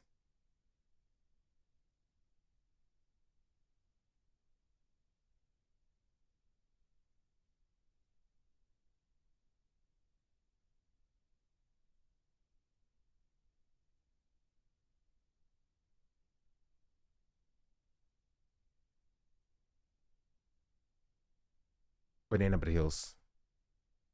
Just briefly. Honestly, getting banned in Shauna Black's chat is the ultimate subprimal act, for sure. There's only 6 people, because I don't ban enough people. I need to ban more people. So this first one was banned on 23 days ago. March the 3rd. And we're talking about Ethan. They whispered me 1,000 times. They whispered me too. No, I wasn't whispered. Sag. What did Ethan do? What? So this was Ethan talking about Aaron Bushnell. Aaron Bushnell's immolation. And he said that I had disingenuous analysis.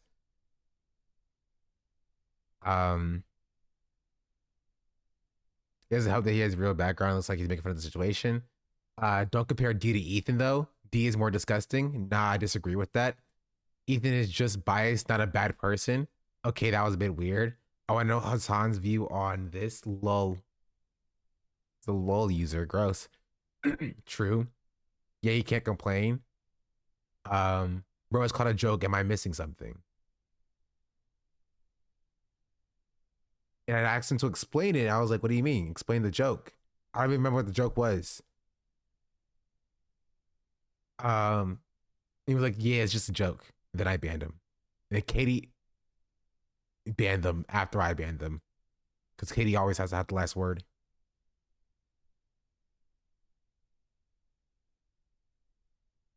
He said, this is not a democracy. Come on. This is not a democracy. This is a dictatorship. All right, thoughts, chat? Not much to go on here. Oh, his mod comment was whispering mods and VIPs to other chatters to get them unbanned.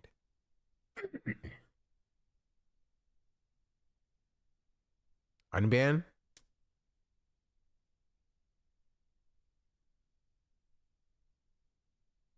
Thoughts? Yes, no, maybe so.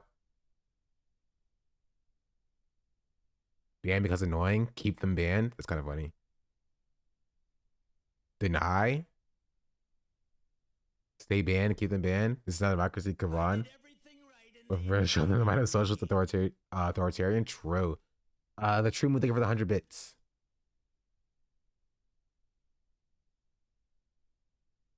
He's annoying. Keep them banned. They are annoying. Remember this guy? He whispered me too. Really? You know what?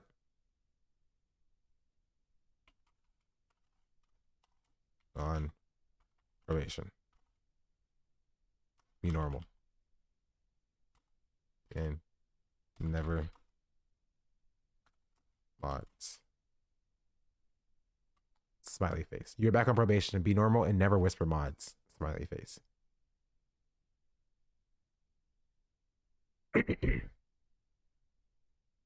Oh, this person I banned.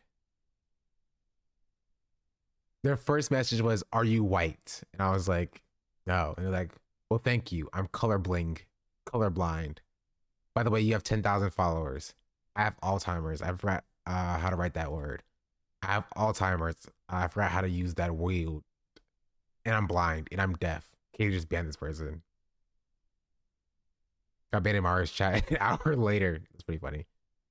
I am writing to request an unban from the chat. I realized that my sense of humor in my previous comment missed the mark and I unintentionally offended some members of the community. I want to sincerely apologize to any funny or any hurt or discomfort that caused. I appreciate that humor can be subjective. I recognize that my jokes about disabilities and medical conditions were not appropriate for this community. I regret my impacts, actually, the impact it had on the chat environment. Stay banned and keep them banned. Keep them banned. Obvious show is obvious. Yeah. And banned but on parole. Stay banned. Honestly, chat, parole, I gotta keep this person banned. You are not as funny as you think. It's just because, like, this does not feel like a real apology, right? Because they were banned not because of their, you know, ableist jokes or whatever, right? They were banned because they were annoying. That's it. They were banned just because they were annoying. And at no point did they ever feel like they were, you know what I mean? Like they're not funny, but like they were just annoying. And they're weird, of course, but like they're just not funny. Not as funny as you think. Make better jokes. Smiley face. They just sound like a dumb kid. Yeah, they do sound like a dumb kid, but like a dumb kid that like I just don't really want to have in here. Like, there's some people who troll that I allow to be in here. But like some people I do not, because they're not funny.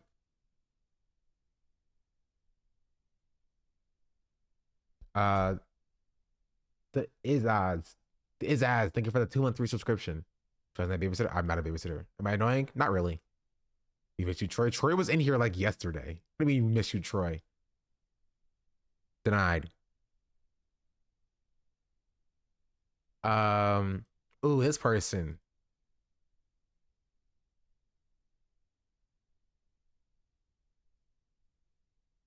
What are we talking about here? Oh, this person said I was misinterpreting Ludwig's point in the video for Ludwig's first video about Hassan. That's what it was. It was the Hassan said streaming is the hardest job in the world video, and Ludwig was farming off of that. You know what I mean? Hassan's crazy for saying his job is as hard as a normal job. I was trying to explain to him that like that's not what was said. I was watching Hassan live. I was watching live. That's me right there. Talking about my Dollar Tree job. Okay, let me clarify. Hassan has a hard job. Politics is difficult. I think he does good work. Ludwig is an employer. He doesn't have a hard job. They both are paid very well for what we do. But it ain't the same. He's comparing it to sales. No, I know. Sales ain't the same as other jobs. I worked sales. Sales is so much easier than other jobs. He does. I want soft hands on my bodies. Okay, this is just memeing here. I stream to 1 to 12 viewers for 4 years. I know what it's like. We agree. It's not the same. It sucks, but it's not the same. I'm not saying it's worse. Not the same. Hassan is.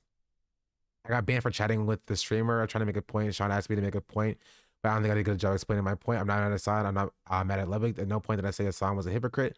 I was just saying that Hassan said that his sales job was comparable to streaming. That doesn't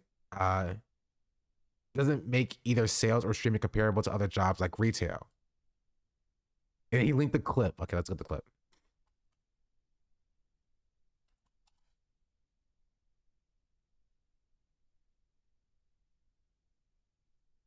He clipped it himself. Context.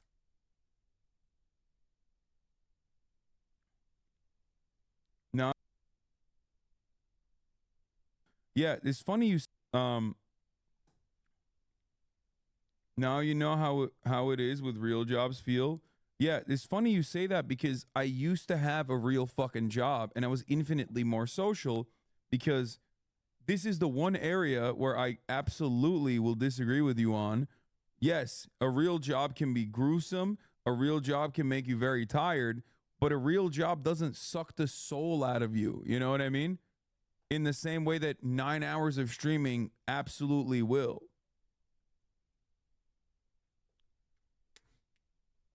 So I still think the chatter is wrong. Like, legitimately, I think the chatter is just incorrect. You know what I mean? This isn't for the chatter's point. Precisely. I still think the chatter is just wrong. You know what I mean? Like, just their analysis that, like, well, sales isn't a real job or whatever, is just missing the entire point of the conversation. I think he's incorrect. I think he's wrong. Let's continue the clip though. Like, that's the difference. Like, no.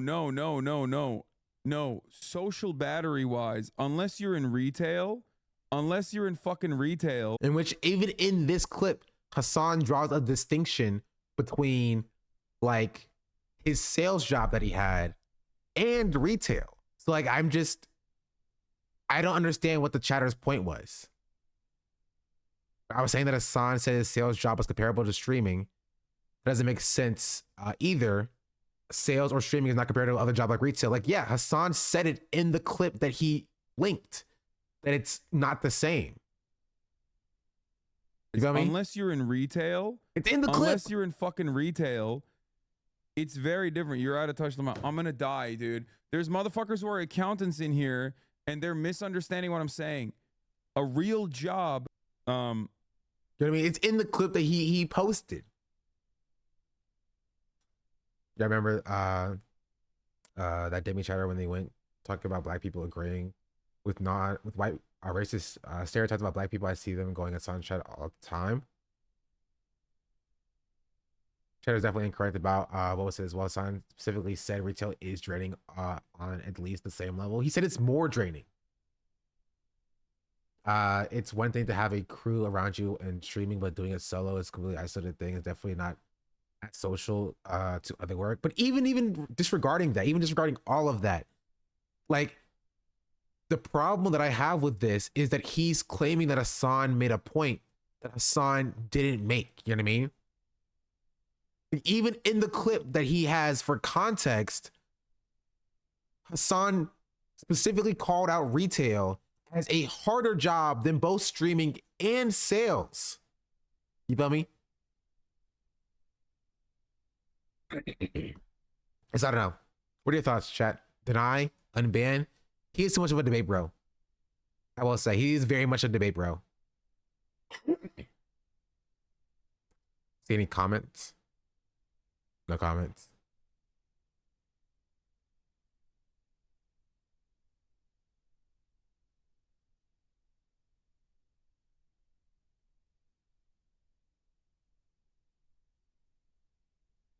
You know what? This debater, unban, he is a debate perv. And if we unban him, he's going to be debate pervy again. Kind of toxic. I do agree. He is kind of toxic. And I don't like that toxic atmosphere. I'm fine with, like, debates or debating, but, like, the condescension is my issue. No. Dumb. Debate, bro.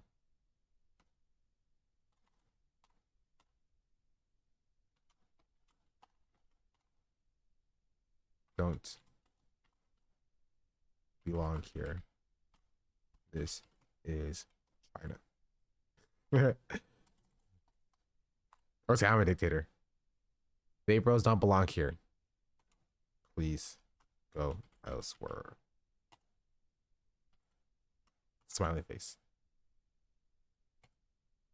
I mean, there really isn't an apology either, so it's understandable you're done. Yeah, I mean, there was no apology. He just says, like, oh, Sean asked me to explain my point. I explained my point. Denied. This is somebody who reached out to me in whispers, reached out to me on Twitter as well. The first time chatter. What up, gang? Hustle. Why is the Hassan hater streamer banned in here? Also, LOL user. So keep that in mind. Yeah, but if you talk shit about the Ukraine war, you don't get called an anti-Semite. Blame the Jews for crying anti-Semitic anytime criticism for Israel is put out there. Of course, this gets you banned. I want to hear what his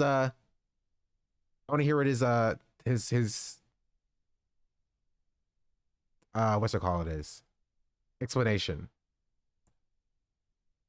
I wasn't trying to blame all the Jews or make a blanket statement. It was directed at specific people online who were calling anyone anti-Semitic for criticizing Israel. We were comparing the backlash for supporting Palestine publicly versus Ukraine. I was trying to highlight there was far more online backlash. Oh, he's in here now. That's crazy. That's crazy. He donated $4.20. The far more online backlash from Israel criticism on the line, because anytime somebody speaks out, they're called anti-Semitic despite valid criticism. He's trying to bribe. I will say I do understand his point here, right? Now, of course, you should. This is just for future reference. You never drop blame the Jews literally anywhere, right? Like just don't do it. That will get you an automatic ban regardless. But I do understand his point that he's trying to make, that a lot of times, like Zionists specifically, of course, not all Jews, which is your first problem. Zionists specifically will like call like Frogan anti-Semitic, just no matter what Frogan does. You know what I mean? Like in order to sort of like hide behind anti-Semitism as a shield, right? This is true, and I think that's what they're trying to say. And then they use poor wording to make a point. I do agree as well.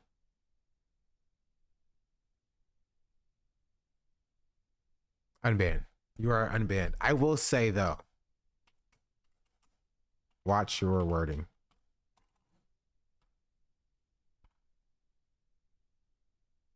You are a reflection of me as the streamer and the community I cultivate.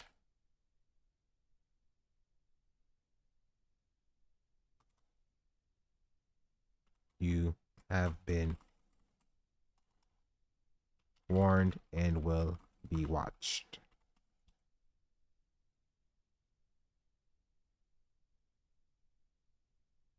Watch for potential, can't spell, potential anti-Semitism.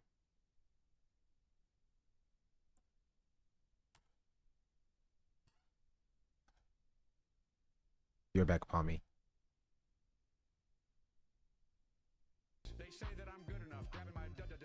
You're freed. Oh, he followed because you have to follow the chat. Your bribery did work. I've been successfully bribed. Thank you for the subscription. Listen to my music, man. It was only too loud. I could have been playing Flamelli while the music was playing.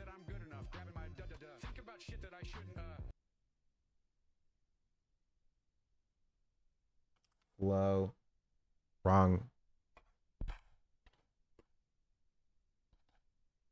I did everything right and they indicted me.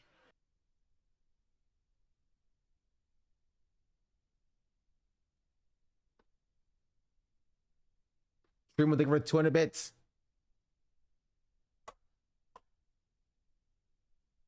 I promise to be good. We're watching you. So you can give Comic Kitty a raise or a promotion. They are clapping all the weirdos and bigots. Whoa, no. Katie, what Katie does is Katie waits for me to ban them and then unbans them and then rebans them.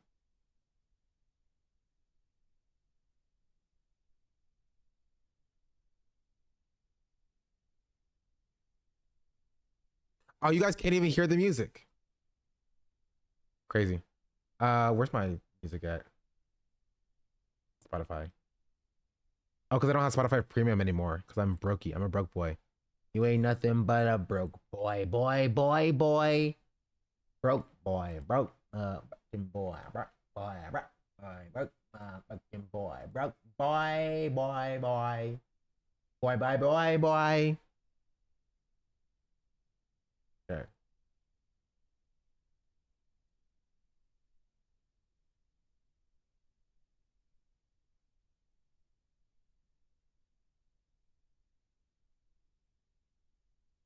Not the song reactors.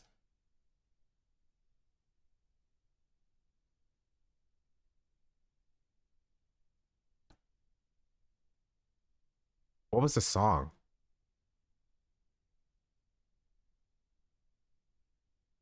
Oh, it's not a song reactor. He linked this song.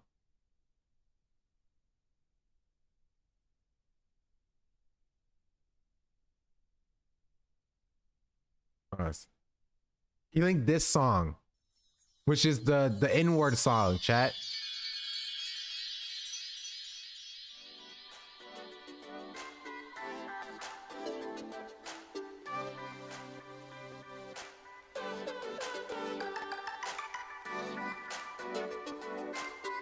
Who linked it? This chatter who wants to be unbanned.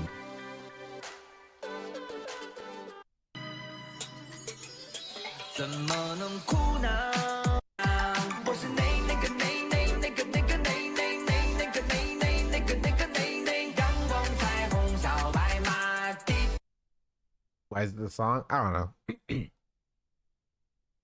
And so I was like, bro, this is like blatantly racist. You feel me? And he says, I'm sorry, bro, I didn't mean to harass you like that. I just wanted to see your reaction. That's all. I just wanted, I didn't want to be mean or something. And the N-word nay one was only jokes. I didn't mean to harass you. Also, the comment gun was only a good recommendation. And if I spanned, maybe there was no, not meant to, man, I'm sorry, G. That feels like he was trying to harass you. Yeah, that's kind of what it feels like. Saying the N-word in the unban request is definitely a choice. It is a choice for sure, right? Because do I believe a black person would go to another black person's stream and drop, I already closed the song, drop that song? You know what I mean? What is this other song that he linked? I'm curious. This is Combat Gods, which you linked before. Is Little Child? Is Little Child denied? No. Smiley face. Denied. Jordan just said hello. Why were they banned? Cross ban? I remember why I banned though. Never mind, this is a Zionist. They didn't even say anything yet. It's pretty funny. What do I this is what, okay. This was on 10/8. The day after October 7th. Just banned them immediately. Honestly, I'm down to keep him banned. No. I literally have no idea who this person is or what they said, but like, is it other chats? I don't know. Katie didn't put in the message.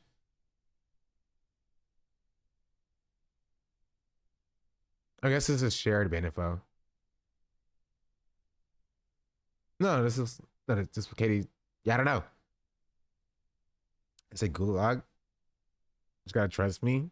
Do you remember this chatter, Katie? Well, what was the deal with this person? That explain maybe a little bit.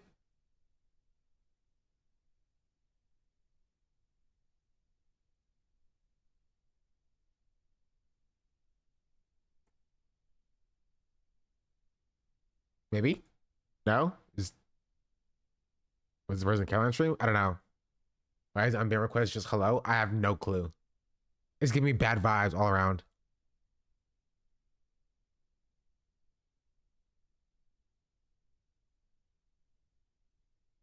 I don't know.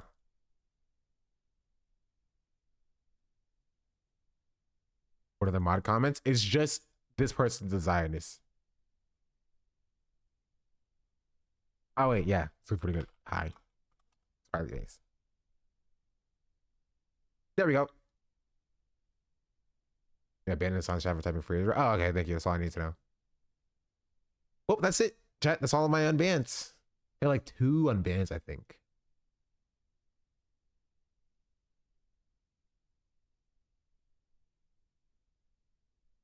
All right, that's it for that. Shout out J. Aubrey for this video. This video was the fall of YouTube's biggest liar, the Liver King experiment by Jawbry. This is the link to the video. If you want to watch it for yourself, just leave it a like, give it a nice comment, say hello. I like it as well. Any bandies want to submit an unban request? They're probably not watching. But they'll probably look at a good video. Fair, true. Now we're gonna do a slight pivot over to wokeness in video games, chat. That is right. It is time for wokeness in video games. Here, I'll continue this song. Is the flow really? No. You watching the Boogie video? What Boogie video? What's the Boogie video? Wait, hold on.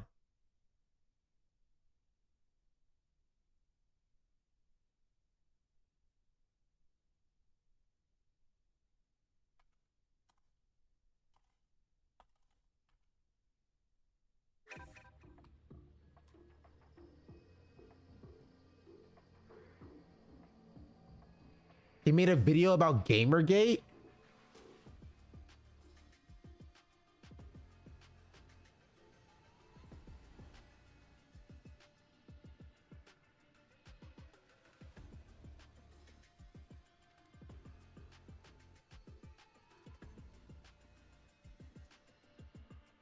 Gamergate 2 is officialized. I mean, this video has like 1.2k dislikes. Maybe watch it tomorrow. Maybe watch it tomorrow.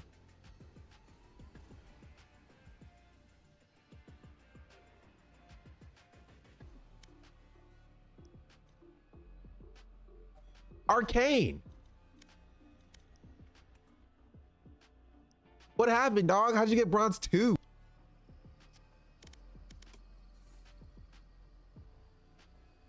Man, you've had some rough games.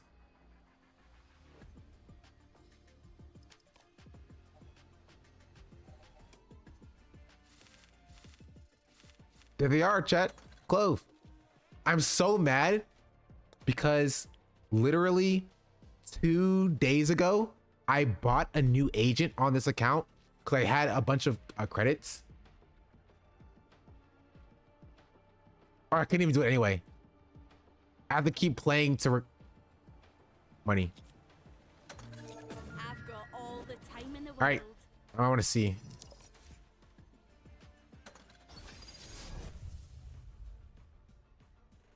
All right, chat. It's time to see what woke this is all about.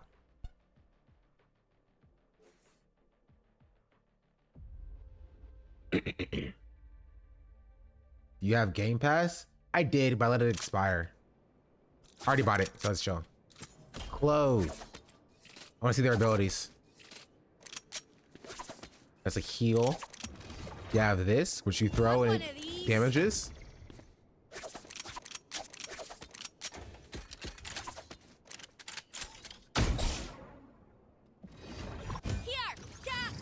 Oh, it bounces off of people? That's decay.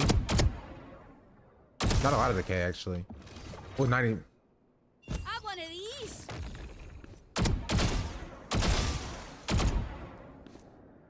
All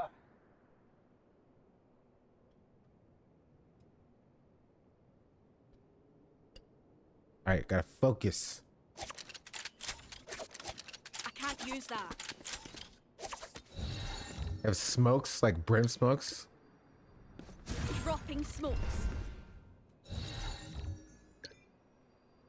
No peeking. You can't shoot in the smokes as well.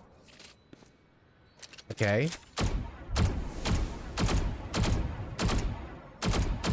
Oh. All right.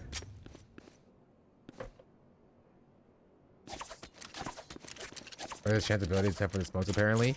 If you get a kill, you can heal. Or a kill or damaging assist, you have a overheal, I believe. And then you have the smokes, of course, that can be placed after death. Dropping smokes. And then you have a decay. Wait, do you get caught on your own decay? You do get caught on your own decay. So you can decay your you can decay your teammates as well. Have one of these.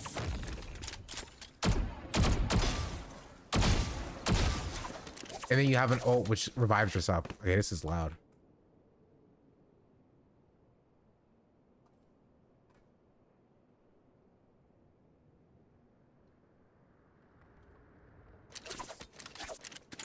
Wish my stream day worked to pause and play things, but I don't have Spotify Premium. Here, me can I just do this? I can just press my spacebar. Okay. Boom, don't even need it. Cool. Okay, that was my controller. I was like, what is that? My controller fell on my computer.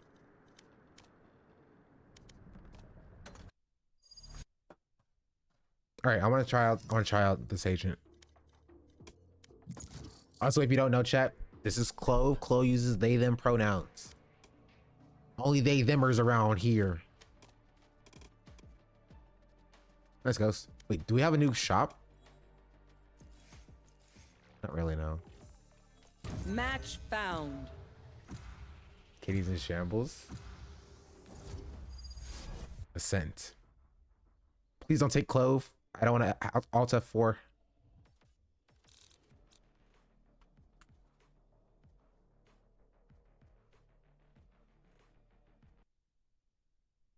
I don't even know where Clove is on the agent select screen.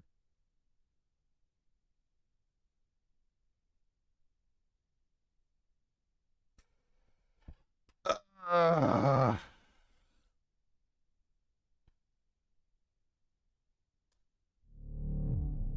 right, let's do you get penalized for Alt F4ing on the in Swift play?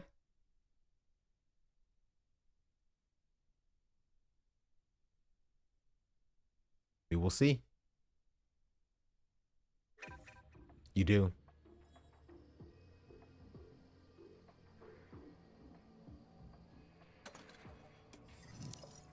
Let's try a spike rush. Wait, where is Clove on the select screen, chat? I need to know. Wait, I can just check that going to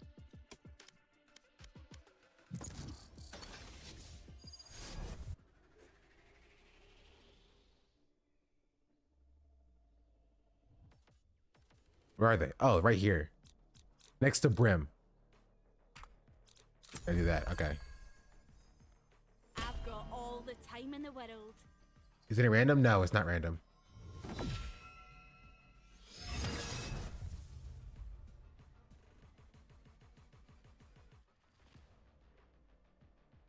I'm gonna get no Clove time. Everybody's gonna take them. Why would you take them from me? Why? Why? Who's ready to die for this mission? Let's I am, see. but you know I'm cheating. You can buy a pick me up in this thingy.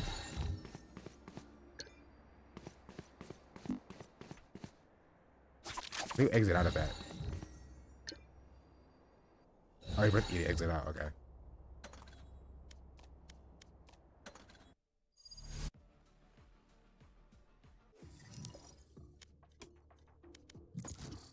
I will say, Clove looks a lot better than like the last two agents. Like a lot more viable, especially in like solo queue and stuff. Like ISO, Match found. not great, not grand. breeze. All right.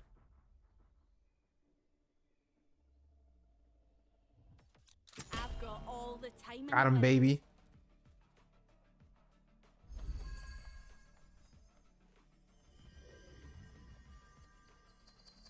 You need smokes? I got y'all. I got y'all. Put the music down. There's gonna be a new meta in ranked. This month after death is wild. True. I'm quitting Oblige right now before getting away with this bull. Stupid. It's crazy. Still worse than Viper Omen. Do you want to see them often? I'll play them. Cause like, you have a heal, and I think that's massive. In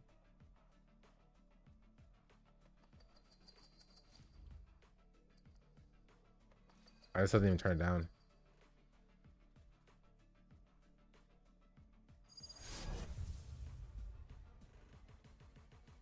Sorry. Having the heal is massive in solo queue because like it's, you know what I mean? You're minding your own business.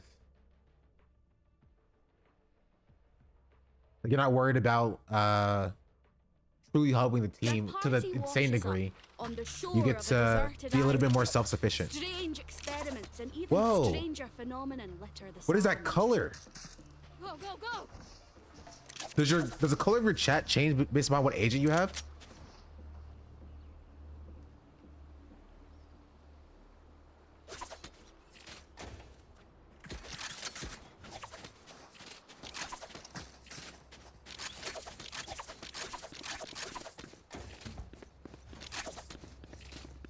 Don't worry, guys. I'll smoke. I'll smoke for us.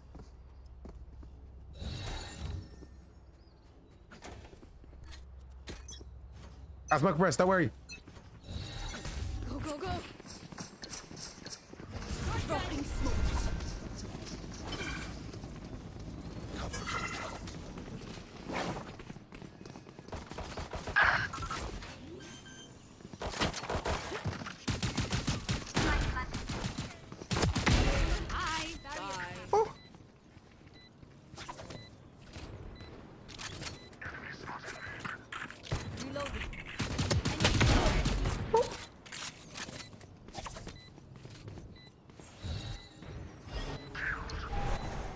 Dropping a smoke.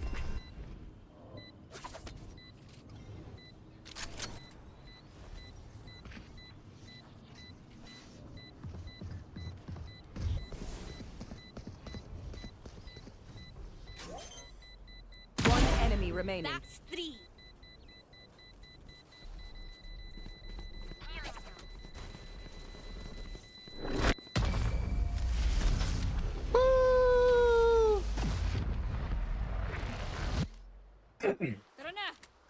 I don't know if I feel comfortable picking them in like a competitive game.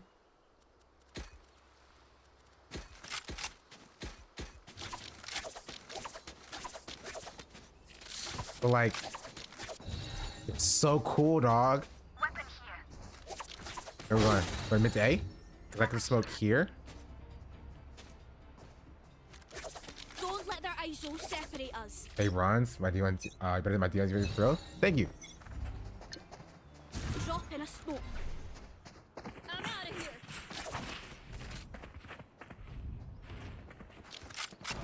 Satchel out.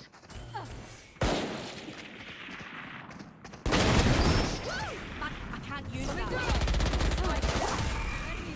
Spike down. Reloading.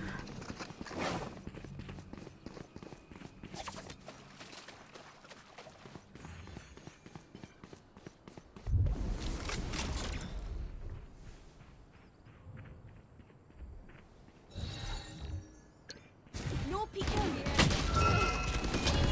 I'm back. Like I never Never left. left.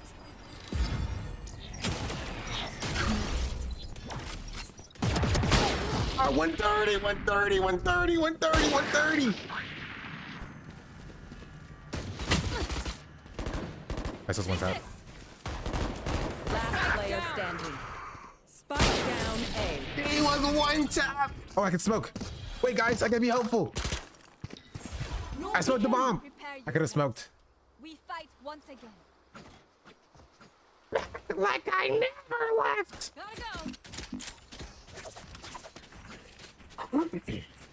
Okay. I'm having so much fun, chat. I'm having so much fun. I'm out of here. Gotta go. I will break the balance.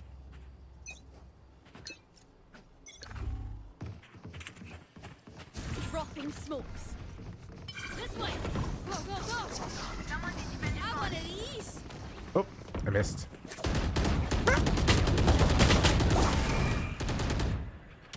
He was in my smoke. Planted. Long way.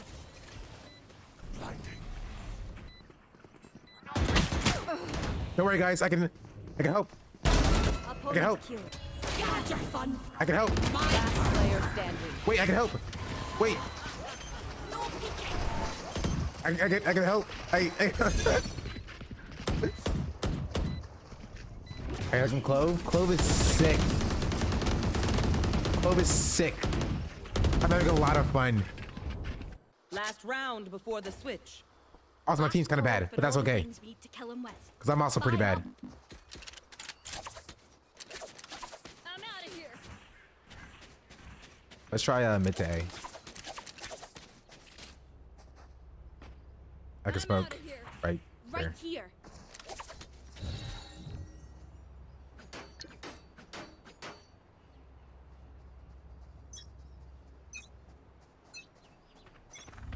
No peeking.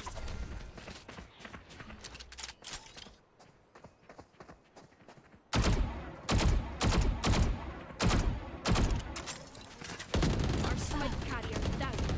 Spike down mid.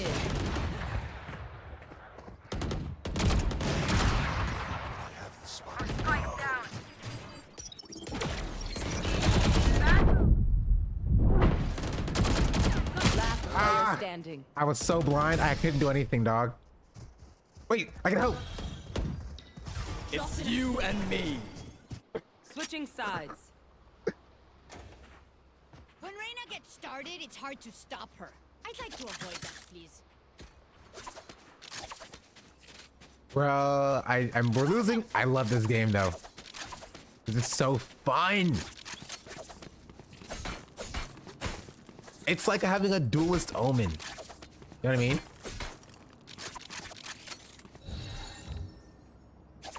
Back like I never left.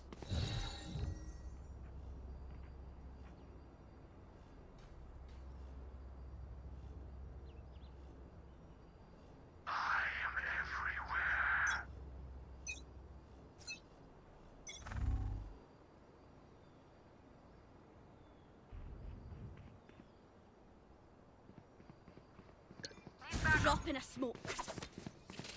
Shadows traveling. We smoked the same thing, Omen. Spike down A. Back off. I can't see anything. Drop in a smoke. Enemy spotted A.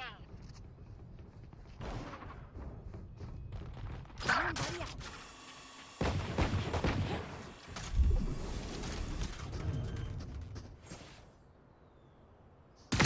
Spike planted.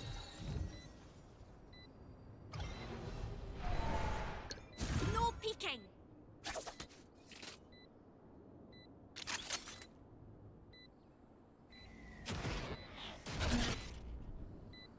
One enemy remaining.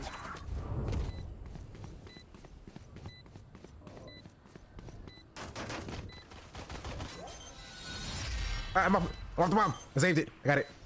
Easy. Back like I never left. No easy night for you, man.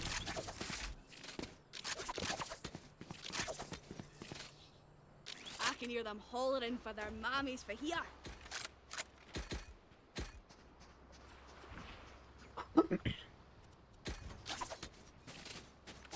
Also, they're Scottish, chat. Here, I can put some.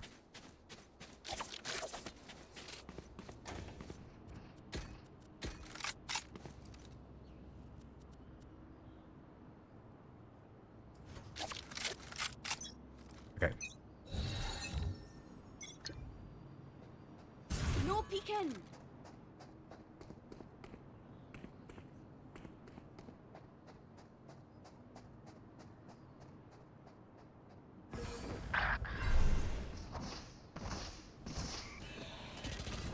Here, yeah.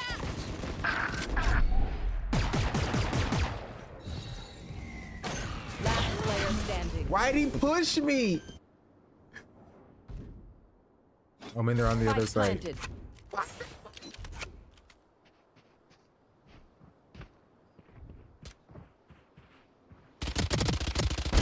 Disappear.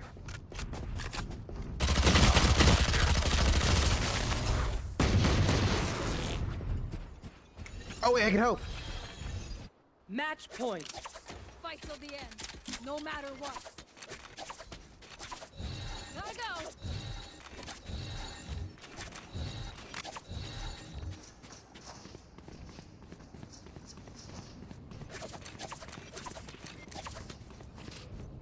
Black guy never left. All right.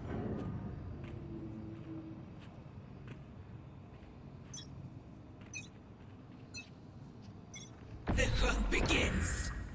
Drop in a smoke.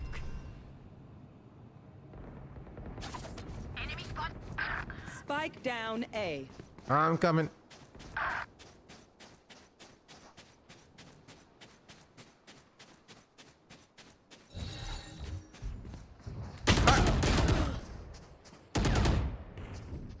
I have my map open, dog. Last player standing. Spike planted. I recommend selling this game to people who don't like the idea of it. I wouldn't. Attackers win. You're also going to only see the half of you. It's fine. I started. I can't even see myself. Ugh. Ugh. I'm gonna tilt my monitor. How about that? I kind of fumbled there at the end there.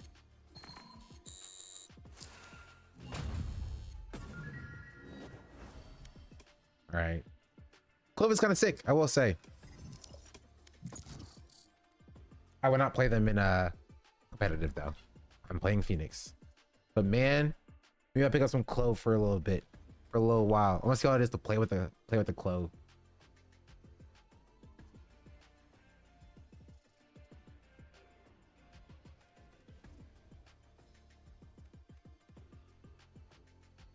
Whoopsies. Whoopsies.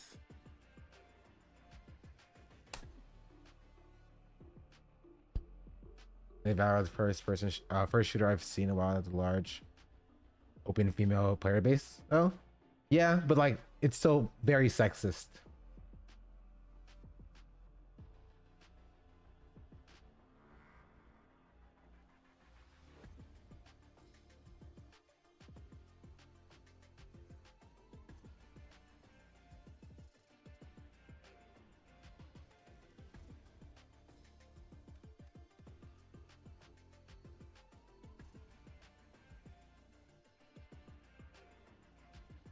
Match found.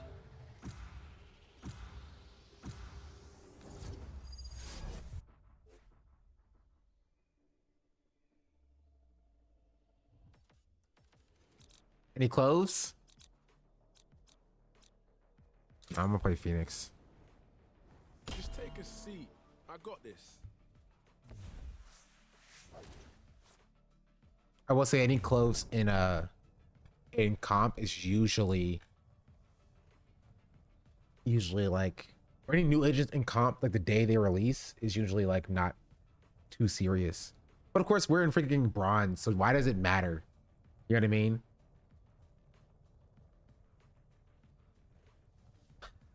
Why does it matter?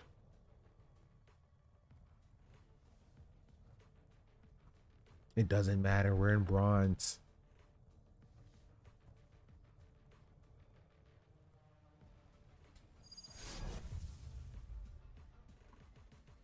All duelists? Okay, that's kind of wild, I will say.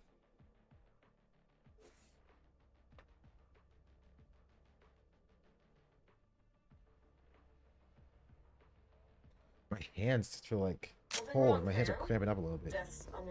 I will wall mid every time. All right.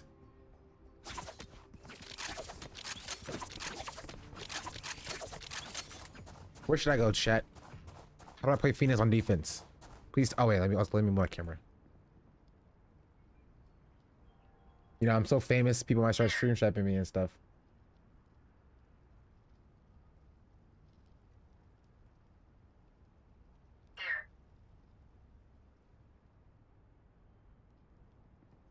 Boom.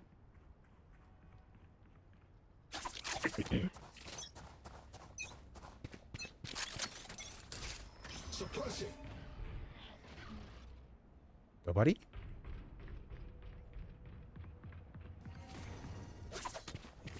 A push. Jet mid, jet mid.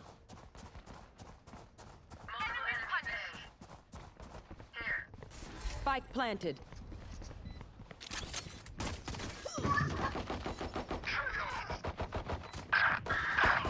Fifty-two on ESO on site. Euro 60. Reloading. One enemy remaining. Jet was mid. She's probably pushing up. Stick it, She's stick it, in stick height. it. Just stick it. Yeah, tower, tower. Nice. Nice. Oh. I know. Smoke on. what must I'm be tiny.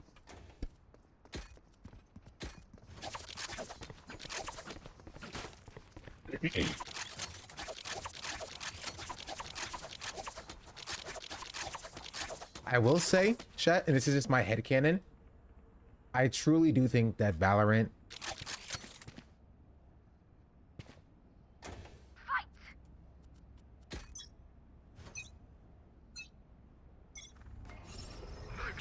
Hey.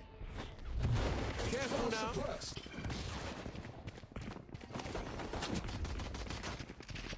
Going up.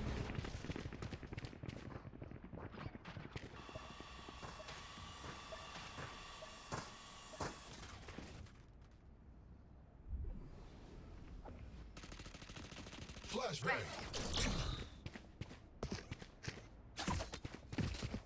We're knifing mid. Might be on the rotate. Might be on the rotate. One Astra, stay on B. Astra, stay on B. My knife is ready in 4. Alright,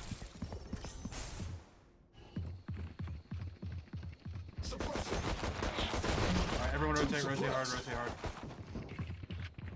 Kurt, KO, stay back on hill. Stay back, Spike KO. planted. Come here, KO. Healing you.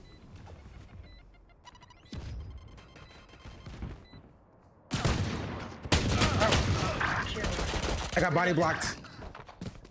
One enemy remaining. I got body 52 blocked. on ISO. He's back. Last player standing. Oh, he pushed me. I'm trying. Alright, what was I saying? Oh, Burn bright, Phoenix. Valorant makes you play better when you buy skins. The more expensive the skin, the better you play.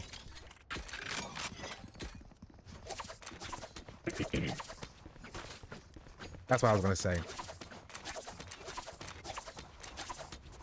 Also, I would have lived if my Viper didn't like body block me. I was gonna unpeak, and then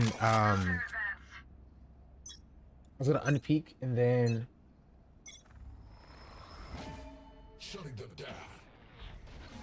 One suppressed. Alright, so B as well. I hear them B. I hear them B. Jet tag, do it. Mid. It's only mid. One. 78 Euro. They're on B side. 78 on Raze. Raise hit, raise on tap. It's you and me. Like, why are they still mid is my question.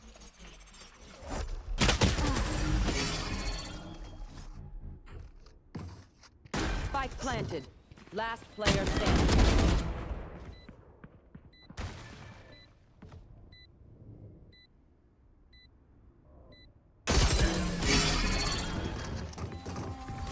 Okay, we can't let 5 duels get the best of us. Do we have who do we have? Plan, then execute. think Sage going like mid is a waste. If we get this at least a 50% or whatever, it does not matter because they're all duelists. They cannot defend.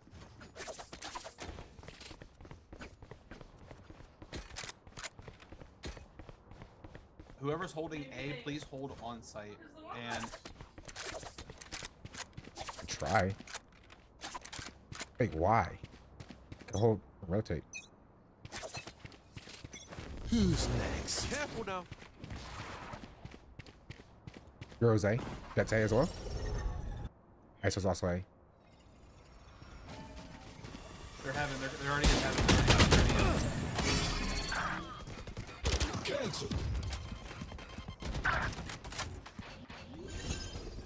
Last player standing. 70 and ISO.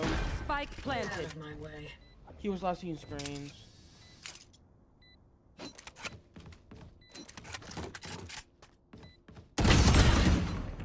Wait, is that a freaking plat peak? Is that, I don't know if that's plat or diamond. It's plat, I think.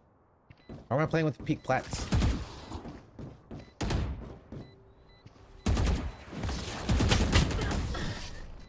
Diamond? Why am I playing with peak diamonds? By a judge in camp a corner. Attack when they're suppressed. I cut their options. They make mistakes. Yeah. Like, we don't need both controllers on one site.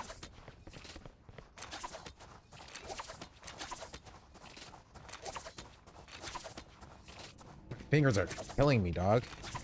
Cramped up and stuff. Let's go.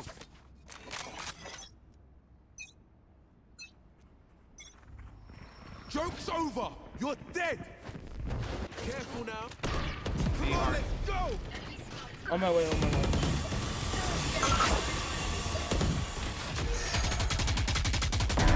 No, you don't.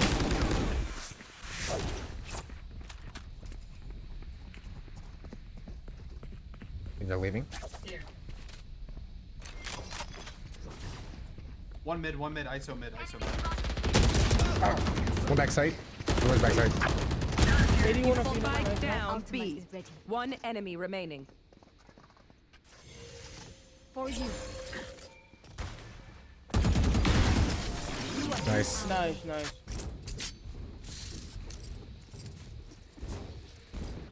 If you lose focus, you die. Get all over here, chat. Oops, wrong one.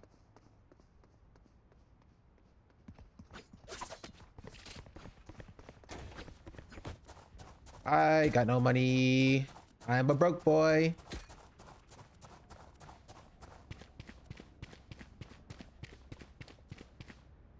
Right, Bucky. Don't hold back.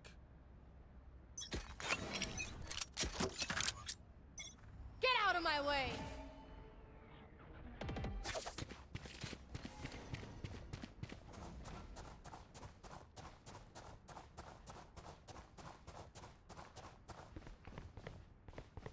They might be rotating. Don't over rotate. I hear him mid. They went mid. Jet jumped mid.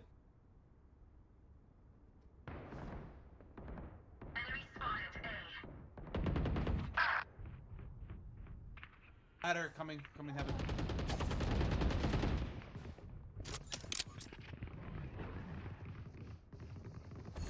All mid.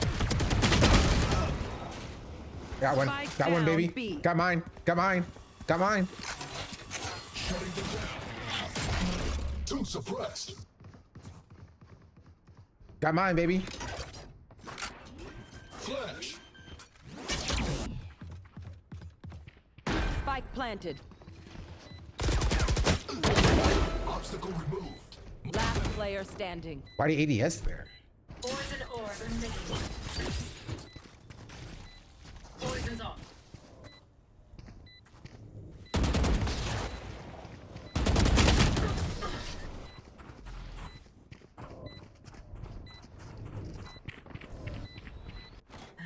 Honestly, I'm just surprised I got mine.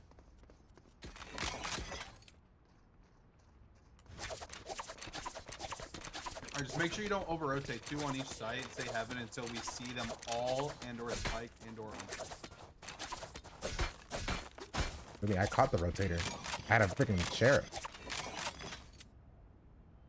Yeah, I think stage going mid all rounds are just.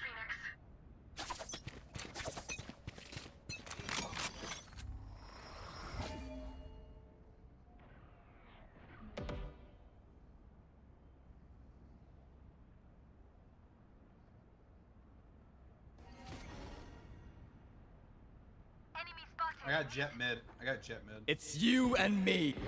ISO just pulled me into his ult.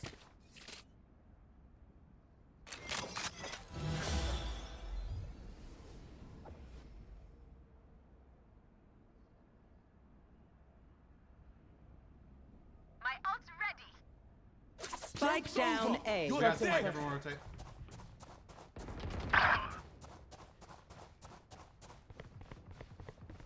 Blocking vision. Fuck, I was trying to get fucking Phoenix. One enemy remaining. Spike down A. Last player standing. She's 7.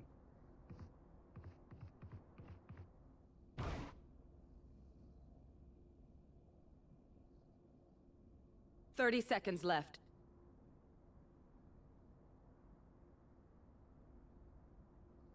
Maybe going to plan B.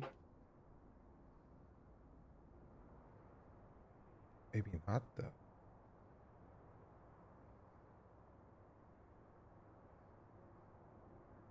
Ten seconds left. Spike planted.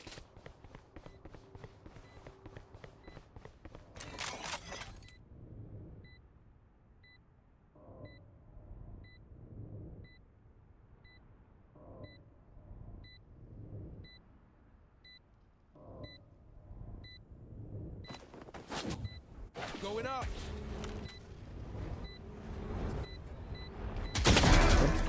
Oh, let's go. Great Nice, read. nice. Great read. Good play. Nice. Ah. Good play. Jeez Louise. That was the most fucking iron silver thing I've seen in my life. I love it. True. The MVP is mine. Let's do this.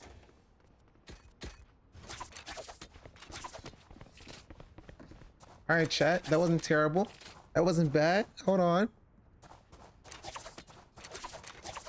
Hold on. Honestly, my thought process is there. If I was Jet, where would I go? I'll drive heaven. I mean, come on.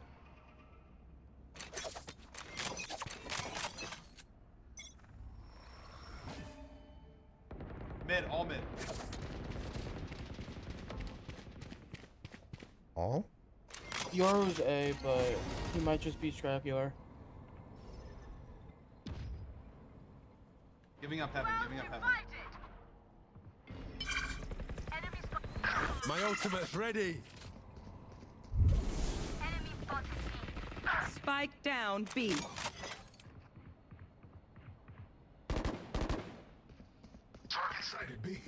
Just hit one time. One enemy remaining. Wait, oh. Spike and CT.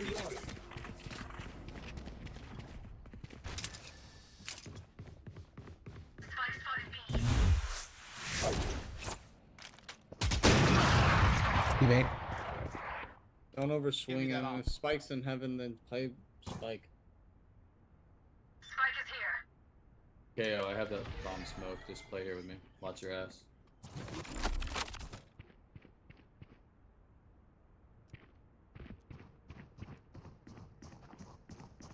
Thirty seconds left. Last player standing. 70 on him. Who's next? He ulted?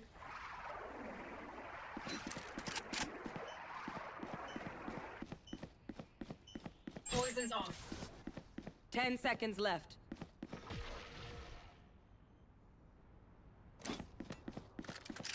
Spike planted.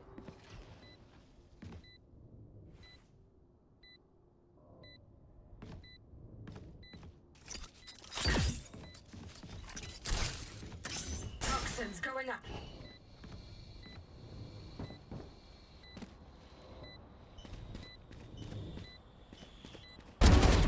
Nice. Nice. Man, that Yoru was kind of clueless.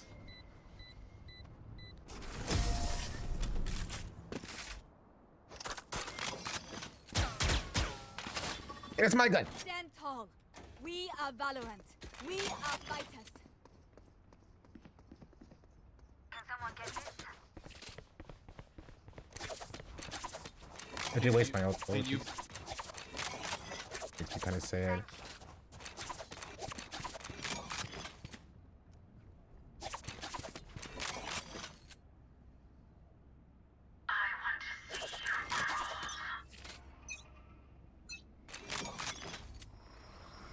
Knife deployed.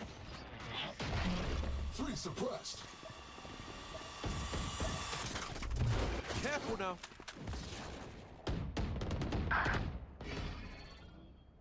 Me ISO mid.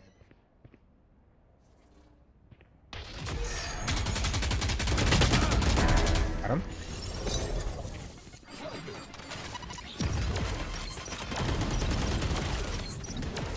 $60 on raise. Spike down. One enemy remaining.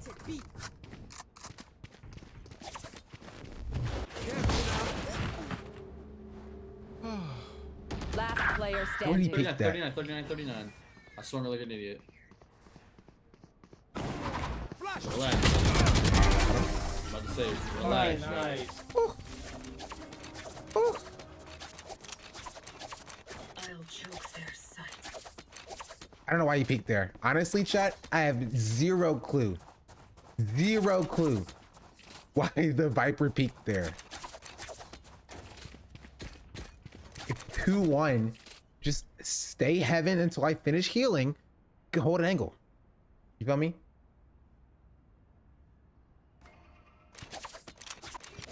What do I know though? I'm freaking bronze. They didn't respect you? They didn't. Get out of my way! Concealment! Obscuring vision! Puts us in vain. We got like at least 3 here. Careful now.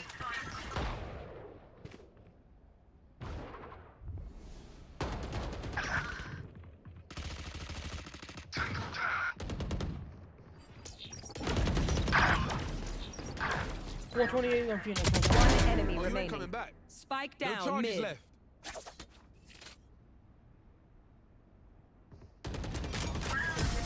Nice.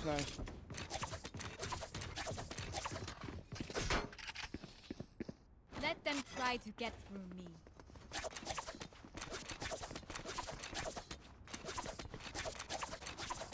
Can someone get this? Thank you. Ain't nothing but a broke boy, boy.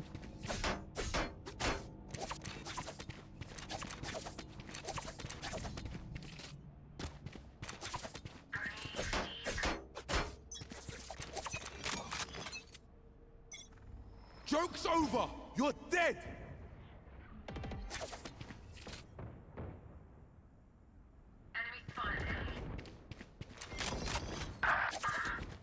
KO, step up right there with me, brother, and shoot It's with you me. and please. me. I'm dead now, though. Don't I'm dead out. now. I'm coming.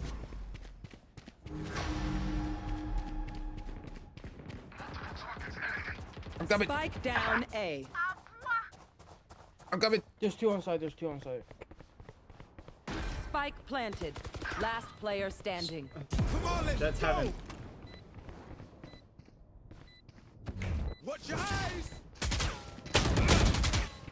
Ow. Ah. The freaking Yoru unpeaked. I couldn't get the kill on him either.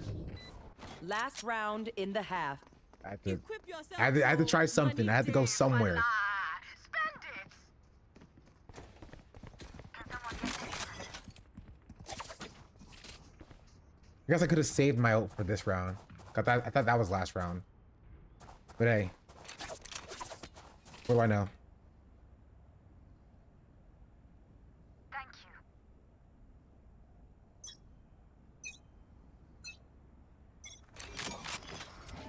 Suppressing. Hey. Enemy spotted A. Get out of my way. Spike planted.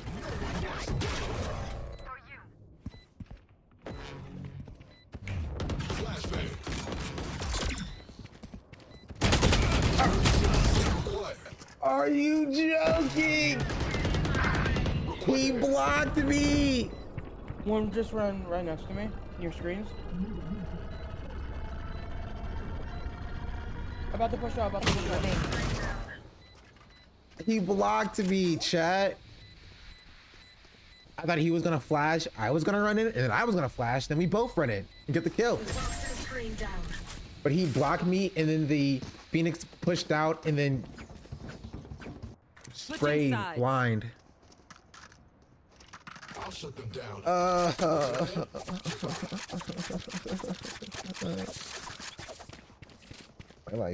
My life is all I have.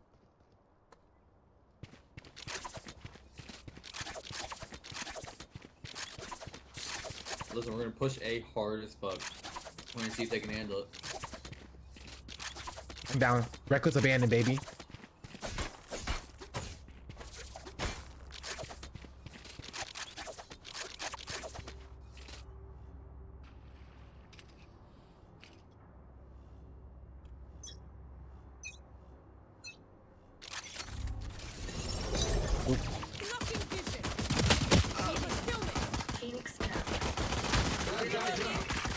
Move together, move together, move together, move together. Everybody get on site right now. I wish I could. Can I get a heal? Raise heaven. Tower.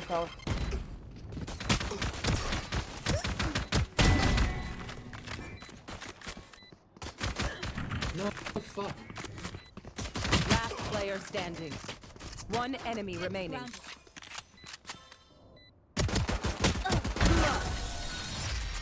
This is what I trained for. I died immediately because the Phoenix pushed. My hands are freezing, by the way. I can't click as fast as I need to.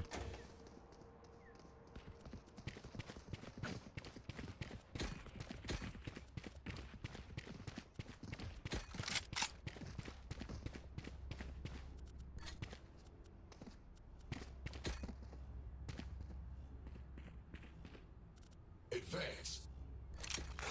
Go Spectre like the rest of the team. Obscuring concealment.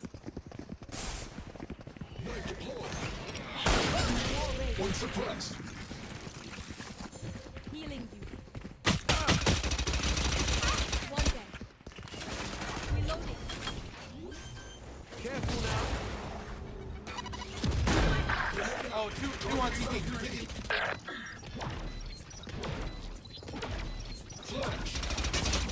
Last player standing. Bro, what? Ace? Okay, struggling. Time to stock back up. I need to focus up, chat. Focus.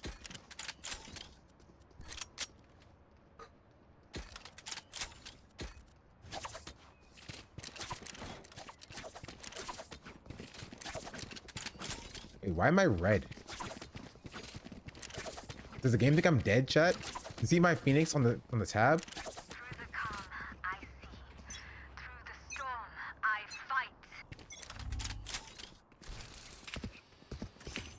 Joke's over. You're dead. Our spike carrier's down. Spike down A.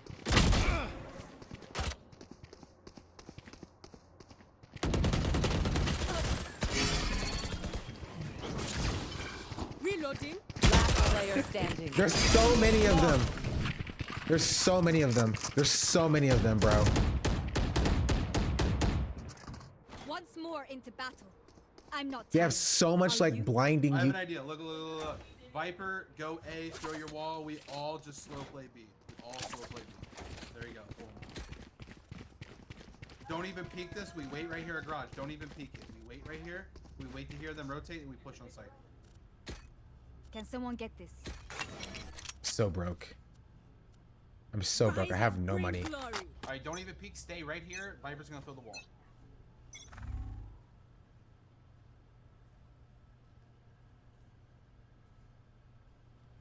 All right, we go.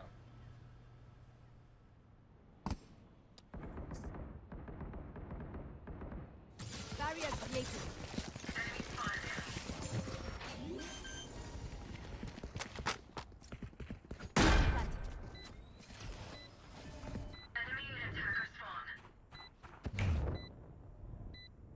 Flash!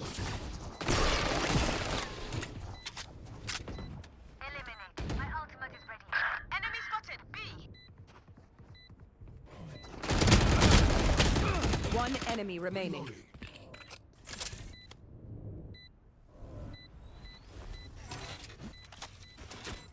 Suppress it.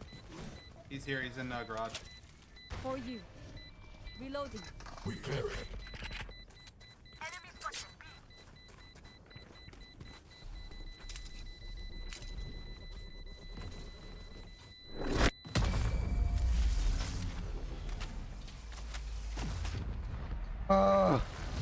I got my kill with my stinger, baby. Plenty of time, oh. Here and now. Be All right, we all just bomb mid. We bomb mid, we win.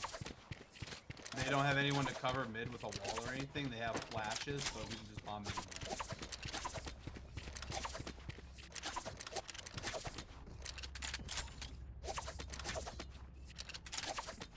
I am with you.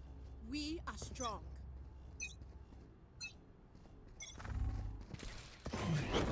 Blocking vision. Watch your eyes! Shutting them down. One suppressed.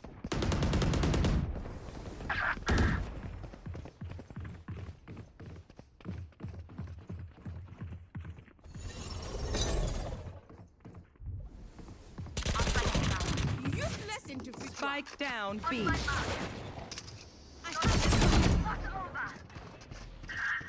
What the? Oh. One enemy remaining. On my way.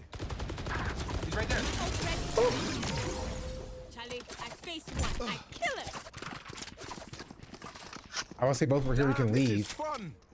Let's keep it going. That guy, I don't care. I know more than you. Nah, I don't have a plan. So Like I said, mid is pretty much free now. It's a 4v5. oh, it is 4v5. Oh,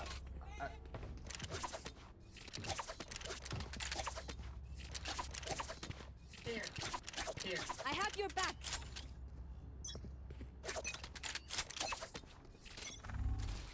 Well divided. Joke's over. You're dead. Got him. Knife deployed. Careful now. One suppressed. Flashbang. One on site. 35 on Phoenix. It's you and me. Got spike.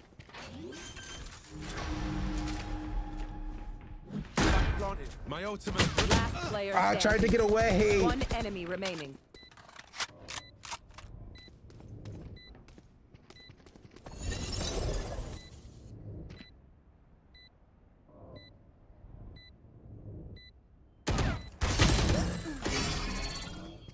I tried to get away. I got caught.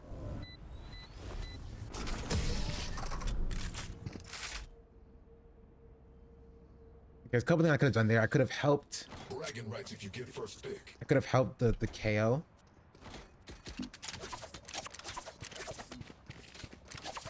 Fight the Phoenix.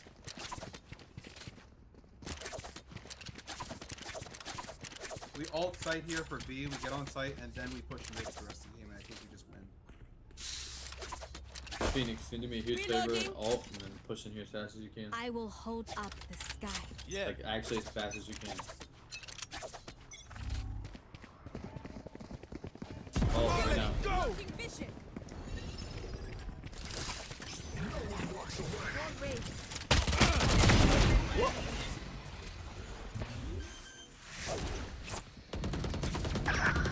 Behind us, behind us, behind us. Spike down B. He spammed me?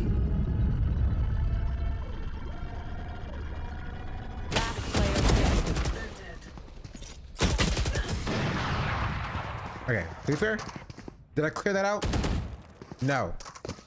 Could I have cleared that out? Remember, Yes. stay out of the fire. Should I have cleared that Super out? high level tactic. Remember that. Yeah? Potentially.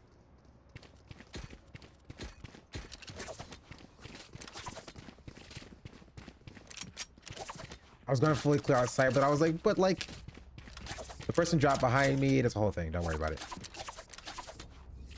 Okay, now why is the KO red? I'm telling you, mid's free. Don't push that. We've lost every one of them pushed on B.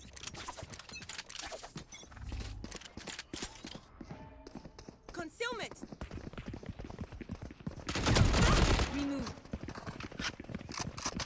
Reloading. Taking that back.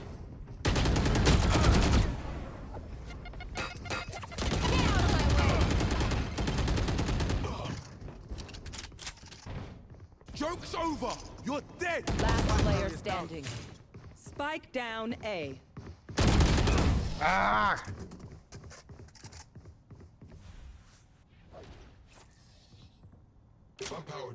I'm struggling.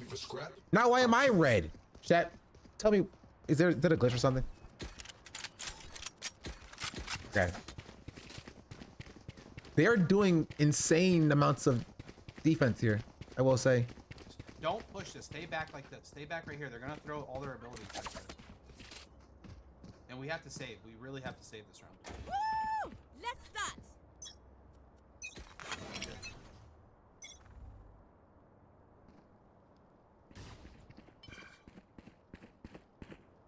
You just said don't push this. And then he pushed. We rotate, we rotate, we rotate, we rotate, we rotate hard, we rotate hard.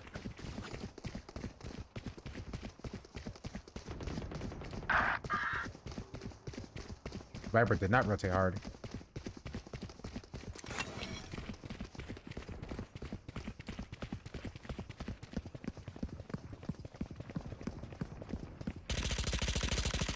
My ultimate is ready. What? Spike down B. Who's next? Watch your eyes. Good attempt.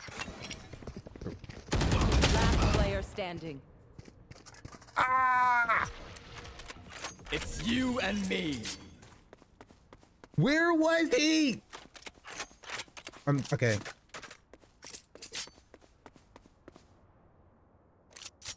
"30 seconds left. That it upsets me to an insane degree.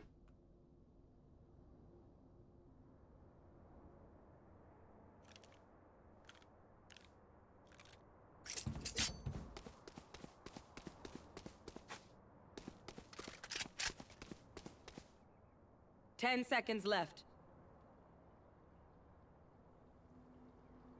Honestly, I don't think it helps that this freaking stage just keeps yapping in my ear. I'm gonna say it. I don't think it helps. The stage keeps yapping in my ear, making me second guess every one of my decisions.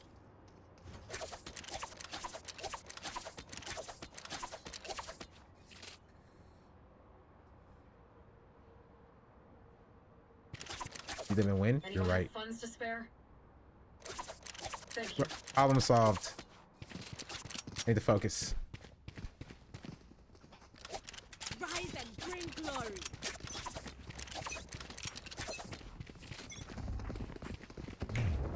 Watch your eyes. Blocking people. Reloading.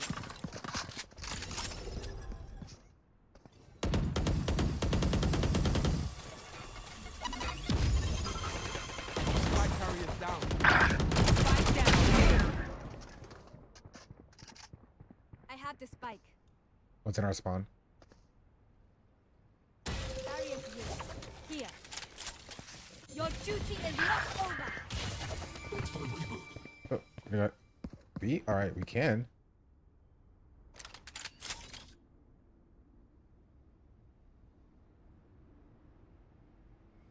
One enemy That's remaining. done.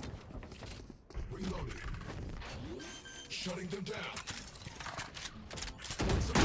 No charges left. Going up.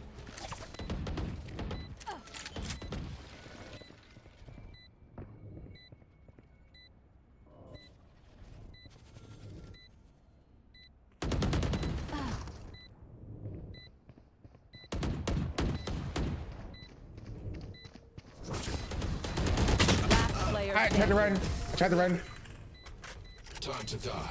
I didn't think he had a flash left, honestly. What will it be this time? Have any patterns emerged yet? Got on mute though now. Did not think he had a flash left.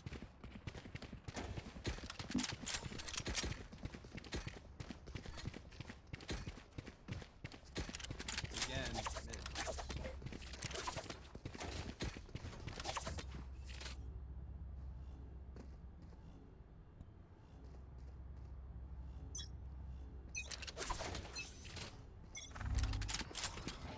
Concealment.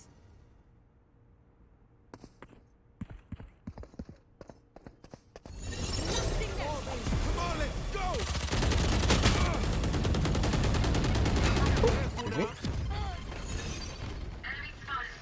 No charges left. I got one. We need to go A.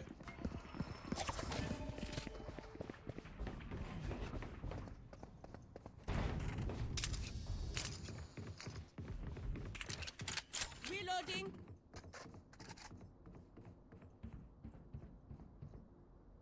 My ult's ready.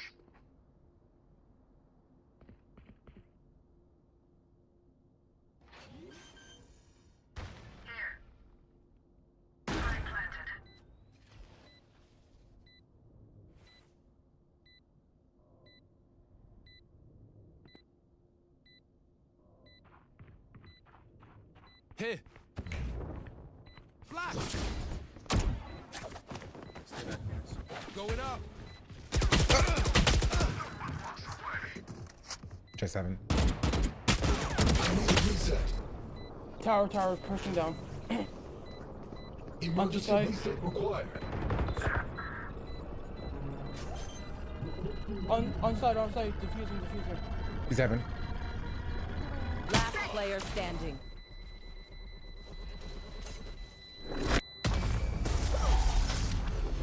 Ah. That's all right. Match point. A single battle between us and victory.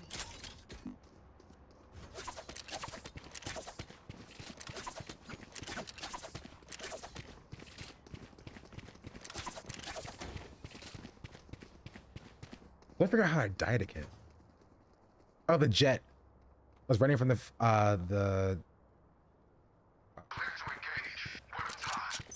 Wait, I'm coming. Blocking vision. Knocking them. Mailbox. Shutting them down. Pulling them in. Reloading.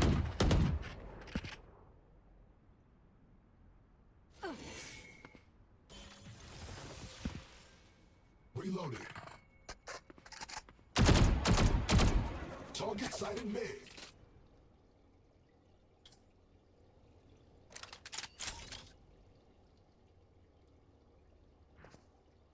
Joke's over! You're dead!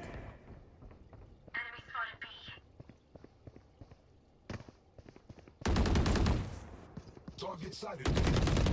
Hostile KIA.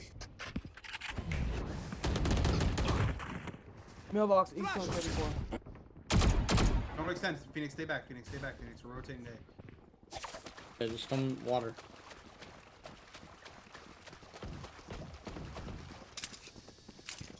$30 seconds left. One heaven. Get on site.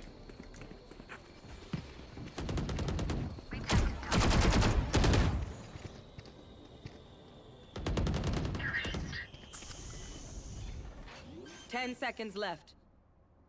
One enemy remaining. Ah. Attackers win. Ah. That was way closer than it should have been. Way closer than it should have been.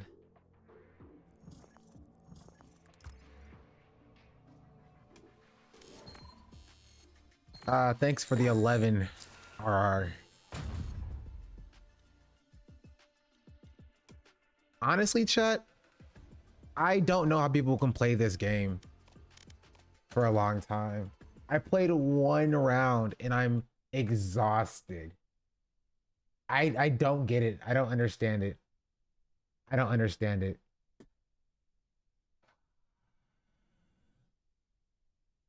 We did win though. And it's freaking cold. And this is where I'm going to call it.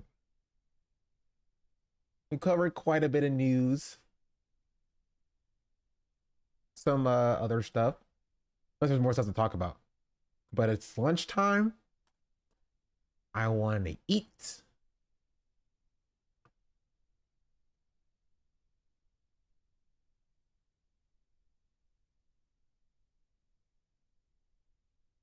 Yeah, any final thoughts?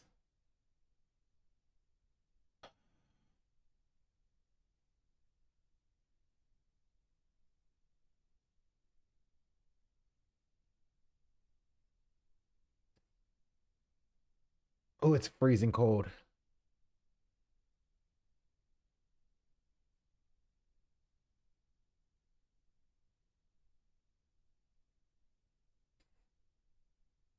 Guys, here for the first time today. Congratulations.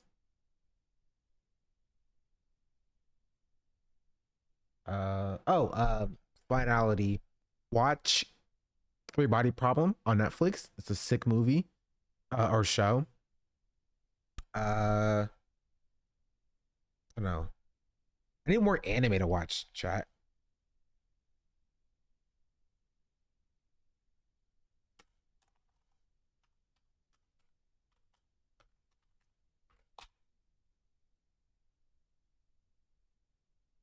Anyway, I did hit you with the anyway. I'm gonna play some more Clove. I'm gonna get really good with Clove. Watch Death Paradise. Oh, there's a new Demon Slayer thing out. Wait, is there a new The Time I Was Reincarnated as a Slime? Is that out yet? Season 3? I want to watch that.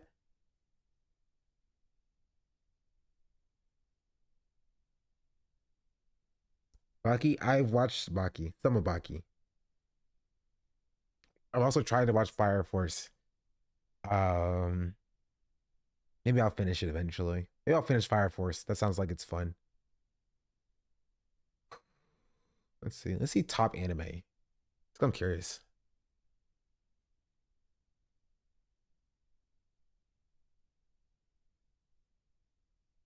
What should I eat, chat? Should I make some more fried rice? Let's see. Really? Oh, this is not going to last very long. Frieden. I've been watching this show as well. I'm on episode like. Oh wait, I didn't mean to do that. Wait, how do I undo that? Wait, I messed up.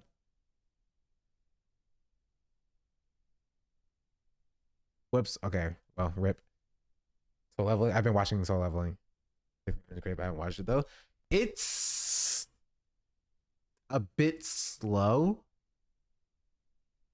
I will say, even the episode, like the pacing is. I like the pacing of like how things happen, but like the pacing for an episode is a bit slower than I would have liked. A bit slower. I wish the thing would happen a bit more quickly in the episodes itself. But I like it so far. It's chill. I got to the episode where they introduced this dude in red. But I do think it tackles the question of like, you know, elves like live forever in like fantasy series and like humans don't. It kind of tackles the mortality of humans and like that sort of thing pretty aptly.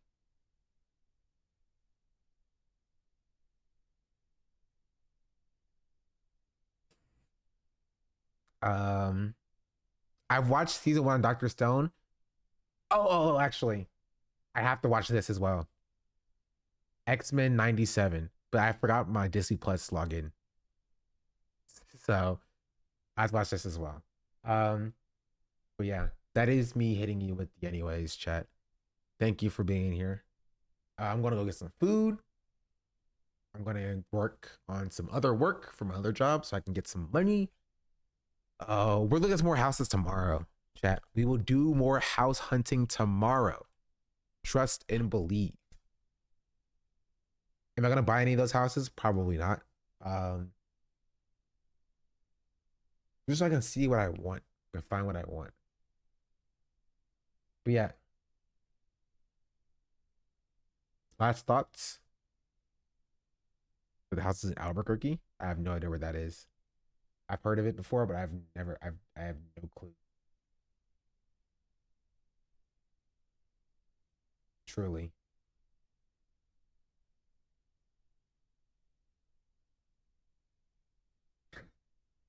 New Mexico? Oh, definitely not then. Definitely not. It's freezing. So cold. All right, chat. Oh, wait, here. I'll end with this. Katie's not even here. This is how I'll end it.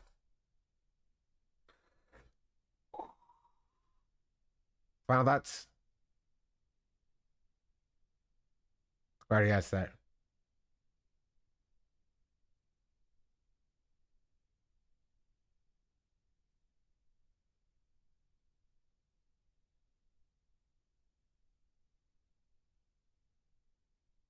Uh,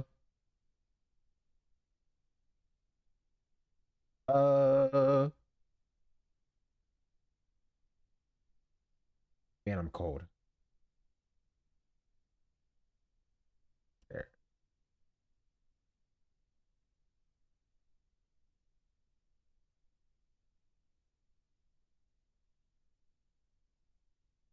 Yo. Albuquerque here in Santa Fe is bad. I will take your word for it.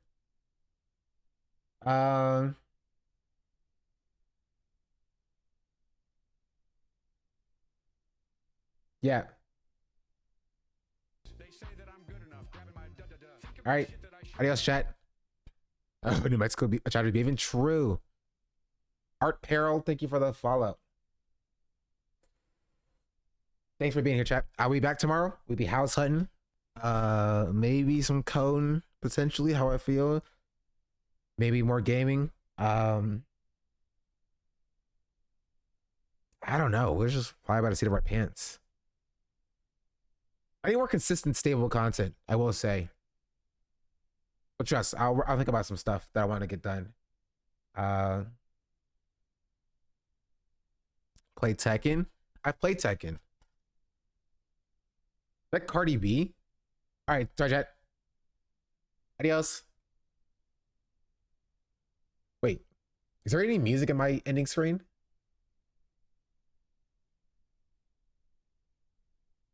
Wait, let me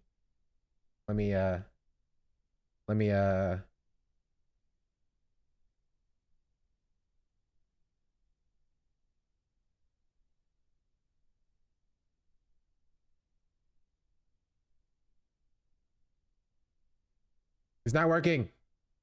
Anyway, goodbye.